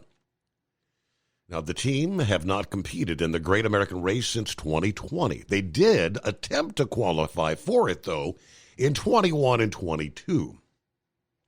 Now the team has confirmed that Mike Wallace, who has not competed in a Cup Series race since 2015, is set to attempt to qualify the number 66 Ford in this 200-lap race around the four-turn, 2.5-mile high-banked Daytona Beach, Florida Oval. Now, due to the fact the number 66 is a non-chartered, a.k.a. open entry, Wallace must qualify for the race either on speed, in the single-car qualifying session, or on his result in one of the two duels, the Bluegrass Vacations dual races. Because you got 36 chartered cars locked into the 40-car field. That leaves only 4 open spots. Mike Wallace, the younger brother of Rusty, the older brother of Kenny Wallace, had made 11 Daytona 500 starts and has a top finish in 4th place. Finished with Phoenix Raceway in 07. He made his first Daytona 500 qualifying attempt in 1992. He made his first start with Dunleavy Racing in 1995. Again, has not competed in the Daytona 500 since 2015. And yes, 65 years old. Should he qualify for this year's 500, he would become the first driver to compete in 5 different generations of Cup Series car. He made his Cup debut during the Generation 3 era back in 1991. A lot of changes since then. See if Eagle is still on board. You still with us there, Eagle? Yeah, I'm still here. I'm still here. Yeah, I wanted to go back to what I was talking about earlier, Steve, with this subway situation in New York. What's happening with that? But yeah, I wanted to tell Pappy, listen to his call, and I looked up this guy, this Brandon Briggs guy, and I've never seen it before, but he's got videos out there talking about what he's seen in the future and what might happen. It's real interesting. I might check him out after your show. I'll go off. I'll see if I can listen to some of his videos, and I'll tell you about him tomorrow night. What'd you say? I'm going to do the same thing. I'm kind of curious as what Pappy was talking about. Yeah. He said that some of his predictions that came true about Trump, and so he's saying something about the inauguration. There's a lot of people who's got a very bad feeling about the inauguration. I didn't get a chance to say that the first time I called, but there's also something real strange that people are talking about. I don't know if you've heard about this, Steve, that Donald Trump has scheduled a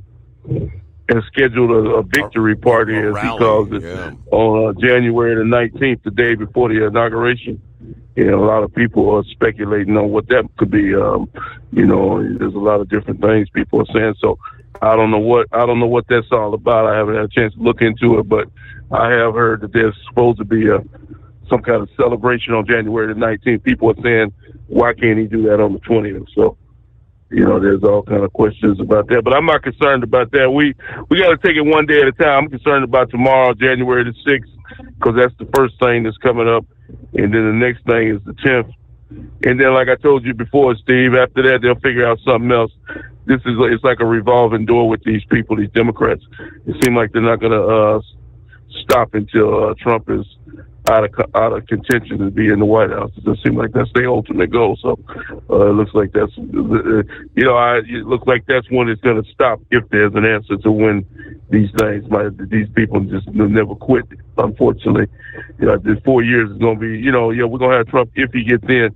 He'll be in the White House, but it's going to be hell to 4 years. They ain't going to make nothing easy on him.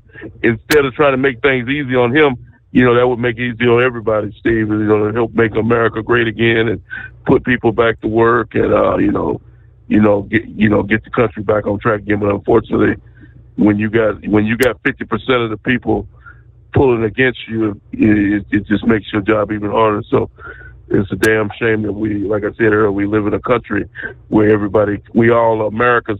When it's all said and done, we're all Americans, Steve, whether you're a Democrat or Republican. It's a damn shame that we can't all come together after the election, whether we win or lose, and come together as one group and make this country great again. But unfortunately, it doesn't look like it's going to happen. It looks like it'll never happen.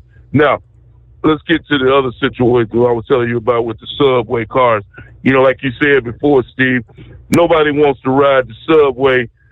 Just last week, I told you about the woman that got burned up. Mm-hmm. Just another deal. A man was standing by the train tracks and somebody pushed him onto the damn tracks. And that's not the first time that's going to happen, where somebody has been pushed on the tracks, where people have been assaulted, robbed, raped, you name it, anything goes. And for that, for that loser governor and that bogus mayor of New York. The military should have already been involved, Steve. The military needs to be on that subway, under the on the ground at all 24 hours, 7 days a week.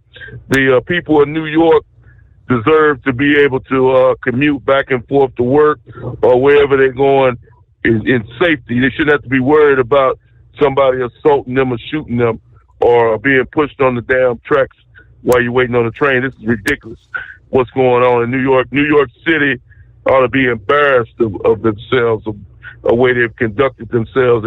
But Trump, if he's keeping his pride, he said that he'll get out. He's going to take a real good look at the subway system in New York and get this thing cleaned up.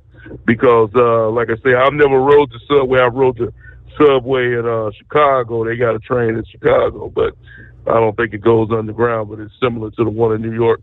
And like I said, you got homeless people, Steve. They've talked about homeless people that sleep on these trains and just ride around and all night long and get on the damn train and go to sleep and just ride around. So you got to deal with homeless, and then you got to deal with the mentally ill, such as the guy who choked the guy a couple of months ago. You got to deal with these type of people, the mentally ill, threatening people, saying that they're gonna kill somebody or stab somebody. You shouldn't have to be around people like that when you're trying to make your way to different points in New York. So, like I said, New York, they should have done They should have done this a long time ago. If the police can't get the job done, if police can't protect it, then you bring in the military or the National Guard and put them there in place. And anybody that gets out of line, or even thinks about getting out of line, will immediately be placed taken to jail. Steve, no more games. This is a whole deal. Another year, 2025, and we got to start doing things the right way, not the wrong way in America, because it's clearly seen that the thing doing it the wrong way is not getting the job done. Now, one other quick note before I hang up with you, Steve, and that's what concerns people. They need to take a close, because you're not going to see this and you're not going to hear this on the national media because they don't want you to know about it.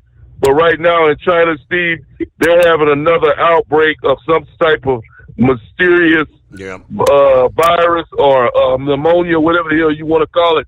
The hospitals are full. The doctors don't know what the hell is going on. They already got people wearing masks. And it's just a matter of time, just like the last time, before this mysterious virus appears in the U.S. Because guess what? Joe Biden ain't shutting no border down. Planes are still coming in from China as we speak. And you can't tell me that somebody on one of them damn planes from China ain't flying into the U.S. or New York, most likely is where they coming in at.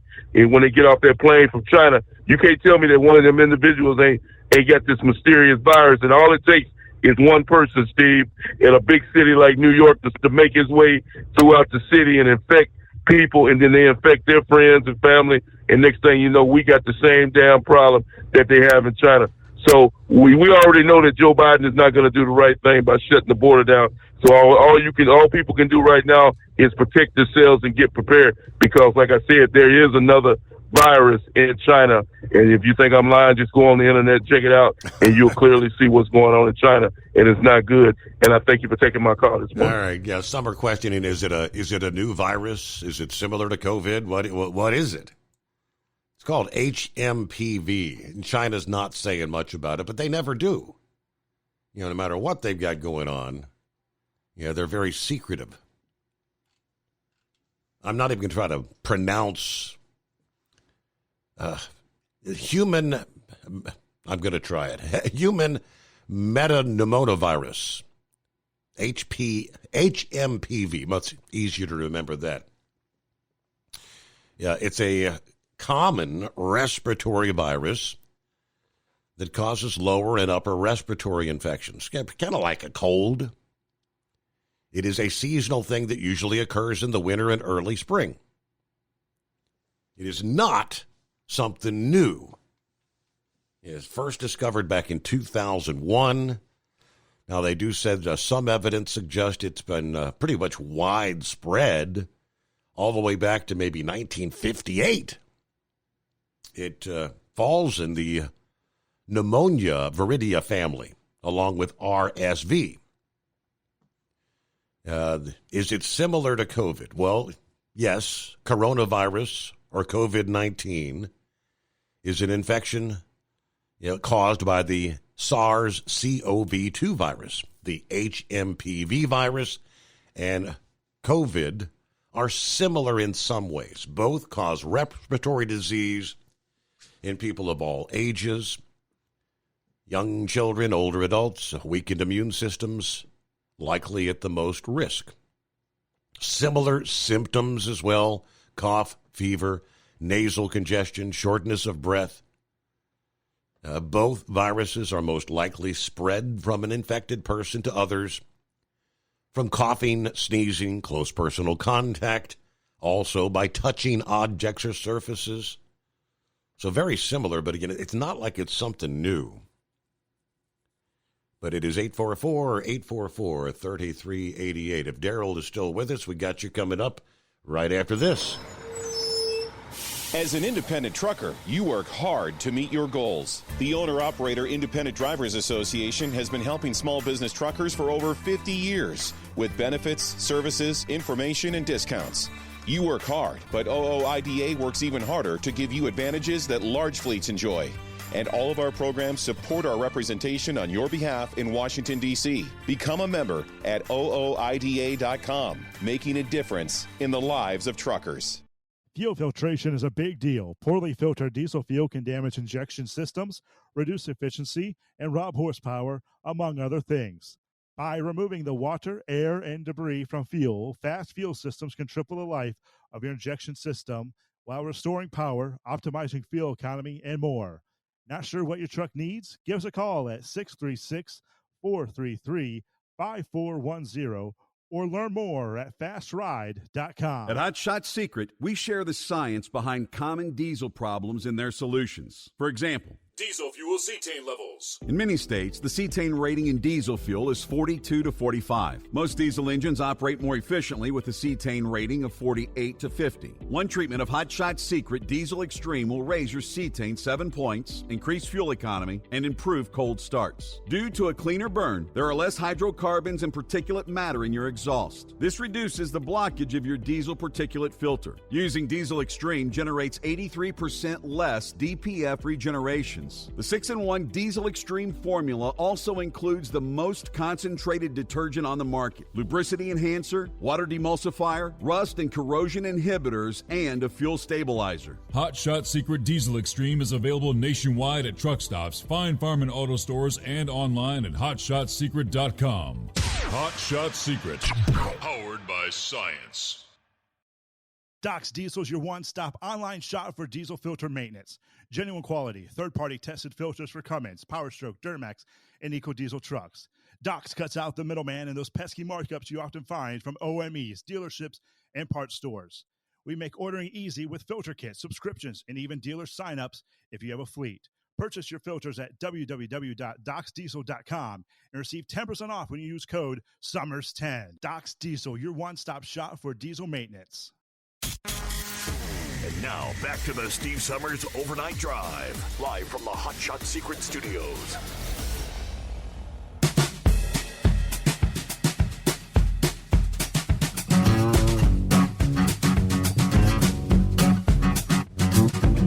Well, let's head on over to Fairfield, Ohio, where I do believe Daryl is kind of snowed in this morning. Good morning, Steve. How's the family and how's Stryker? All are doing well. Thanks for asking. Stryker's doing fine, but we actually, over the New Year's weekend, we lost Layla. That was Steven's. That was his first dog that he acquired when he was. Oh my! Yeah, he got him in Germany when he was stationed over in Germany. She was 15 years old, I think. So for a full, real German Shepherd, it was sad, but we all got to be by her side when she passed. I tell you, I've lost two, Steve, like that, and it hurts right down to the bone. Yes, it does. And to know that it's a family member, it hurts worse because you're trying to sympathize with them. being 2025, an old fella down in Kentucky was working in his garden one day and challenged me I was in my 30s, and he challenged me to memorize Psalm 1. He said it was a psalm for men, and I want to throw that out to everybody this morning that might be listening. Sure. Take time to read Psalm 1, and if you have a chance, memorize it. I've used it many, many times throughout my life and have enjoyed it. I had 8 inches. I have a flat table in my patio, and I had 8 inches at 11 o'clock when I went to bed. And you said we were getting about 2 or 3 more inches this morning? That was the forecast. The backside of the storm still has to come through. I mean, when they updated like 10 p.m., and they said I think it was 3 to 6 more before it all ended later Monday afternoon. So what we've got out there now, we may get another inch or 2, I'd figure, at this point. Have you been out on the interstates any at all? I have or not. Heard of anybody out on the interstates? I mean, people that were out on the interstates before the midnight hour, many of them were sitting still. That's all I know. 71, 75, everything was a mess. I imagine it was. When I drove for Ryder, I was one of the low men on the totem pole, and they made us go out. And I noticed that the older, wiser men who had those safety awards didn't go. They signed off for some reason or other with some kind of mysterious illness. And I asked one day, I said, how do you get those awards? They said, well, when we find road conditions that bad, we drop a front wheel off the first culvert we find and make sure that it's in front of a Holiday Inn. There you go. So I would be very careful out trucking or out driving around the trucks today, because the inexperienced guys may have been sent out while the more experienced guys stayed home. And we call those the wise teamsters. I'll let you go. I believe I want to wish you a Happy New Year.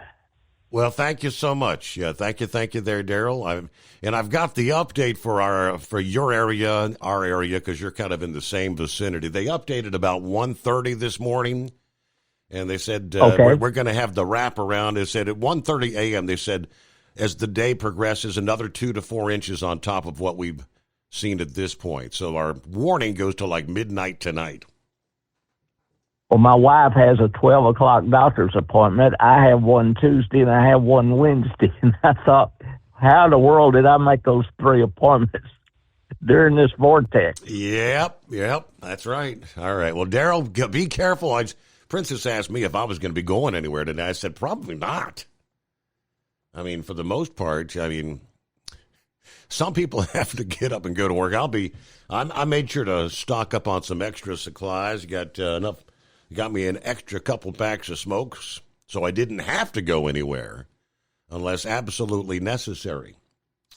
So that's my plan for the day ahead. But they'll make a lot of progress on getting things cleared up on the roads as the morning progresses. News update. We'll come back after this. The Steve Summers Overnight Drive. From Feature Story News in London, I'm Ollie Barrett.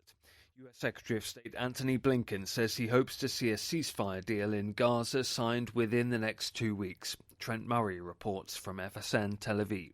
Arriving in South Korea as part of his final overseas trip as America's top diplomat, Secretary Blinken said the Biden administration was, quote, very much wanting to bring this over the finish line in the next 2 weeks in the time we have remaining. His comments come amid reports the Biden administration is reportedly renewing its efforts to get a deal done before President-elect Trump returns to the White House on January 20.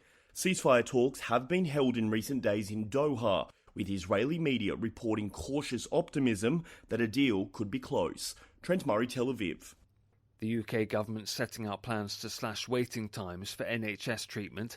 People will be able to access screening centres out of hours as part of plans to clear the NHS backlog in England. The government says it will create millions more appointments and a major improvement in waits for pre-planned care. The opposition Conservatives say it shows the Labour Party have no new ideas. Industries in Pakistan are pushing back against a proposed plan to hike taxes on natural gas supplied to private power plants. As part of an ongoing $7 billion loan programme for Pakistan, the International Monetary Fund is demanding a substantial increase. Hira Mustafa reports from Islamabad. Industries must either transition to grid electricity or pay equivalent costs. This was a key condition that Pakistan agreed to get the latest $1 billion loan from the global lender. But the country's petroleum ministry is now facing mounting pressure from key industries, especially textile exporters and gas utilities, to scrap this decision. They claim the added costs have led to significant financial losses throughout the supply chain.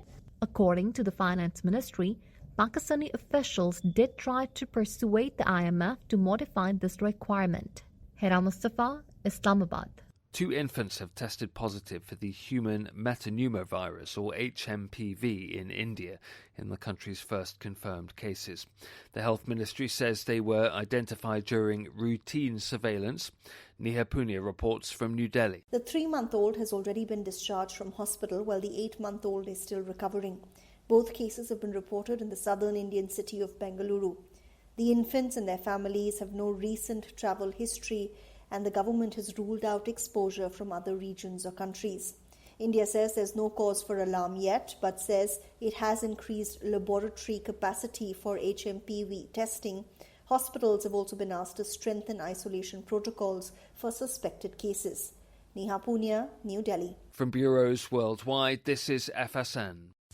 Increase fuel economy up to 7.9% with Hot Shot Secret Gasoline Extreme. The solution to maximize your engine's performance and fuel economy. Whether you're driving a sports car or a daily commuter, Gasoline Extreme is specially formulated with PEA to deep clean. Don't settle for an average driving experience. Upgrade to Hot Shot Secret Gasoline Extreme and go further on each tank. Order now on Amazon or HotShotSecret.com. Hot Shot Secret. Powered by science. At Hot Shot Secret, we share the science behind common diesel problems. For example, ultra-low sulfur fuels. Fuel has 2 purposes, combustion and lubrication. Ultra-low sulfur fuels have diminished the fuel's ability to lubricate. Hot Shot Secret Everyday Diesel Treatment with LX4 restores lubricity, protects your engine, and optimizes performance. Everyday diesel treatment is available at truck stops, Tractor Supply, O'Reilly's Auto Parts, and online at HotShotSecret.com. Hot Shot Secret. Powered by science. Building relationships with their team drivers and customers still matter at IBI Security Transport. Since 1966, IBI and its team of drivers have been leaders and innovators in providing white glove service to its exclusive client base for transporting high-value freight safely and securely. Much of the IBI staff have driven trucks, so they understand both the customers' and drivers' needs. If you're seeking a career that values you as a person, not just a number, and offers great benefits and good home time, then IBI is the place for you. Call 800-582-5912 to discover why we are the leaders in team freight and start building a relationship with you. Attention all truckers, are you ready to own your own truck? Lone Mountain Truck Leasing makes it easy. Our lease-to-own program puts you in the driver's seat. Our inventory is always changing, and we have a variety of rigs, including Kenworths, Freightliners, automatics, and manuals. Once you make your last payment, the truck is yours. No interest, no balloons, and no buyouts. Take the first steps towards independence and financial freedom. Visit LoneMountainTruck.com or call 866-944-0383.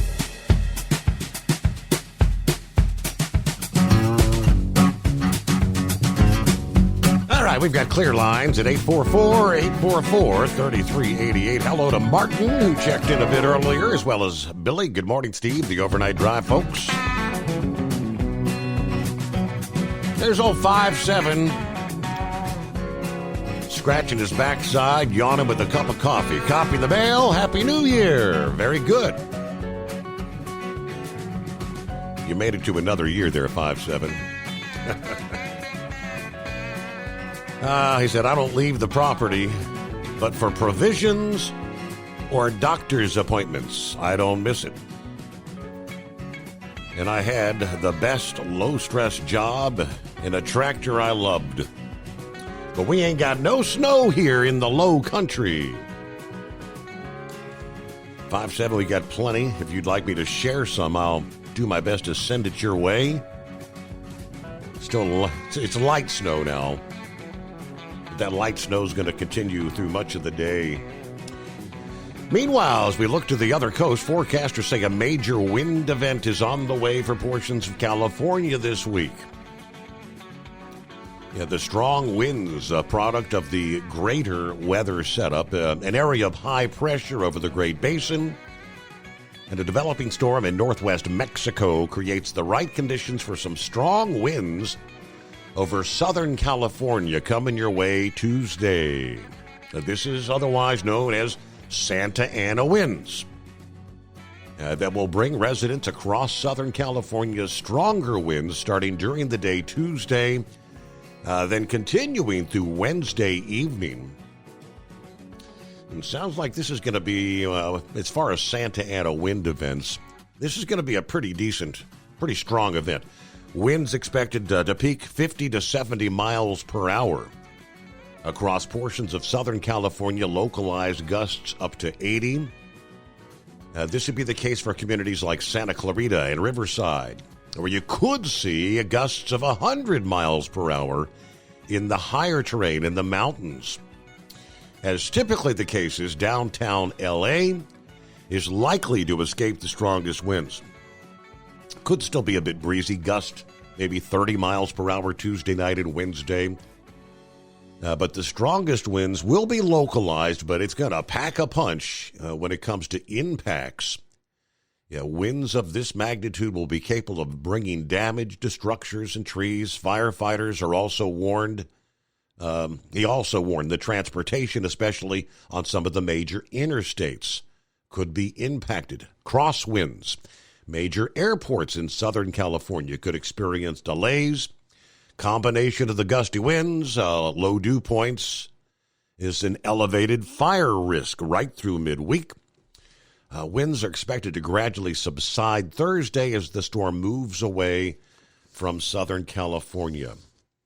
They do warn that the same storm to bring the Santa Ana winds is likely to turn into a cross-country storm as the week progresses, as the storm, this one, emerges in the south-central states later in the week. It's going to merge with the cold air in the plains, another wintry weather event across that region. Snow and ice is in the forecast for portions of northern and central Texas, with the potential for wintry weather to shift across the Tennessee Valley and the East Coast. That's next system, right on the heels of the weekend into Monday storm system. Looks like this upcoming storm may be more of a snow producer much further south than this current system has brought thus far. So again, that's one to watch in the coming days. We'll keep you informed. Hey, the retirement age for many Americans to qualify for Social Security payments increased by 2 months to start the new year. Now, the change does not apply to individuals born between 1943 and 1954, for whom the full retirement age was set at 66 by the Social Security Administration. For those born after 1954, the age for retirement then increases in 2-month increments for each birth year thereafter. That gradual increase, part of the long-term plan implemented by Social Security to cut cost due to financial challenges that emerged partially due to increased life expectancies. For example, those born in 1955 can fully retire at the age of 66. Again, that's fully retire, 66 and 2 months.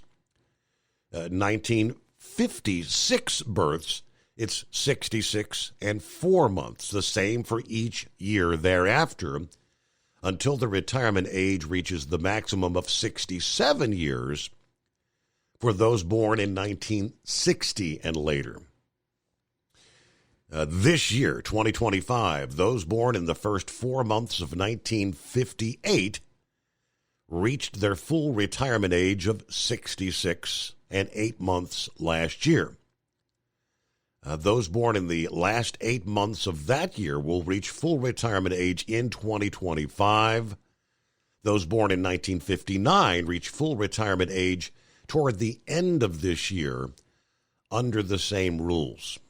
While the full retirement age is increasing, you still have the option to claim some benefits as early as age 62, but doing so before reaching full retirement will permanently reduce monthly payments. For example, born in 1958, if they chose to start their payments at the age of 62, monthly payments would be reduced by about 28.3% compared to what they would receive at their full retirement age of 66 and 8 months.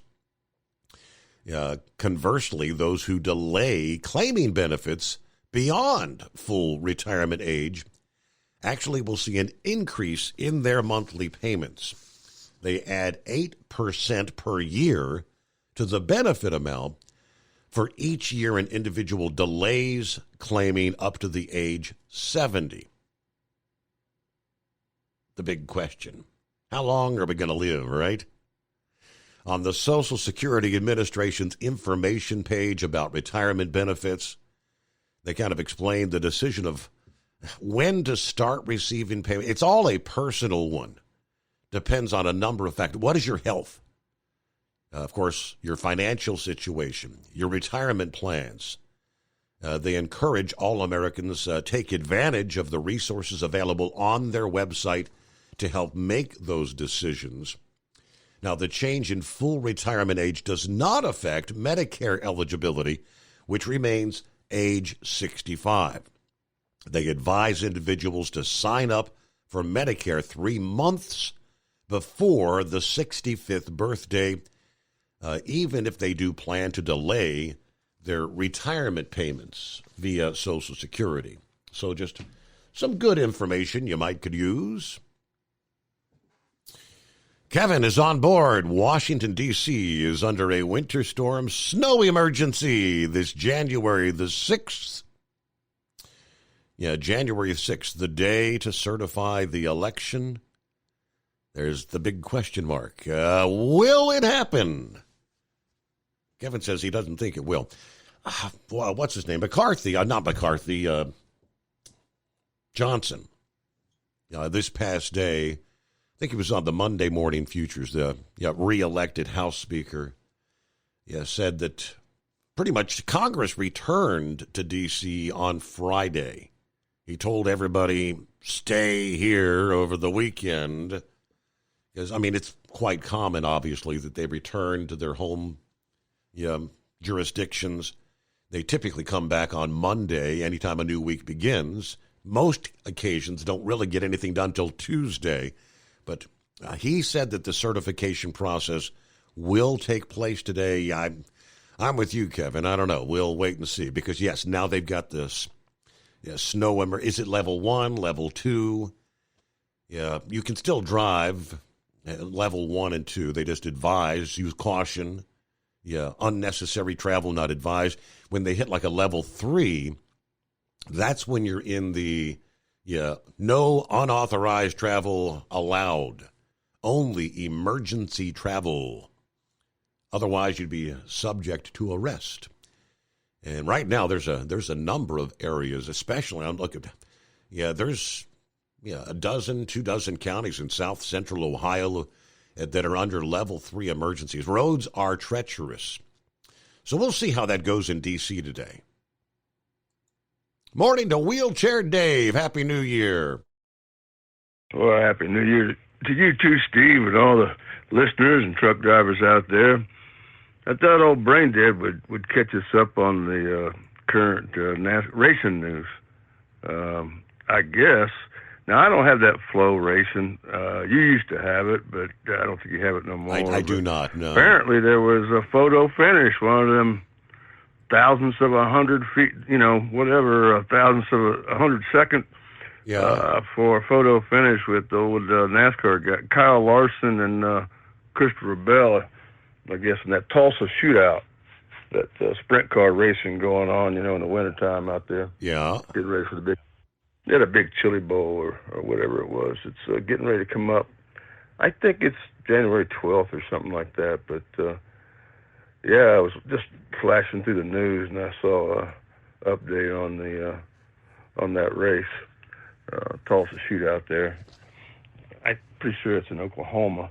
The NASCAR guys, that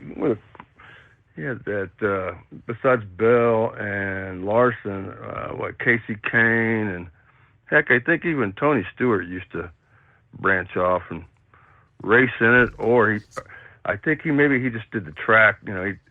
He did the dirt and stuff like that with the tractors. I don't know if he's doing that anymore or not, but anyhow, just wanted to call in and say hello and hey, by the way, did Pappy come by yet? Yeah, we did chat with him last hour.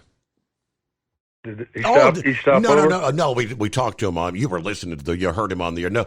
No, he has not had a chance to stop by yet. He was real ill. I guess that's why the week that he planned on coming by, we had that set up, and he came down with that stomach bug, and I'm not sure when he'll get a chance to come by now. I guess obviously he's lucky he's not out there patrolling the streets this morning because it's a mess out there. Oh yeah. This is the time to have a snowmobile. Which snowmobiles? Scarecrow. What? Still haven't heard him on the radio or nothing when I listen in. He was every night contributor to the show. Have you got any updates on the Scarecrow? I'm trying to look here. He's not driving right now, and he's not sure if he's going to be able to get back out there or not. So he's gone back to regular sleeping hours. Yeah, pretty much. I got a message from he was bad. I'm looking at my phone here. It was like, New Year's Eve. Okay. All right. Everybody have a good morning. Thanks for taking my call. You have a good day. I'm sitting here in Mom's apartment, the assisted living facility, and this howling sound comes on the TV, and Steve Summers immediately came to mind, and what it was that old Slim Whitman Indian Love Call came on the radio there, and so he was just saying Happy New Year.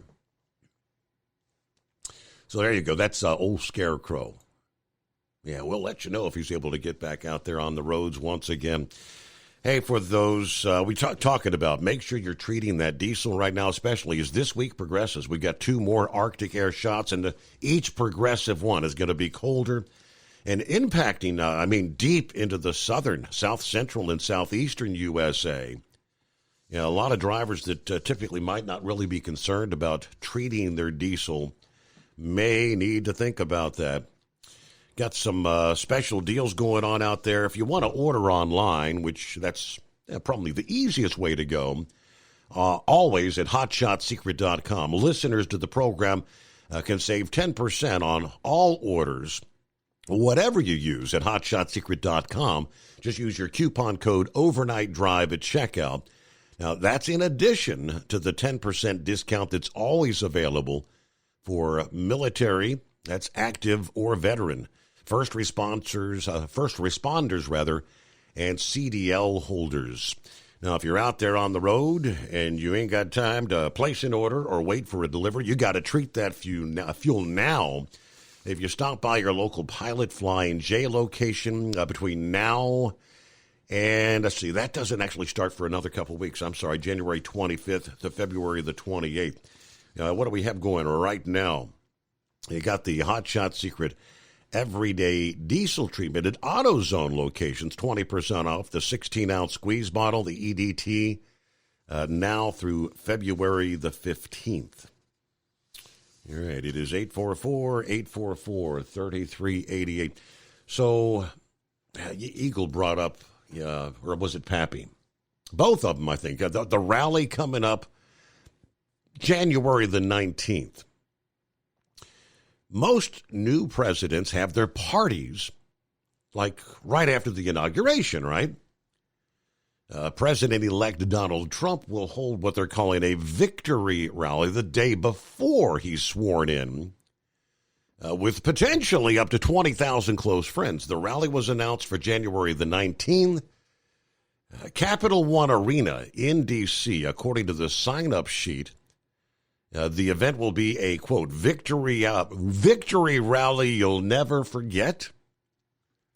This is going to be Trump's first rally in D.C. since January the 6th of 2021, 4 years ago today, before some supporters stormed the Capitol, as we all recall. It's also his second rally since he defeated Vice President Kamala Harris in the 24 election.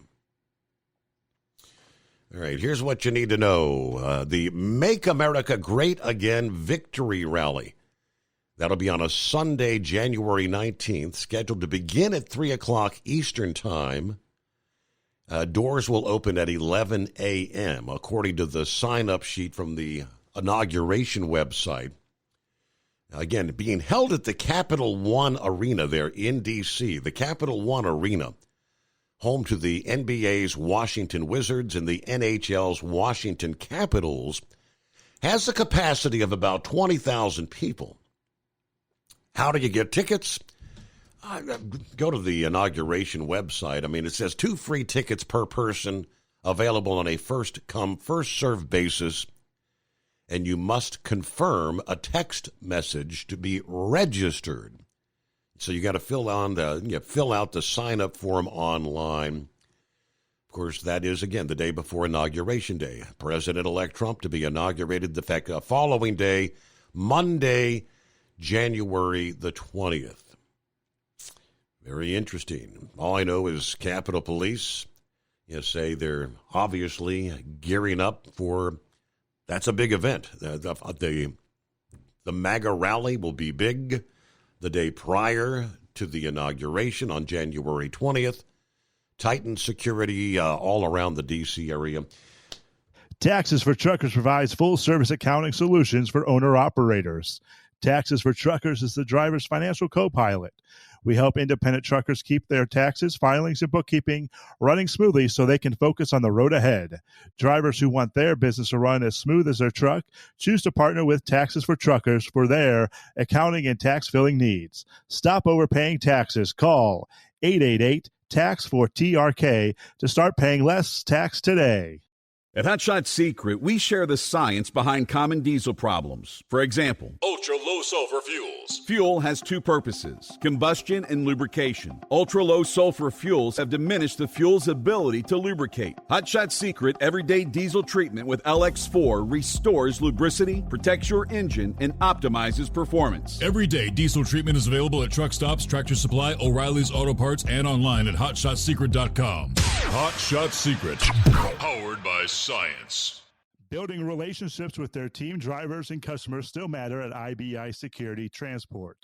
Since 1966, IBI and its team of drivers have been leaders and innovators in providing white glove service to its exclusive client base for transporting high-value freight safely and securely.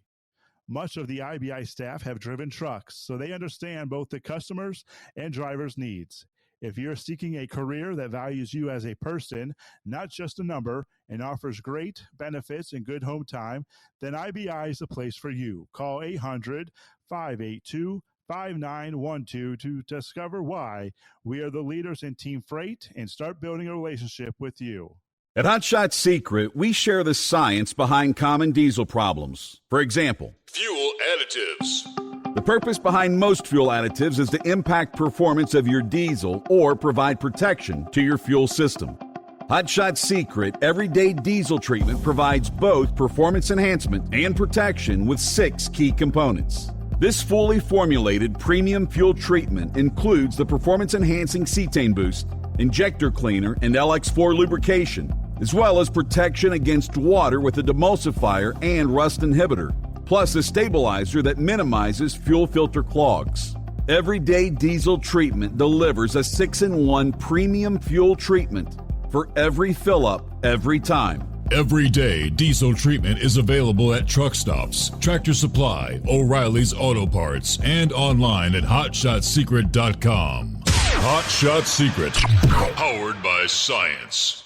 Fuel filtration is a big deal. Poorly filtered diesel fuel can damage injector systems, reduce efficiency, and rob horsepower, among other things.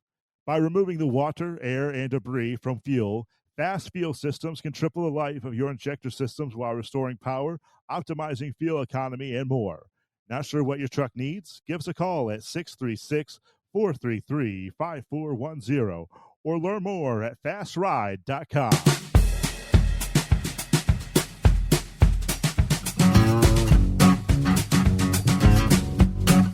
Oh, yeah, I forgot there was another event coming up here in just a few days in the D.C. area, another big event. And that's Jimmy Carter. The state funeral just around the corner. Now, this is what I was able to come up with. It was yesterday. The mayor did announce a snow emergency in the district ahead of the storm, where D.C. is expecting 5 to 9 inches, up to a foot in some areas. Yeah, those first bands began moving in through the overnight hours. They said we expect a lull in the snow, then a second band in the afternoon and early evening. What they were at the point saying, to ensure efficient snow removal, vehicles parked along snow emergency routes needed to be moved by 9 o'clock this past evening. If you got vehicles parked around snow emergency routes, you need to move them. If any vehicle still parked along the snow emergency route after 9 o'clock this past evening was towed. If our snow team encounters your vehicle, they will relocate it to a new location. That was the warning. All right, she said the removing the vehicles allows crews to not only pre-treat the roads, but get straight to the work of clearing the snow as it accumulates. They're also reminding folks, stay off the roads unless absolutely necessary. Allow the plow teams to get out there and clear things up. All right. So they've obviously, D.C. public schools are closed today. See if they said anything about the certification process. Doesn't look like anything in here. The snowstorm does come amid other significant events, including the certification of the election, and the state funeral for President Jimmy Carter. That certification process is supposed to occur today during a joint session of Congress. We'll know when we come back, I suppose, here at the midnight hour tonight. And, of course, the state funeral for Jimmy Carter happening starting Tuesday, Wednesday, and Thursday of this week. So, all right, have a great day.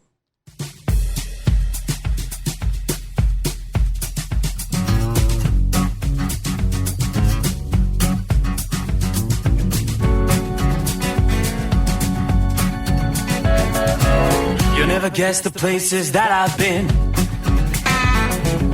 You never guess the places that I've been. 'Cause everything is like a dream, yeah, but only in that dream that I live in. I'm never gonna let the day begin. Never gonna let the day begin. 'Cause everything is like a dream, yeah, but only in that dream that I live in. Oh, don't wake me up before you go, and I'll just make this bed my home. Oh, darling, please just let me sleep. Give me my dreams.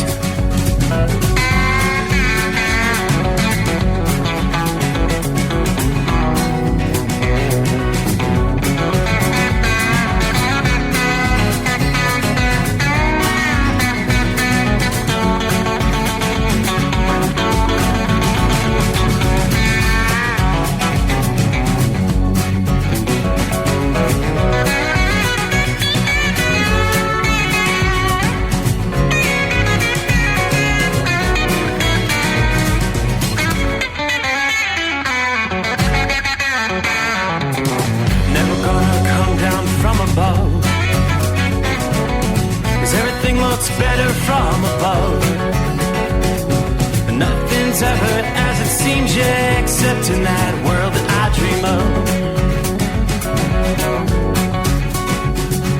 Never gonna lose the ones I love. Never gonna lose the ones I love. 'Cause everything is like a dream, yeah, but